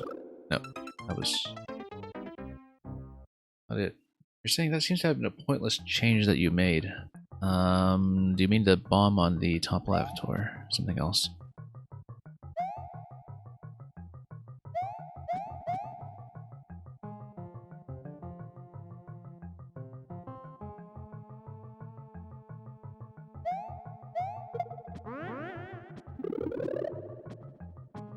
Now, I wonder if there's anything I can do with the P-switch in this location that I need to be aware of.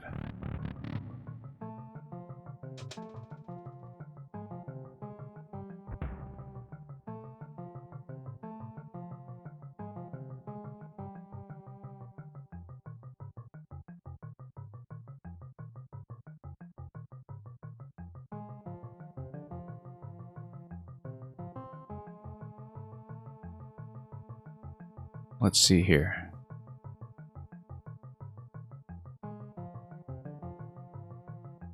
Well, let's just try to re-establish the position I had earlier, where I have access to the POW at least, and have also broken open a passageway. This we've all seen before, I just haven't figured out how to deal in an additional step in that. Because let's say we do this, then bust all this down.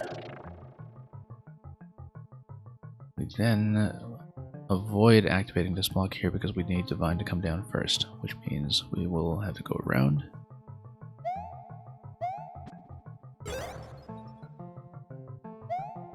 And we'll see what to do.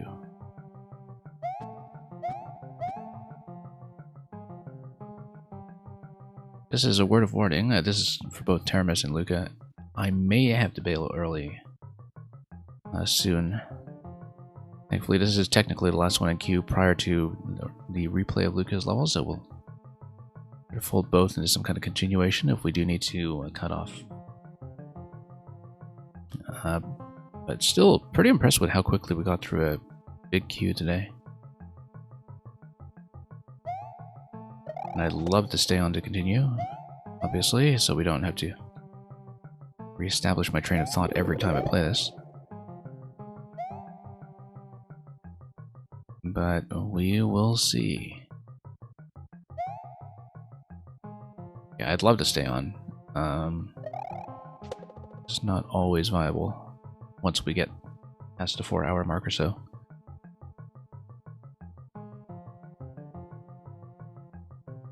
Okay, so we know how to get through here with no issues. It doesn't seem possible to bump or break this block without taking damage below. Which means we can climb up here, whoops, as the Spiny Shell, and more carefully than it was demonstrating.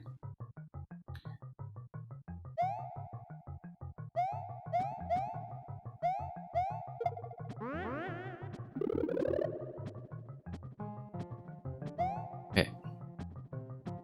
I'm still thinking about the possibility of taking the POW through, because it seems like it's a distinct action that would fit very elegantly into the theme of this puzzle in terms of taking something through the door, taking each class of object through the door at least once. But I just don't see how that's going to work, because we would absolutely need to get the POW back upstairs. And I just don't see a passageway for that to occur. Mostly because bumping the POW from below activates it in so many circumstances. And of course the single column width prevents any up throw shenanigans with POW as well, which is an issue.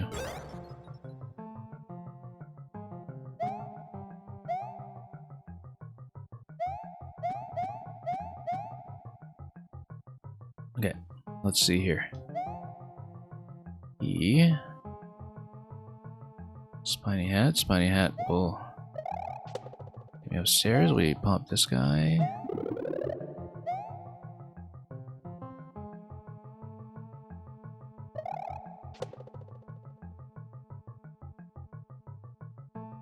So everything's opened up.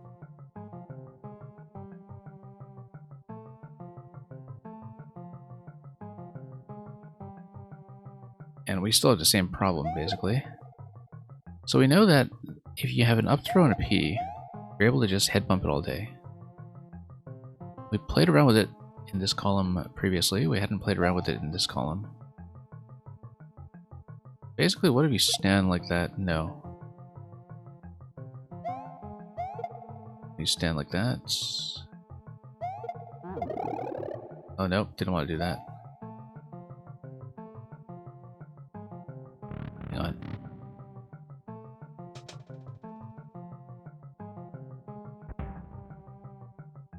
I do think wearing the helmet first and attempting to break open the center with an extra shell is something that was kind of new to the attempts today, though. I don't think it's something I had considered previously. Spawning the second shell and losing the first. I think I thought about it in theory, but didn't find a good way to spin that into what we're attempting to do here. Whoops, no, let's not like that.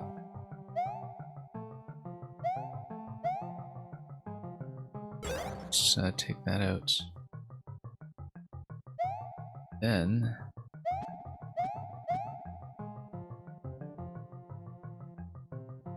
same thing as before. Well, here, get rid of the POW, which is important.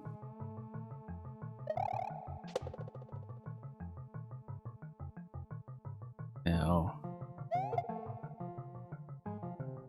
I can get up there without running into my own shell. Get a P bump.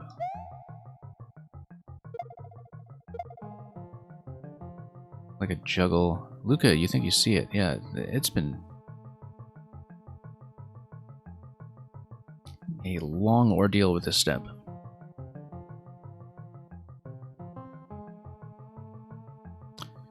How goes to the right?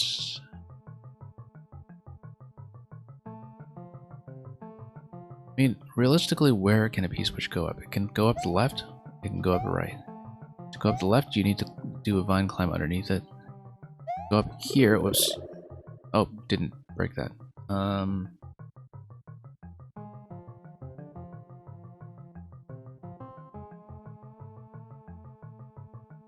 Yeah, let's put this back on and let's redo it.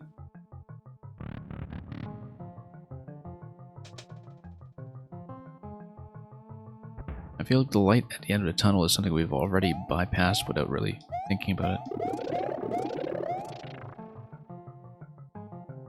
That's somewhere along the way I just had a solution and lost it.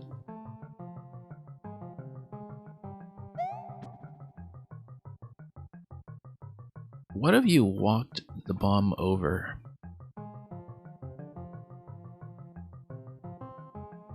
If you activated the bomb and dropped the POW on top of it, you would still be able to get out the door. But what if you walked the bomb down here again?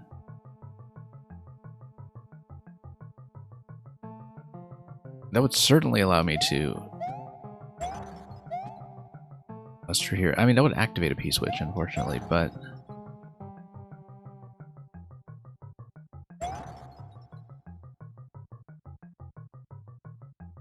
if you activate a P-switch, why would you want to?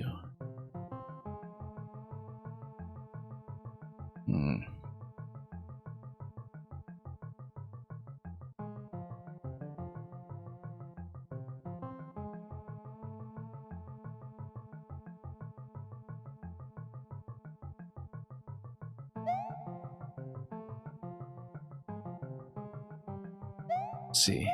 What can I do with helmets? Not much.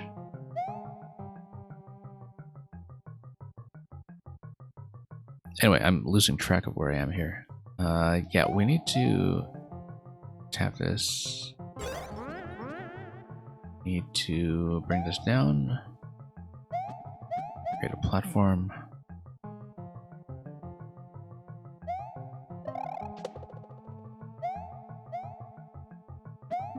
Create this.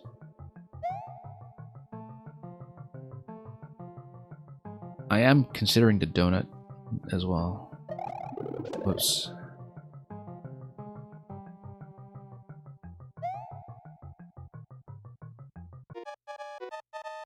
Yeah, the thing I was trying to do earlier was create some space for the P so that we could potentially stack objects and bump it up.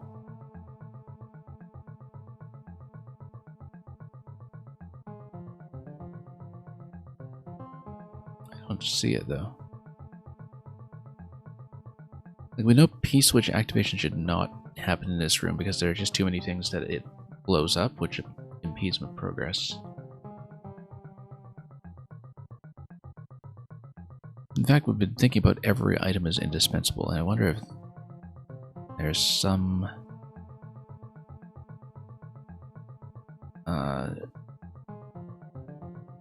systemic failure there that we haven't considered.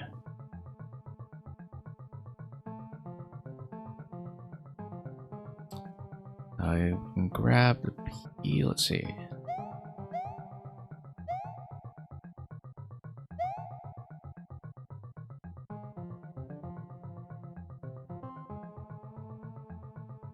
See, we can drop this once again.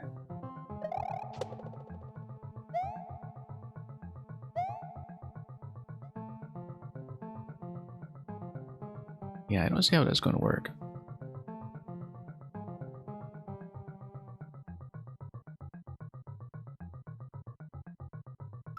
Now we're going to hit timeout.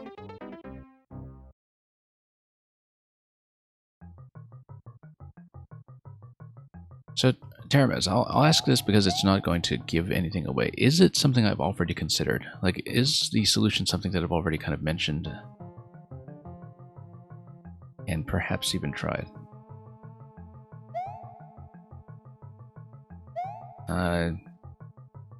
As long as that doesn't give away too much. I don't think it does. But from a maker's perspective, I don't know if you would agree. Because it very often happens that by the time I arrive at a puzzle solution that I've been thinking about for a while, it does often turn out to be something that I've either thought about or attempted but didn't really complete. I suppose the answer would be no. Yeah, I didn't think so either. I'm thinking about all the ways in which the assumption that we need all 4 items available on the top row may be flawed. Because I'm thinking, of course, bomb plus POW over here, and then meeting the condition for exiting with the other 2 items. I'm looking at this carefully and considering whether that may actually be a bad assumption to proceed from.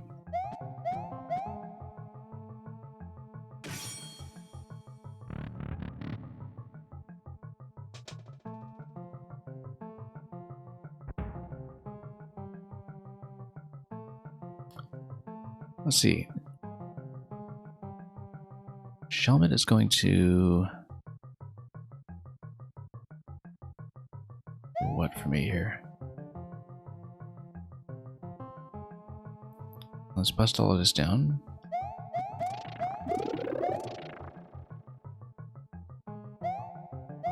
Let's peel it.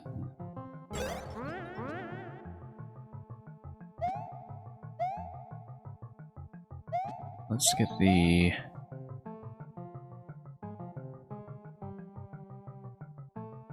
POW up there out of the way.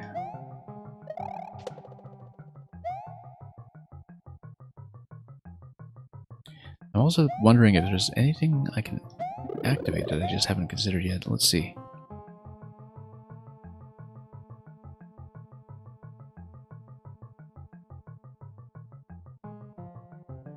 Yeah, I really don't think it's going to be the activation of this block because I don't really see how to do it in a way that's going to face down.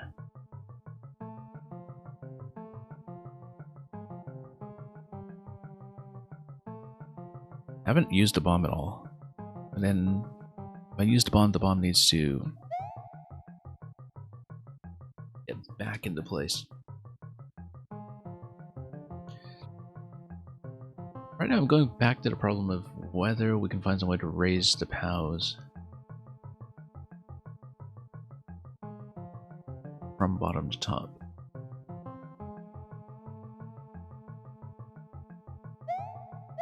Possibly using some of this.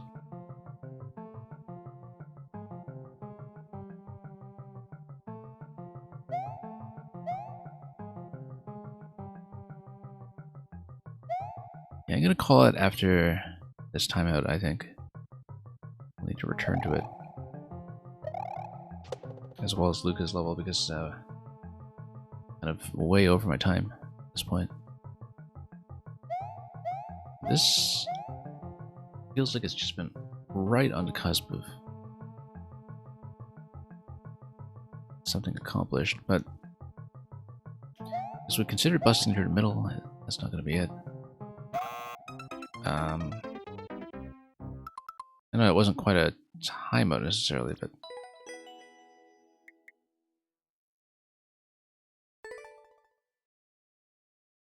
yeah, we look at this. We see the cheese measure.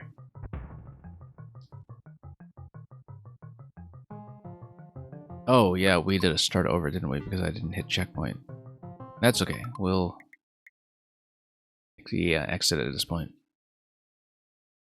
I didn't realize that, but that's okay. We'll take the exit from here.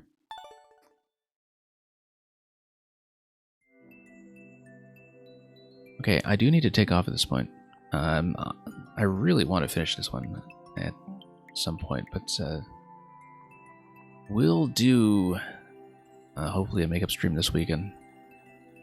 See if we can do this one as well as the rest of Lucca's PP69.